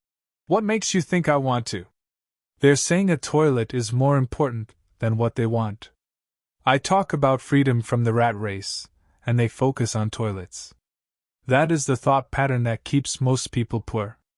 They criticize instead of analyze. "I don't want to hold the key to your success," Rich Dad would say. Because I, too, do not want to fix toilets. I shop hard for a property manager who does fix toilets. And by finding a great property manager who runs houses or apartments, well, my cash flow goes up. But more importantly, a great property manager allows me to buy a lot more real estate since I don't have to fix toilets. A great property manager is key to success in real estate. Finding a good manager is more important to me than the real estate. A great property manager often hears of great deals before real estate agents do, which makes them even more valuable. That is what Rich Dad meant by, "I don't want to hold the key to your success." Because I do not want to fix toilets either, I figured out how to buy more real estate and expedite my getting out of the rat race. The people who continue to say, "I don't want to fix toilets," often deny themselves the use of this powerful investment vehicle. Toilets are more important than their freedom. In the stock market, I often hear people say, "I don't want to lose money." Well, what makes them think I or anyone else likes losing money? They don't make money because they choose to not lose money. Instead of analyzing, they close their minds to another powerful investment vehicle, the stock market. I was riding with a friend past our neighborhood gas station. He looked up and saw that the price of gas was going up and thus the price of oil. My friend is a worrywart, or a chicken little. To him, the sky is always going to fall, and it usually does on him. When we got home, he showed me all the stats as to why the price of oil was going to go up over the next few years, statistics I had never seen before, even though I already owned substantial shares of an existing oil company. With that information, I immediately began looking for and found a new, undervalued oil company that was about to find some oil deposits. My broker was excited about this new company, and I bought 15,000 shares for 65 cents per share. 3 months later, this same friend and I drove by the same gas station, and sure enough, the price per gallon had gone up nearly 15%. Again, the Chicken Little worried and complained. I smiled because, a month earlier, that little oil company hit oil and those 15,000 shares went up to more than $3 per share since he had first given me the tip. And the price of gas will continue to go up if what my friend says is true. If most people understood how a stop worked in stock market investing, there would be more people investing to win instead of investing not to lose. A stop is simply a computer command that sells your stock automatically if the price begins to drop, helping to minimize your losses and maximize some gains. It's a great tool for those who are terrified of losing. So whenever I hear people focusing on their I don't wants, rather than what they do want, I know the noise in their head must be loud. Chicken Little has taken over their brain and is yelling. The sky is falling, and toilets are breaking. So they avoid their don't wants, but they pay a huge price. They may never get what they want in life. Instead of analyzing, their inner Chicken Little closes their mind. Rich Dad gave me a way of looking at Chicken Little. Just do what Colonel Sanders did. At the age of 66, he lost his business and began to live on his Social Security check. It wasn't enough. He went around the country selling his recipe for fried chicken. He was turned down 1,009 times before someone said yes. And he went on to become a multimillionaire at an age when most people are quitting. He was a brave and tenacious man. Rich Dad said of Harlan Sanders. So when you're in doubt and feeling a little afraid, just do what Colonel Sanders did to his little chicken. He fried it. Busy people are often the most lazy. We have all heard stories of a businessman who works hard to earn money. He works hard to be a good provider for his wife and children. He spends long hours at the office and brings work home on weekends. One day he comes home to an empty house. His wife has left with the kids. He knew he and his wife had problems, but rather than work to make the relationship strong, he stayed busy at work. Dismayed, his performance at work slips and he loses his job. Today, I often meet people who are too busy to take care of their wealth. And there are people too busy to take care of their health. The cause is the same. They're busy, and they stay busy as a way of avoiding something they do not want to face. Nobody has to tell them. Deep down they know. In fact, if you remind them, they often respond with anger or irritation. If they aren't busy at work or with the kids, they're often busy watching TV, fishing, playing golf, or shopping. Yet deep down they know they are avoiding something important. That's the most common form of laziness. Laziness by staying busy. So what is the cure for laziness? The answer is, a little greed. For many of us, we were raised thinking of greed or desire as bad. Greedy people are bad people, my mom used to say. Yet we all have inside of us this yearning to have nice, new, or exciting things. So to keep that emotion of desire under control, often parents find ways of suppressing that desire with guilt. You only think about yourself. Don't you know you have brothers and sisters? Was one of my mom's favorites. You want me to buy you what? Was a favorite of my dad. Do you think we're made of money? Do you think money grows on trees? We're not rich people, you know. It wasn't so much the words, but the angry guilt trip that went with the words that got to me. Or the reverse guilt trip was the, I'm sacrificing my life to buy this for you. I'm buying this for you because I never had this advantage when I was a kid. I have a neighbor who is stone broke but can't park his car in his garage. The garage is filled with toys for his kids.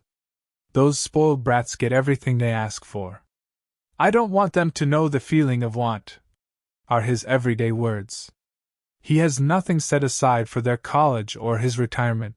but his kids have every toy ever made. He recently got a new credit card in the mail and took his kids to visit Las Vegas. "I'm doing it for the kids," he said with great sacrifice. Rich Dad forbade the words. "I can't afford it." In my real home, that's all I heard. Instead, Rich Dad required his children to say, "How can I afford it?" He believed that the words, "I can't afford it," shut down your brain. It didn't have to think anymore. "How can I afford it?" opened up the brain and forced it to think and search for answers. But most importantly, he felt the words, "I can't afford it," were a lie. And the human spirit knows it. "The human spirit is very, very powerful," he would say. "It knows it can do anything." By having a lazy mind that says, "I can't afford it," a war breaks out inside you. Your spirit is angry, and your lazy mind must defend its lie. The spirit is screaming, "Come on! Let's go to the gym and work out." And the lazy mind says, "But I'm tired. I worked really hard today." Or the human spirit says, "I'm sick and tired of being poor. Let's get out there and get rich." To which the lazy mind says, "Rich people are greedy. Besides, it's too much bother. It's not safe. I might lose money. I'm working hard enough as it is. I've got too much to do at work anyway. Look at what I have to do tonight. My boss wants it finished by morning. I can't afford it." Also causes sadness, a helplessness that leads to despondency and often depression. "How can I afford it?" opens up possibilities, excitement, and dreams. So Rich Dad was not so concerned about what we wanted to buy as long as we understood that "How can I afford it?" creates a stronger mind and a dynamic spirit. Thus he rarely gave Mike or me anything. He would instead ask, "How can you afford it?" And that included college, which we paid for ourselves. It was not the goal, but the process of attaining the goal that he wanted us to learn. The problem I see today is that there are millions of people who feel guilty about their desire or their greed. It's old conditioning from their childhood. While they desire to have the finer things that life offers, most have been conditioned subconsciously to say, "I can't have that," or "I'll never be able to afford that." When I decided to exit the rat race, it was simply a question of, "How can I afford to never work again?" And my mind began to kick out answers and solutions. The hardest part was fighting my real parents' dogma. "We can't afford that. Stop thinking only about yourself. Why don't you think about others?" And other similar sentiments designed to instill guilt to suppress my greed. So how do you beat laziness? Once again, the answer is a little greed. It's that radio station WIFM, which stands for "What's in it for me?" A person needs to sit down and ask, what would my life be like if I never had to work again? What would I do if I had all the money I needed? Without that little greed, the desire to have something better, progress is not made. Our world progresses because we all desire a better life. New inventions are made because we desire something better. We go to school and study hard because we want something better. So whenever you find yourself avoiding something you know you should be doing, then the only thing to ask yourself is, what's in it for me? Be a little greedy. It's the best cure for laziness. Too much greed, however, as anything in excess can be, is not good. But just remember what Michael Douglas said in the movie Wall Street. Greed is good. Rich Dad said it differently. Guilt is worse than greed, for guilt robs the body of its soul. I think Eleanor Roosevelt said it best. Do what you feel in your heart to be right, for you'll be criticized anyway. You'll be damned if you do, and damned if you don't. Our lives are a reflection of our habits more than our education. After seeing the movie Conan the Barbarian, starring Arnold Schwarzenegger, a friend said, I'd love to have a body like Schwarzenegger. Most of the guys nodded in agreement. I even heard he was really puny and skinny at one time. Another friend added, Yeah, I heard that too, another one said. I heard he has a habit of working out almost every day in the gym. Yeah, I'll bet he has to. Nah, said the group's cynic. I'll bet he was born that way. Besides, let's stop talking about Arnold and get some beers. This is an example of habits controlling behavior. I remember asking my rich dad about the habits of the rich. Instead of answering me outright, he wanted me to learn through example, as usual. When does your dad pay his bills? Rich Dad asked. The first of the month, I said. Does he have anything left over?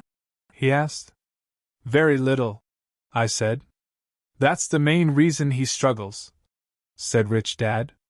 He has bad habits. Your dad pays everyone else first. He pays himself last, but only if he has anything left over. Which he usually doesn't, I said. But he has to pay his bills, doesn't he? You're saying he shouldn't pay his bills? Of course not, said Rich Dad. I firmly believe in paying my bills on time. I just pay myself first. Before I pay even the government.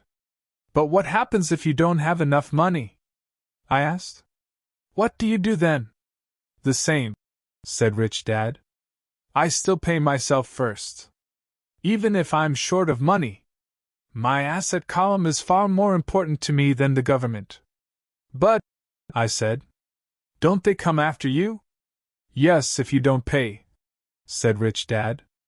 Look, I did not say not to pay. I just said I pay myself first, even if I'm short of money. But, I replied, how do you do that? It's not how. The question is why, Rich Dad said. Okay, why? Motivation, said Rich Dad.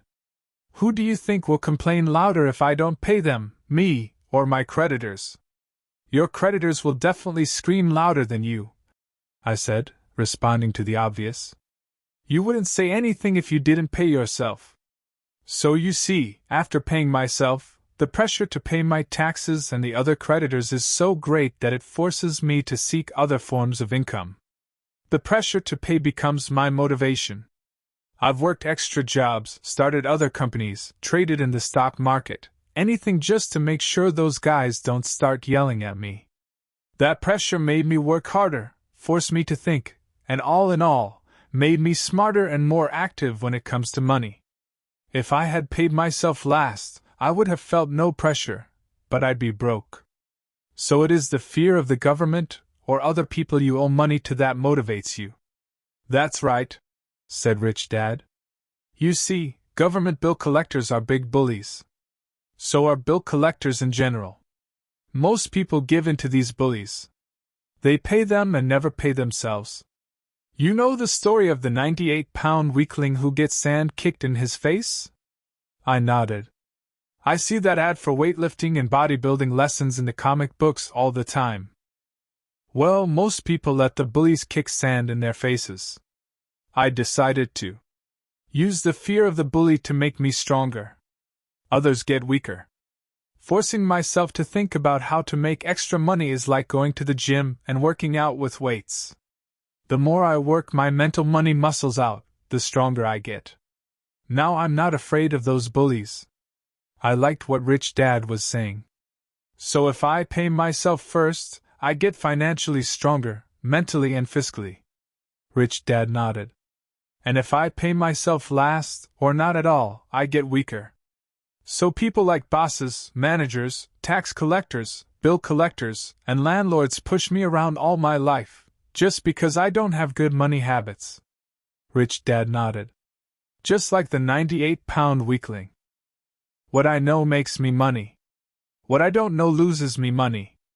Every time I have been arrogant, I have lost money. Because when I'm arrogant, I truly believe that what I don't know is not important. Rich Dad would often tell me. I have found that many people use arrogance to try to hide their own ignorance. It often happens when I am discussing financial statements with accountants, or even other investors. They try to bluster their way through the discussion. It is clear to me that they don't know what they're talking about.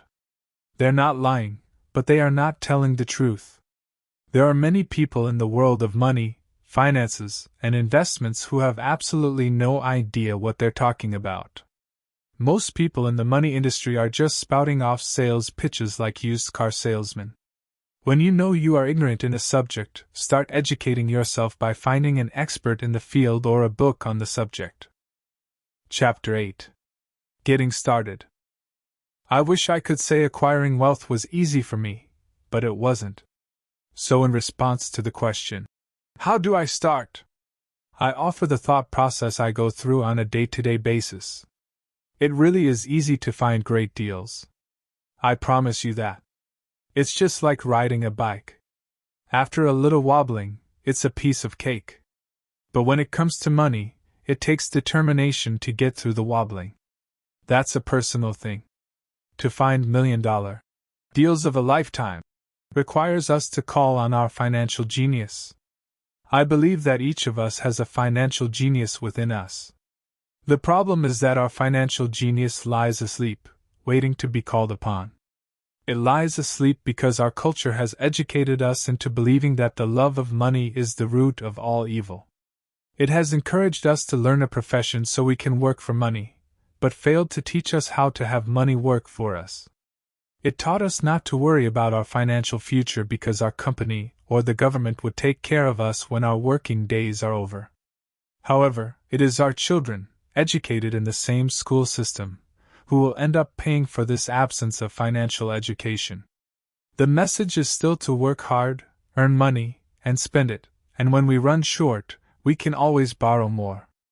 Unfortunately, 90% of the Western world subscribes to the above dogma, simply because it's easier to find a job and work for money.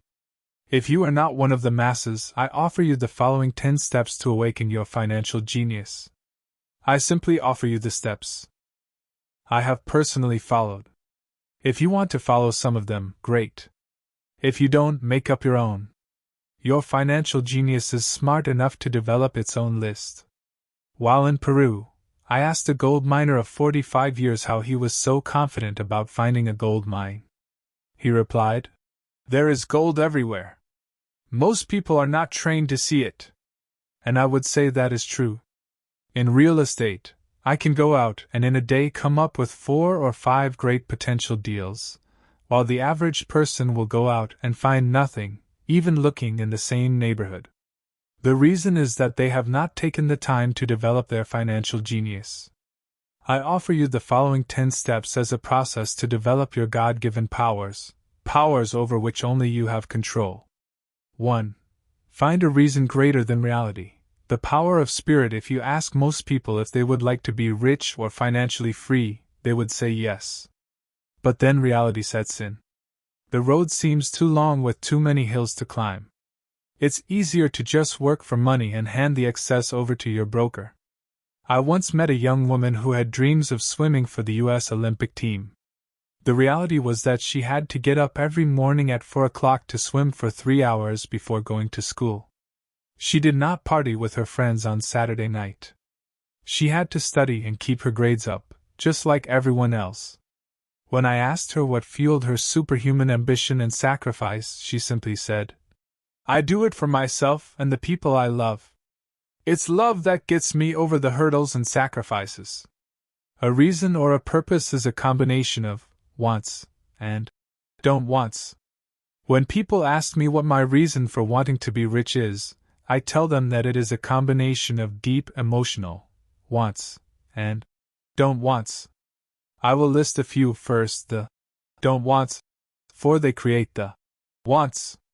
I don't want to work all my life. I don't want what my parents aspired for, which was job security and a house in the suburbs. I don't like being an employee. I hated that my dad always missed my football games because he was so busy working on his career. I hated it when my dad worked hard all his life and the government took most of what he worked for at his death. He could not even pass on what he worked so hard for when he died. The rich don't do that. They work hard and pass it on to their children. Now the wants. I want to be free to travel the world and live in the lifestyle I love. I want to be young when I do this. I want to simply be free. I want control over my time and my life. I want money to work for me. Those are my deep-seated emotional reasons. What are yours? If they are not strong enough, then the reality of the road ahead may be greater than your reasons. I have lost money and been set back many times, but it was the deep emotional reasons that kept me standing up and going forward. I wanted to be free by age 40, but it took me until I was 47, with many learning experiences along the way. As I said, I wish I could say it was easy. It wasn't. But it wasn't that hard either. I've learned that, without a strong reason or purpose, anything in life is hard. 2. Make daily choices, the power of choice. Choice is the main reason people want to live in a free country. We want the power to choose. Financially, with every dollar we get in our hands, we hold the power to choose our future, to be rich, poor, or middle class. Our spending habits reflect who we are. Poor people simply have poor spending habits. The benefit I had as a boy was that I loved playing Monopoly constantly. Nobody told me Monopoly was only for kids, so I just kept playing the game as an adult. I also had a rich dad who pointed out to me the difference between an asset and a liability. So a long time ago, as a little boy, I chose to be rich, and I knew that all I had to do was learn to acquire assets, real assets. My best friend, Mike, had an asset column handed to him, but he still had to choose to learn to keep it. Many rich families lose their assets in the next generation simply because there was no one trained to be a good steward over their assets. Most people choose not to be rich. For 90% of the population, being rich is too much of a hassle. So they invent sayings that go, "I'm not interested in money. I'll never be rich. I don't have to worry. I'm still young. When I make some money, then I'll think about my future. My husband/wife handles the finances." The problem with those statements is that they rob the person who chooses to think such thoughts of two things. One is time, which is your most precious asset. The second is learning. Having no money should not be an excuse to not learn. But that is a choice we all make daily, the choice of what we do with our time, our money, and what we put in our heads. That is the power of choice. All of us have choice. I just choose to be rich, and I make that choice every day. Invest first in education. In reality, the only real asset you have is your mind, the most powerful tool we have dominion over. Each of us has the choice of what we put in our brain once we're old enough. You can watch TV, read golf magazines, or go to ceramics class or a class on financial planning. You choose. Most people simply buy investments rather than first investing and learning about investing. A friend of mine recently had her apartment burglarized. The thieves took her electronics and left all the books. And we all have that same choice. 90% of the population buys TV sets, and only about 10% buy business books. So what do? I go to seminars. I like it when they are at least 2 days long because I like to immerse myself in the subject. In 1973, I was watching this guy on TV who was advertising a 3-day seminar on how to buy real estate for nothing down. I spent $385 and that course has made me at least $2 million, if not more. But more importantly, it bought me life. I don't have to work for the rest of my life because of that one course. I go to at least 2 such courses every year. I love CDs and audiobooks. The reason, I can easily review what I just heard. I was listening to an investor say something I completely disagreed with. Instead of becoming arrogant and critical, I simply listened to that 5-minute stretch at least 20 times, maybe more. But suddenly, by keeping my mind open, I understood why he said what he said. It was like magic. I felt like I had a window into the mind of one of the greatest investors of our time. I gained tremendous insight into the vast resources of his education and experience. The net result, I still have the old way I used to think, and I now have a new way of looking at the same problem or situation. I have two ways to analyze a problem or trend, and that is priceless. Today, I often say, how would Donald Trump do this? Or Warren Buffett or George Soros? The only way I can access their vast mental power is to be humble enough to read or listen to what they have to say. Arrogant or critical people are often people with low self-esteem who are afraid of taking risks. That's because if you learn something new, you are then required to make mistakes in order to fully understand what you have learned. If you have read this far, arrogance is not one of your problems. Arrogant people rarely read or listen to experts. Why should they? They are the center of the universe. There are so many, intelligent, people who argue or defend when a new idea clashes with the way they think. In this case, their so-called intelligence combined with arrogance equals ignorance. Each of us knows people who are highly educated, or believe they are smart, but their balance sheet paints a different picture. A truly intelligent person welcomes new ideas, for new ideas can add to the synergy of other accumulated ideas. Listening is more important than talking. If that were not true, God would not have given us 2 ears and only 1 mouth. Too many people think with their mouth instead of listening in order to absorb new ideas and possibilities. They argue instead of asking questions. I take a long view on my wealth. I do not subscribe to the get-rich-quick mentality most lottery players or casino gamblers have. I may go in and out of stocks, but I am long on education. If you want to fly an airplane, I advise taking lessons first. I am always shocked at people who buy stocks or real estate, but never invest in their greatest asset, their mind. Just because you bought a house or 2 does not make you an expert at real estate. 3. Choose friends carefully. The power of association. First of all, I do not choose my friends by their financial statements. I have friends who have actually taken a vow of poverty, as well as friends who earn millions every year. The point is that I learn from all of them. Now, I will admit that there are people I have actually sought out because they had money. But I was not after their money, I was seeking their knowledge. In some cases, these people who had money have become dear friends. I've noticed that my friends with money talk about money. They don't do it to brag. They're interested in the subject. So I learn from them, and they learn from me. My friends who are in dire financial straits do not like talking about money, business, or investing. They often think it rude or unintellectual. So I also learn from my friends who struggle financially. I find out what not to do. I have several friends who have generated over $1 billion in their short lifetimes. The 3 of them report the same phenomenon.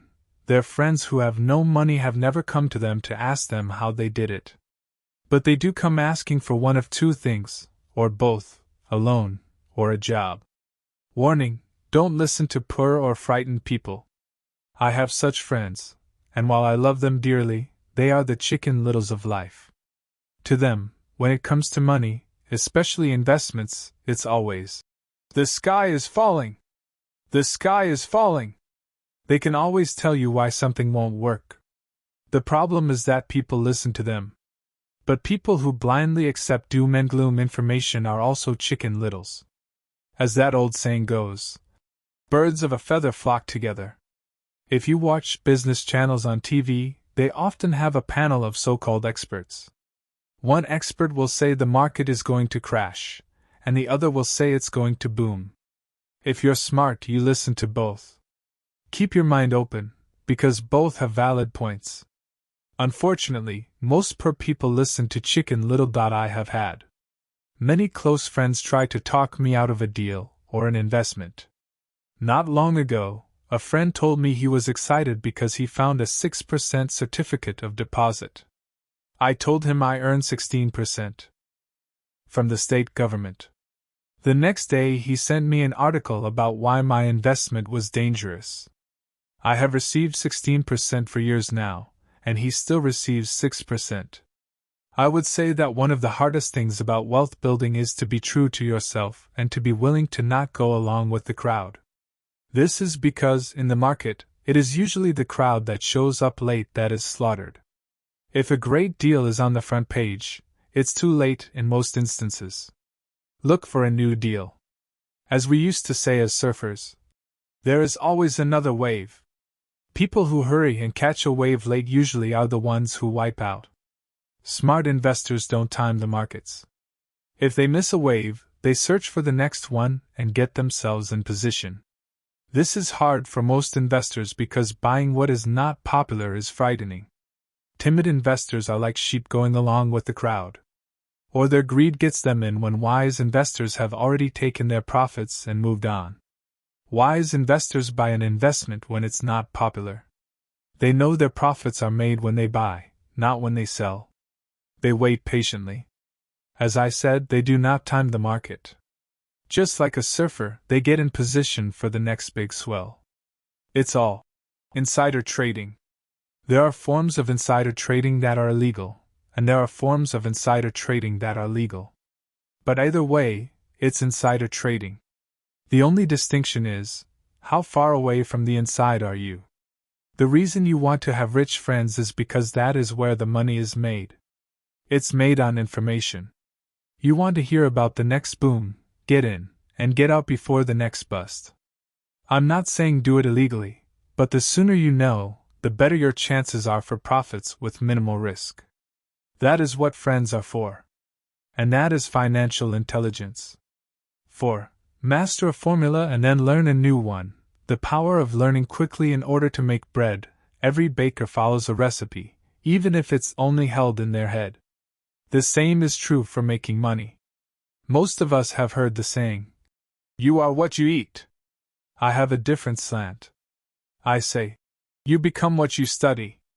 In other words, be careful what you learn, because your mind is so powerful that you become what you put in your head. For example, if you study cooking, you then tend to cook. If you don't want to be a cook anymore, then you need to study something else. When it comes to money, the masses generally have one basic formula they learn in school, and it's this: work for money. The predominant formula I see in the world is that every day millions of people get up, go to work, earn money, pay bills, balance checkbooks, buy some mutual funds, and go back to work. That is the basic formula, or recipe. If you're tired of what you're doing, or you're not making enough, it's simply a case of changing the formula via which you make money. Years ago, when I was 26, I took a weekend class called How to Buy Real Estate Foreclosures. I learned a formula. The next trick was to have the discipline to actually put into action what I had learned. That is where most people stop. For 3 years, while working for Xerox, I spent my spare time learning to master the art of buying foreclosures. I've made several $1 million using that formula. So after I mastered that formula, I went in search of other formulas. For many of the classes, I did not directly use the information I learned, but I always learned something new. I have attended classes designed for derivative traders, commodity option traders, and chaologists. I was way out of my league, being in a room full of people with doctorates in nuclear physics and space science. Yet I learned a lot that made my stock and real estate investing more meaningful and lucrative. Most junior colleges and community colleges have classes on financial planning and buying traditional investments. They are good places to start, but I always search for a faster formula.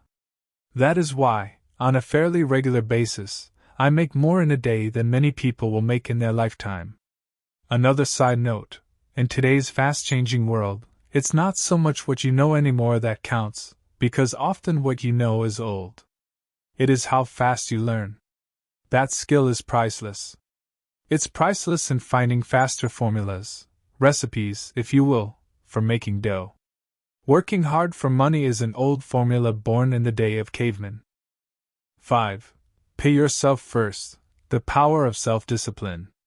If you cannot get control of yourself, do not try to get rich. It makes no sense to invest, make money, and blow it. It is the lack of self-discipline that causes most lottery winners to go broke soon after winning millions. It is the lack of self-discipline that causes people who get a raise to immediately go out and buy a new car or take a cruise. It is difficult to say which of the 10 steps is the most important. But of all the steps, this step is probably the most difficult to master if it is not already a part of your makeup. I would venture to say that personal self-discipline is the number one delineating factor between the rich, the poor, and the middle class. Simply put, people who have low self-esteem and low tolerance for financial pressure can never be rich. As I have said, a lesson learned from my rich dad was that the world will push you around. The world pushes people around, not because other people are bullies, but because the individual lacks internal control and discipline. People who lack internal fortitude often become victims of those who have self-discipline. In the entrepreneur classes I teach, I constantly remind people to not focus on their product, service, or widget, but to focus on developing management skills.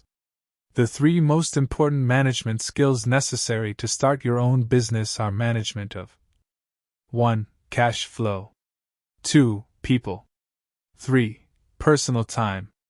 I would say the skills to manage these 3 apply to anything, not just entrepreneurs. The 3 matter in the way you live your life as an individual, or as part of a family, a business, a charitable organization, a city, or a nation. Each of these skills is enhanced by the mastery of self-discipline. I do not take the saying, "Pay yourself first" lightly. The statement, "Pay yourself first," comes from George Clason's book, The Richest Man in Babylon. Millions of copies have been sold. But while millions of people freely repeat that powerful statement, few follow the advice. As I said, financial literacy allows one to read numbers, and numbers tell the story. By looking at a person's income statement and balance sheet, I can readily see if people who spout the words, "Pay yourself first," actually practice what they preach. So review the financial statements of people who pay themselves first against someone who doesn't. The actions of individuals who choose to pay themselves first. Each month, they allocate money to their asset column before they pay their monthly expenses. Although millions of people have read Clason's book and understand the words, "Pay yourself first," in reality they pay themselves last. Now I can hear the howls from those of you who sincerely believe in paying your bills first. And I can hear all the responsible people who pay their bills on time. I am not saying be irresponsible and not pay your bills. All I am saying is do what the book says, which is, pay yourself first. Kim and I have had many bookkeepers, accountants, and bankers who have had a major problem with this way of looking at pay yourself first.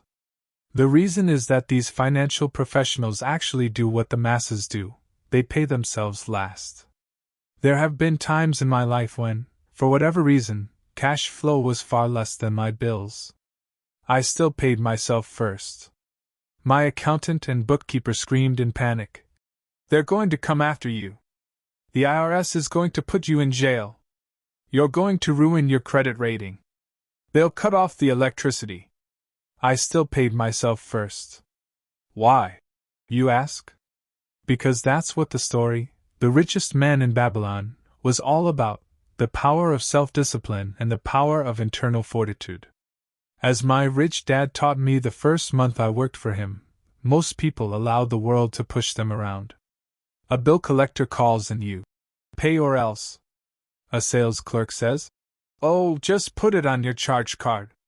Your real estate agent tells you, "Go ahead.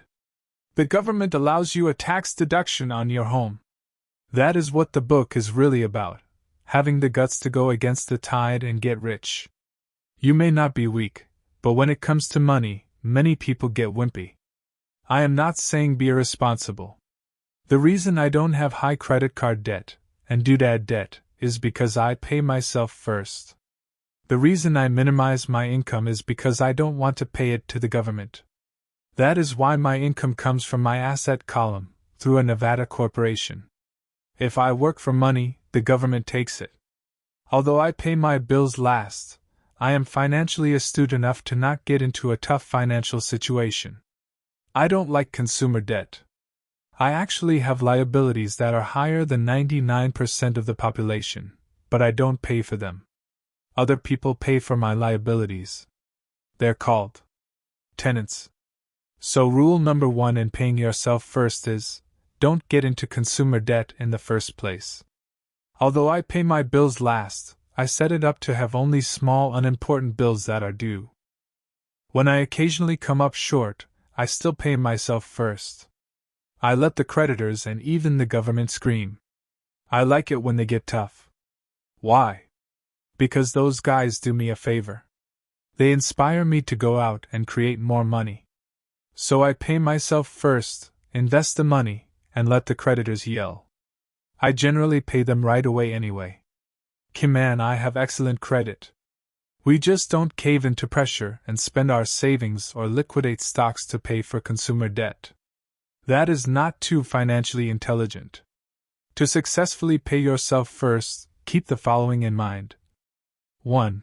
Don't get into large debt positions that you have to pay for. Keep your expenses low. Build up assets first. Then buy the big house or nice car. Being stuck in the rat race is not intelligent. 2. When you come up short, let the pressure build and don't dip into your savings or investments.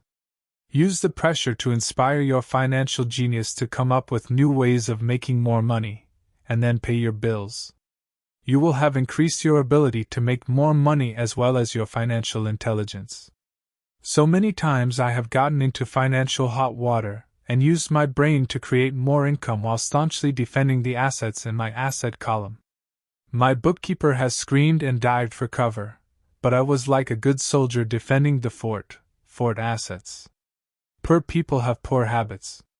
A common bad habit is innocently called dipping into savings. The rich know that savings are only used to create more money, not to pay bills. I know that sounds tough, but as I said, if you're not tough inside, the world will always push you around anyway. If you do not like financial pressure, then find a formula that works for you.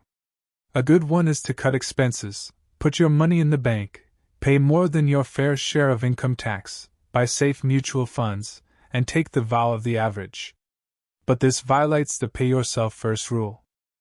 This rule does not encourage self-sacrifice or financial abstinence. It doesn't mean pay yourself first and starve. Life was meant to be enjoyed. If you call on your financial genius, you can have all the goodies of life, get rich, and pay bills. And that is financial intelligence. 6. Pay your brokers well, the power of good advice. Sometimes I see people posting a sign in front of their house that says, "For sale by owner." Or I see people on TV claiming to be discount brokers. My rich dad taught me to take the opposite approach. He believed in paying professionals well, and I have adopted that policy also. Today, I have expensive attorneys, accountants, real estate brokers, and stockbrokers. Why? Because if, and I do mean if, the people are professionals, their services should make you money. And the more money they make, the more money I make. We live in the information age. Information is priceless. A good broker should provide you with information, as well as take the time to educate you. I have several brokers who do that for me. Some taught me when I had little or no money, and I am still with them today. What I pay a broker is tiny in comparison with what kind of money I can make because of the information they provide. I love it when my real estate broker or stockbroker makes a lot of money, because that usually means I made a lot of money. A good broker saves me time, in addition to making me money, like when I bought the vacant land for $9,000 and sold it immediately for over $25,000 so I could buy my Porsche quicker. A broker is my eyes and ears in the market. They're there every day so I do not have to be. I'd rather play golf. People who sell their house on their own must not value their time much. Why would I want to save a few bucks when I could use that time to make more money or spend it with those I love? What I find funny is that so many poor and middle-class people insist on tipping restaurant help 15 to 20%, even for bad service, but complain about paying a broker 3 to 7%. They enjoy tipping people in the expense column and stiffing people in the asset column. That is not financially intelligent. Keep in mind that not all brokers are created equal. Unfortunately, most brokers are only salespeople. They sell, but they themselves own little or no real estate. There is a tremendous difference between a broker who sells houses and a broker who sells investments. The same is true for stock, bond, mutual fund, and insurance brokers who call themselves financial planners. When I interview any paid professional, I first find out how much property or stocks they personally own and what percentage they pay in taxes. And that applies to my tax attorney as well as my accountant. I have an accountant who minds his own business. His profession is accounting, but his business is real estate. I used to have an accountant who was a small business accountant, but he had no real estate. I switched because we did not love the same business. Find a broker who has your best interests at heart. Many brokers will spend the time educating you, and it could be the best asset you find. Just be fair, and most of them will be fair to you. If all you can think about is cutting their commissions, then why should they want to help you? It's just simple logic. As I said earlier, one of the management skills is the management of people. Many people only manage people they feel smarter than and they have power over. Many middle managers remain middle managers, failing to get promoted, because they know how to work with people below them, but not with people above them. The real skill is to manage and reward the people who are smarter than you in some technical area. That is why companies have a board of directors. You should have one too. That is financial intelligence. 7. Be an Indian giver. The power of getting something for nothing. When the first European settlers came to America, they were taken aback by a cultural practice some American Indians had. For example, if a settler was cold, the Indian would give the person a blanket. Mistaking it for a gift, the settler was often offended when the Indian asked for it back.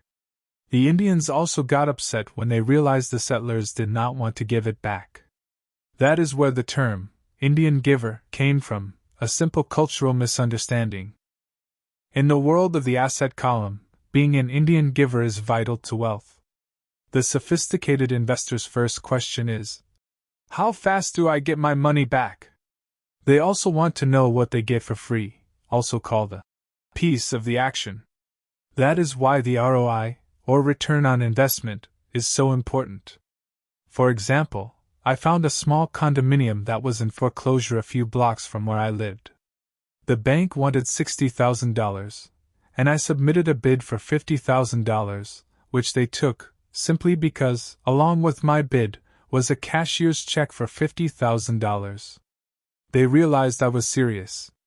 Most investors would say, "Aren't you tying up a lot of cash? Would it not be better to get a loan on it?" The answer is, not in this case. My investment company uses this condominium as a vacation rental in the winter months when the snowbirds come to Arizona. It rents for $2,500 a month for 4 months out of the year. For rental during the off-season, it rents for only $1,000 a month. I had my money back in about 3 years. Now I own this asset, which pumps money out for me, month in and month out. The same is done with stocks. Frequently, my broker calls and recommends I move a sizable amount of money into the stock of a company that he feels is just about to make a move that will add value to the stock, like announcing a new product. I will move my money in for a week to a month while the stock moves up. Then I pull my initial dollar amount out, and stop worrying about the fluctuations of the market, because my initial money is back and ready to work on another asset. So my money goes in, and then it comes out, and I own an asset that was technically free. True, I have lost money on many occasions, but I only play with money I can afford to lose. I would say, on an average 10 investments, I hit home runs on 2 or 3, while 5 or 6 do nothing, and I lose on 2 or 3. But I limit my losses to only the money I have in at that time. People who hate risk put their money in the bank. In the long run, safe savings are better than no savings. But it takes a long time to get your money back and, in most instances, you don't get anything for free with it. On every one of my investments, There must be an upside, something for free, like a condominium, a mini storage, a piece of free land, a house, stock shares, or an office building. And there must be limited risk, or a low-risk idea. There are books devoted entirely to this subject, so I will not talk about it here. Ray Kroc, of McDonald's fame, sold hamburger franchises, not because he loved hamburgers, but because he wanted the real estate under the franchise for free. So wise investors must look at more than ROI. They look at the assets they get for free once they get their money back. That is financial intelligence. 8. Use assets to buy luxuries, the power of focus. A friend's child has been developing a nasty habit of burning a hole in his pocket. Just 16, he wanted his own car.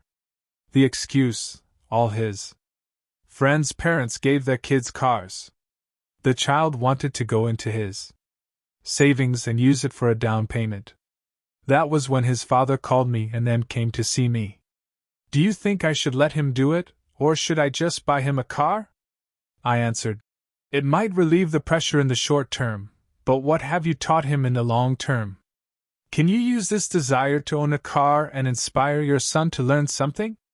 Suddenly the lights went on, and he hurried home. 2 months later I ran into my friend again. Does your son have his new car? I asked. No, he doesn't. But I gave him $3,000 for the car. I told him to use my money instead of his college money. Well, that's generous of you, I said. Not really. The money came with a hitch. So what was the hitch? I asked. Well, first we played your cash flow game. We then had a long discussion about the wise use of money. After that, I gave him a subscription to the Wall Street Journal and a few books on the stock market. Then what? I asked. What was the catch? I told him the $3,000 was his, but he could not directly buy a car with it. He could use it to find a stockbroker and buy and sell stocks. Once he had made $6,000 with the $3,000, the money would be his for the car, and the $3,000 would go into his college fund. And what are the results? I asked. Well, he got lucky early in his trading, but lost everything a few days later. Then he really got interested. Today, I would say he is down $2,000, but his interest is up. He has read all the books I bought him, and he's gone to the library to get more. He reads the Wall Street Journal voraciously, watching for indicators. He's got only $1,000 left, but his interest and learning are sky high. He knows that if he loses that money, he walks for 2 more years. But he does not seem to care. He even seems uninterested in getting a car, because he's found a game that is more fun. What happens if he loses all the money? I asked. We'll cross that bridge when we get to it. I'd rather have him lose everything now than wait till he's our age to risk losing everything. And besides, that is the best $3,000 I've ever spent on his education. What he is learning will serve him for life, and he seems to have gained a new respect for the power of money. As I said earlier, if a person cannot master the power of self-discipline, it is best not to try to get rich. I say this because, although the process of developing cash flow from an asset column is easy in theory, what's hard is the mental fortitude to direct money to the correct use. Due to external temptations, it is much easier in today's consumer world to simply blow money out the expense column. With weak mental fortitude, that money flows into the paths of least resistance. That is the cause of poverty and financial struggle. The following example illustrates the financial intelligence needed to direct money to make more money. If we give 100 people $10,000 at the start of the year, I believe that at the end of the year, 80 would have nothing left. In fact, many would have created greater debt by making a down payment on a new car, refrigerator, electronics, or a holiday. 16 would have increased that $10,000 by 5 to 10%. 4 would have increased it to $20,000 or into the millions. We go to school to learn a profession so we can work for money. It is my opinion that it's just as important to learn how to have money work for you. I love my luxuries as much as anyone else. The difference is I don't buy them on credit. It's the keep up with the Joneses trap. When I wanted to buy a Porsche, the easy road would have been to call my banker and get a loan. Instead of choosing to focus in the liability column, I chose to focus in the asset column. As a habit, I use my desire to consume to inspire and motivate my financial genius to invest. Too often today, we focus on borrowing money to get the things we want instead of focusing on creating money. One is easier in the short term, but harder in the long term. It's a bad habit that we as individuals, and as a nation, have gotten into. Remember, the easy road often becomes hard, and the hard road often becomes easy. The earlier you can train yourself and those you love to be masters of money, the better. Money is a powerful force. Unfortunately, people use the power of money against themselves. If your financial intelligence is low, money will run all over you. It will be smarter than you. If money is smarter than you will work for it all your life. To be the master of money, you need to be smarter than it. Then money will do as it is told. It will obey you. Instead of being a slave to it, you will be the master of it. That is financial intelligence. 9. Choose heroes, the power of myth. When I was a kid, I greatly admired Willie Mays, Hank Aaron, and Yogi Berra. They were my heroes, and I wanted to be just like them. I treasured their baseball cards. I knew their stats, the RBIs, the ERAs, their batting averages, how much they got paid, and how they came up from the minor leagues. As a 9-year-old kid, when I stepped up to bat or played first base or catcher, I wasn't me. I pretended I was a famous baseball player. It's one of the most powerful ways we learn, and we often lose that as adults. We lose our heroes. Today, I watch young kids playing basketball near my home. On the court, they're not little Johnny. They're pretending to be their favorite basketball hero. Copying or emulating heroes is true power learning.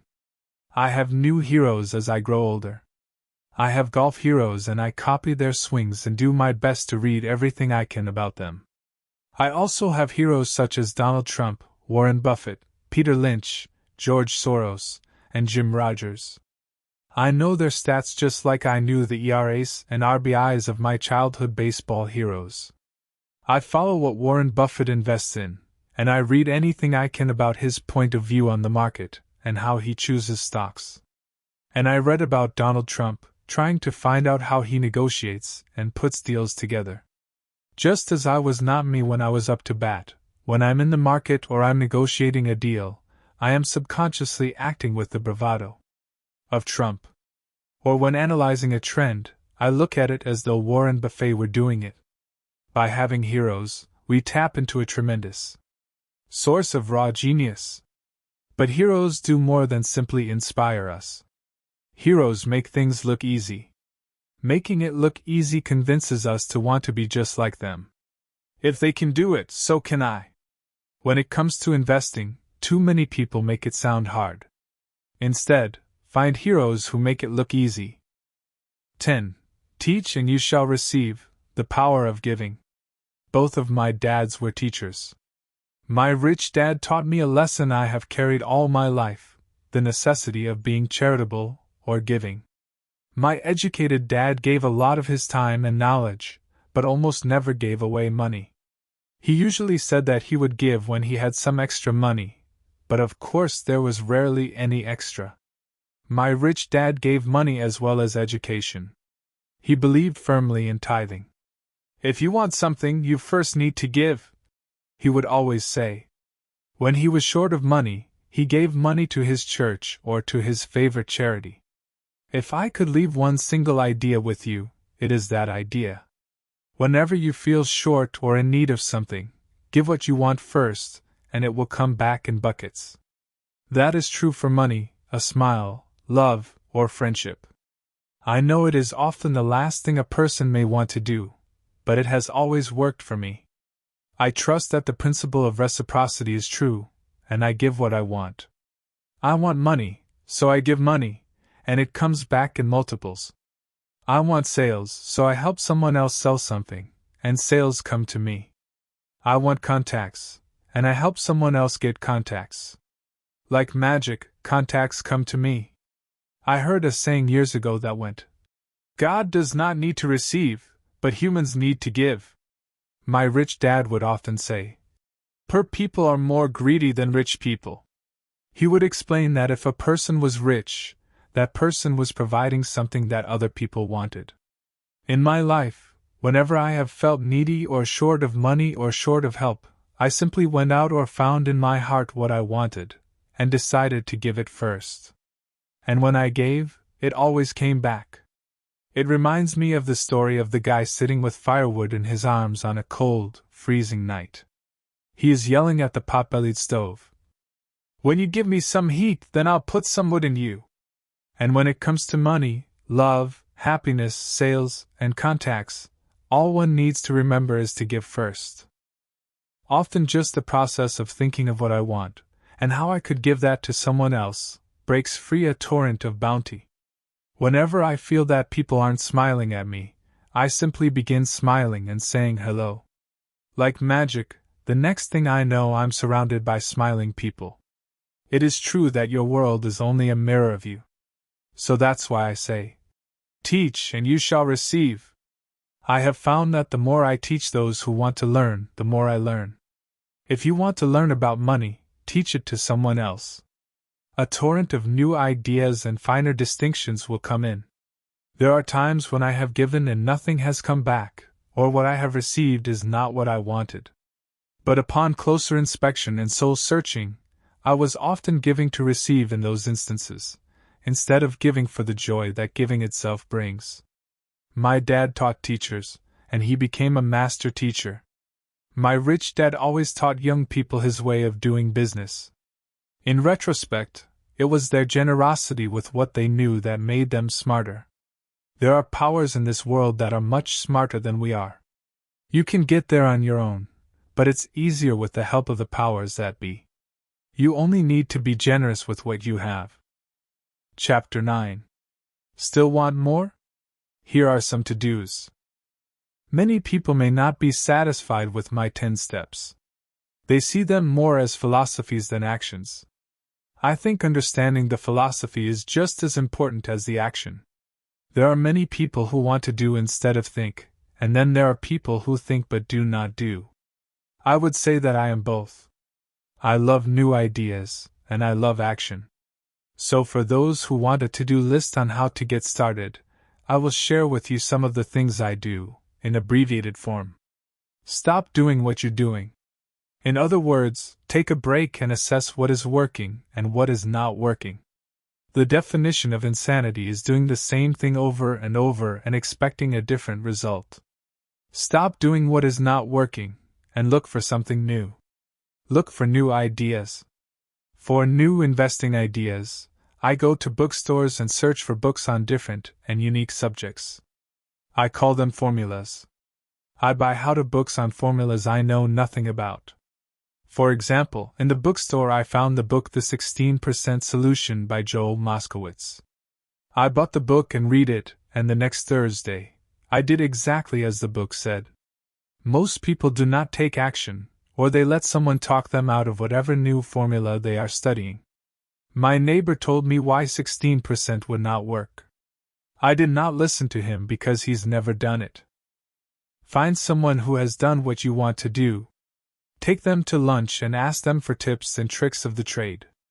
As for 16% tax lien certificates, I went to the county tax office and found the government employee who worked in that office. I found out that she, too, invested in the tax liens. Immediately, I invited her to lunch. She was thrilled to tell me everything she knew and how to do it. After lunch, she spent all afternoon showing me everything. By the next day, I found 2 great properties with her help that have been accruing interest at 16% ever since. It took a day to read the book, a day to take action, an hour for lunch, and a day to acquire 2 great deals.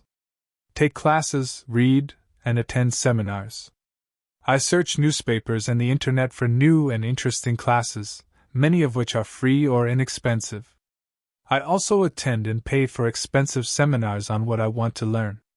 I am wealthy and free from needing a job simply because of the courses I took. I have friends who did not take those classes who told me I was wasting my money, and yet they're still at the same job. Make lots of offers. When I want a piece of real estate, I look at many properties and generally write an offer. If you don't know what the right offer is, neither do I. That is the job of the real estate agent.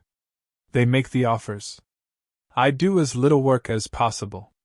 A friend wanted me to show her how to buy apartment houses. So one Saturday she, her agent, and I went and looked at 6 apartment houses. 4 were dogs, but 2 were good. I said to write offers on all 6, offering half of what the owners asked for. She and the agent nearly had heart attacks. They thought it was rude, and would offend the sellers, but I really don't think the agent wanted to work that hard. So they did nothing and went on looking for a better deal. No offers were ever made, and that person is still looking for the right deal at the right price. Well, you don't know what the right price is until you have a second party who wants to deal. Most sellers ask too much. It is rare that a seller asks a price that is less than something is worth. Moral of the story: make offers. People who are not investors have no idea what it feels like to try to sell something. I have had a piece of real estate that I wanted to sell for months. I would have welcomed any offer. They could have offered me 10 pigs, and I would have been happy, not at the offer, but just because someone was interested. I would have countered, maybe for a pig farm in exchange. But that's how the game works. The game of buying and selling is fun. Keep that in mind. It's fun and only a game. Make offers. Someone might say yes. I always make offers with escape clauses. In real estate, I make an offer with language that details, subject to contingencies, such as the approval of a business partner. Never specify who the business partner is.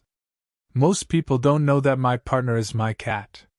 If they accept the offer, and I don't want the deal, I call home and speak to my cat. I make this ridiculous statement to illustrate how absurdly easy and simple the game is. So many people make things too difficult and take it too seriously. Finding a good deal, the right business, the right people, the right investors, or whatever is just like dating. You must go to the market and talk to a lot of people, make a lot of offers, counteroffers, negotiate, reject and accept. I know single people who sit at home and wait for the phone to ring, but it's better to go to the market, even if it's only the supermarket.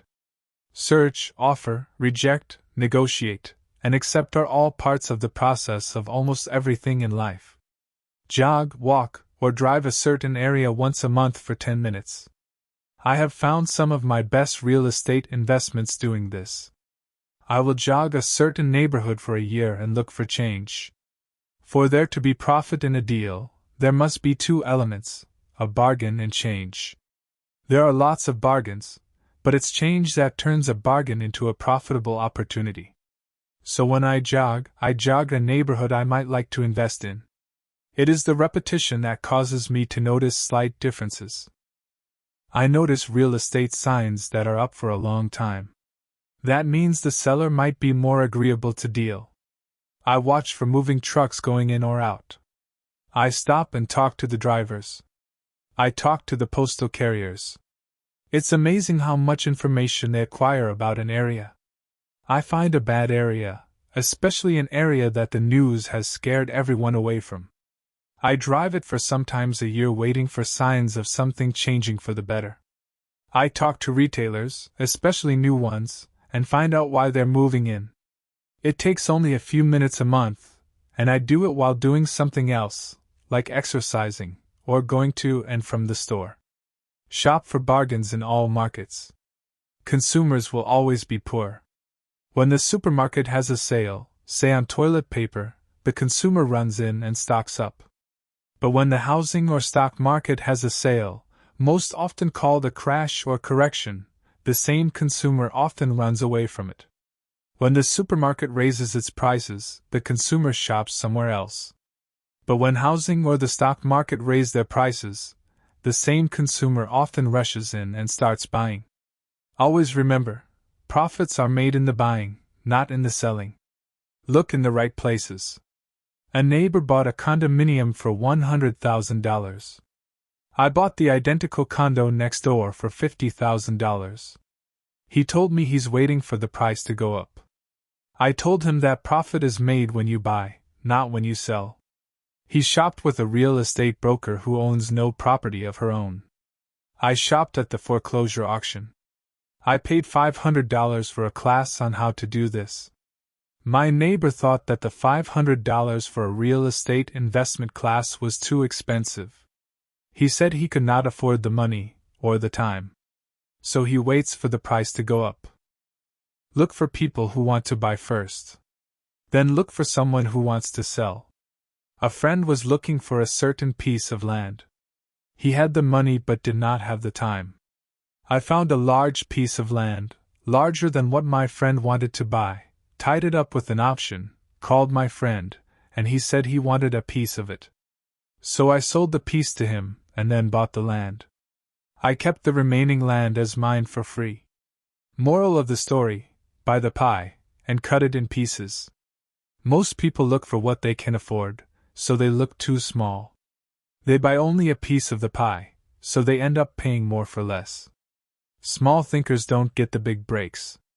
If you want to get richer, think big. Think big. Retailers love giving volume discounts, simply because most business people love big spenders. So even if you're small, you can always think big. When my company was in the market for computers, I called several friends and asked them if they were ready to buy also. We then went to different dealers and negotiated a great deal because we wanted to buy so many. I have done the same with stocks. Small people remain small because they think small, act alone, or don't act all. Learn from history. All the big companies on the stock exchange started out as small companies. Colonel Sanders did not get rich until after he lost everything in his 60s. Bill Gates was one of the richest men in the world before he was 30. Action always beats inaction. These are just a few of the things I have done and continue to do to recognize opportunities. The important words are have done and do. As repeated many times throughout the book, you must take action before you can receive the financial rewards. Act now. Final thoughts. I would like to share some final thoughts with you. The main reason I wrote this book, and the reason it has remained a bestseller since 2000, was to share insights into how increased financial intelligence can be used to solve many of life's common problems. Without financial training, we all too often use the standard formulas to get through life: work hard, save, borrow, and pay excessive taxes. Today, more than ever, we need better information. I use the following story as an example of a financial problem that confronts many young families today. How do you afford a good education for your children and provide for your own retirement? It requires using financial intelligence instead of hard work. A friend of mine was griping one day about how hard it was to save money for his 4 children's college educations. He was putting $300 away in a college fund each month and had so far accumulated only about $12,000. He had about 12 more years to save for college since his oldest child was then 6 years old. At the time, the real estate market in Phoenix was terrible. People were giving houses away. I suggested to my friend that he buy a house with some of the money in his college fund. The idea intrigued him, and we began to discuss the possibility. His primary concern was that he did not have credit with the bank to buy another house since he was so overextended. I assured him that there were other ways to finance a property rather than through the bank. We looked for a house for 2 weeks, a house that would fit all our criteria. There were plenty to choose from, so shopping was fun. Finally, we found a 3-bedroom, 2-bath home in a prime neighborhood. The owner had been downsized and needed to sell that day because he and his family were moving to California where another job waited. The owner wanted $102,000, but we offered only $79,000. He took it immediately and agreed to carry back the loan with a 10% down payment.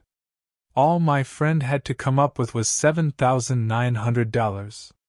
As soon as the owner moved, my friend put the house up for rent. After all expenses were paid, including the mortgage, he put about $125 in his pocket each month. His plan was to keep the house for 12 years and let the mortgage get paid down faster by applying the extra $125 to the principal each month. We figured that in 12 years, a large portion of the mortgage would be paid off and he could possibly be clearing $800 a month by the time his first child went to college. He could also sell the house if it had appreciated in value. 3 years later, the real estate market greatly improved in Phoenix, and he was offered $156,000 for the same house by the tenant who lived in it.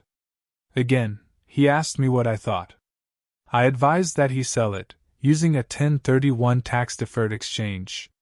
Suddenly, he had nearly $80,000 to operate with. I called another friend in Austin, Texas, who then moved this tax-deferred capital gain into a mini-storage facility. Within 3 months, he began receiving checks for a little less than $1,000 a month, which he then poured back into the college fund. A couple of years later, the mini warehouse sold, and he received a check for nearly $330,000 as proceeds from the sale. He rolled those funds into a new project that would now generate over $3,000 a month in income, again, going into the college fund. He is now very confident that his goal will be met easily. It only took $7,900 to start, and a little financial intelligence. His children will be able to afford the education they want, and he will then use the underlying asset, wrapped in his legal entity, to pay for his retirement. As a result of this successful investment strategy, he will be able to retire early. Thank you for reading this book. I hope it has provided some insights into utilizing the power of money to work for you. Today we need greater financial intelligence to simply survive. The idea that it takes money to make money is the thinking of financially unsophisticated people. It does not mean that they're not intelligent. They have simply not learned the science of making money. Money is only an idea. If you want more money, simply change your thinking. Every self-made person started small with an idea, and then turned it into something big. The same applies to investing. It takes only a few dollars to start and grow it into something big. I meet so many people who spend their lives chasing the big deal, or trying to amass a lot of money to get into a big deal, but to me that is foolish. Too often I have seen unsophisticated investors put their large nest egg into one deal and lose most of it rapidly. They may have been good workers, but they were not good investors. Education and wisdom about money are important. Start early. Buy a book. Go to a seminar. Practice. Start small. I turned $5,000 cash into a $1 million asset, producing $5,000 a month cash flow in less than 6 years. But I started learning as a kid. I encourage you to learn, because it's not that hard. In fact, it's pretty easy once you get the hang of it. I think I have made my message clear. It's what is in your head that determines what is in your hands. Money is only an idea. There is a great book called Think and Grow Rich. The title is not Work Hard and Grow Rich. Learn to have money work hard for you, and your life will be easier and happier. Today, don't play it safe. Play it smart. The 3 incomes in the world of accounting. There are 3 different types of income. 1. Ordinary earned. 2. Portfolio. 3. Passive. When my poor dad said to me, "Go to school, get good grades, and find a safe, secure job," he was recommending I work for earned income. When my rich dad said, "The rich don't work for money. They have their money work for them," he was talking about passive income and portfolio income. Passive income, in most cases, is income derived from real estate investments. Portfolio income is income derived from paper assets such as stocks and bonds. Portfolio income is the income that makes Bill Gates the richest man in the world, not earned income. Rich Dad used to say, "The key to becoming wealthy is the ability to convert earned income into passive income or portfolio income as quickly as possible." He would say, "Taxes are highest on earned income. The least taxed income is passive income. That is another reason why you want your money working hard for you. The government taxes the income you work hard for more than the income your money works hard for." In my second book, Rich Dad's Cash Flow Quadrant, I explain the 4 different types of people who make up the world of business. They are E. Employee, S. Self-employed, B. Business owner, and I. Investor. Most people go to school to learn to be an E or an S. The cash flow quadrant is written about the core differences of these 4 types and how people can change their quadrant. In fact, most of our products are created for people in the B and I quadrants. In Rich Dad's Guide to Investing, book number 3 in the Rich Dad series, I go into more detail on the importance of converting earned income into passive and portfolio income. Rich Dad used to say, "All a real investor does is convert earned income into passive and portfolio income. If you know what you're doing, investing is not risky. It's just common sense."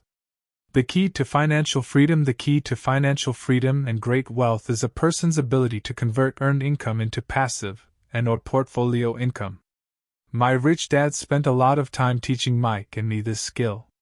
Having this ability is the reason my wife Kim and I are financially free, never needing to work again. We continue to work because we choose to.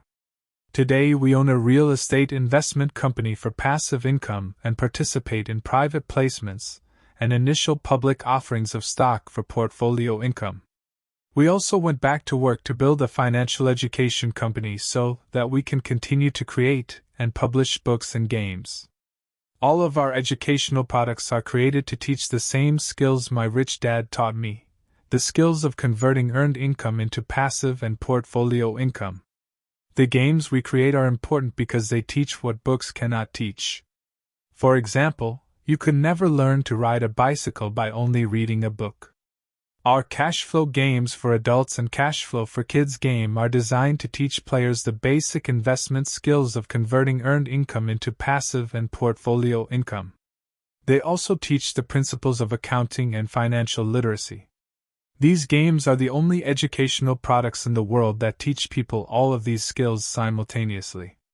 Cashflow 202 is the advanced version of Cashflow 101 and requires the game board from 101. As well as a full understanding of 101, before it can be played. Cashflow 101 and Cashflow for Kids teach the principles of fundamental investing. Cashflow 202 teaches the principles of technical investing. Technical investing involves advanced trading techniques such as short selling, call options, put options, and straddles. A person who understands these advanced techniques is able to make money when the market goes up, as well as when the market comes down. As my rich dad would say, a real investor makes money in an up market and a down market. That is why they make so much money. One of the reasons they make more money is simply because they have more self-confidence. Rich dad would say, they have more self-confidence because they are less afraid of losing. In other words, the average investor does not make as much money because they are so afraid of losing money. The average investor does not know how to protect themselves from losses, and that is what Cashflow 202 teaches. Average investors think investing is risky because they have not been formally trained to be professional investors. As Warren Buffett, America's richest investor, says, risk comes from not knowing what you're doing. My board games teach the simple basics of fundamental investing and technical investing while people are having fun. I occasionally hear someone say, your educational games are expensive.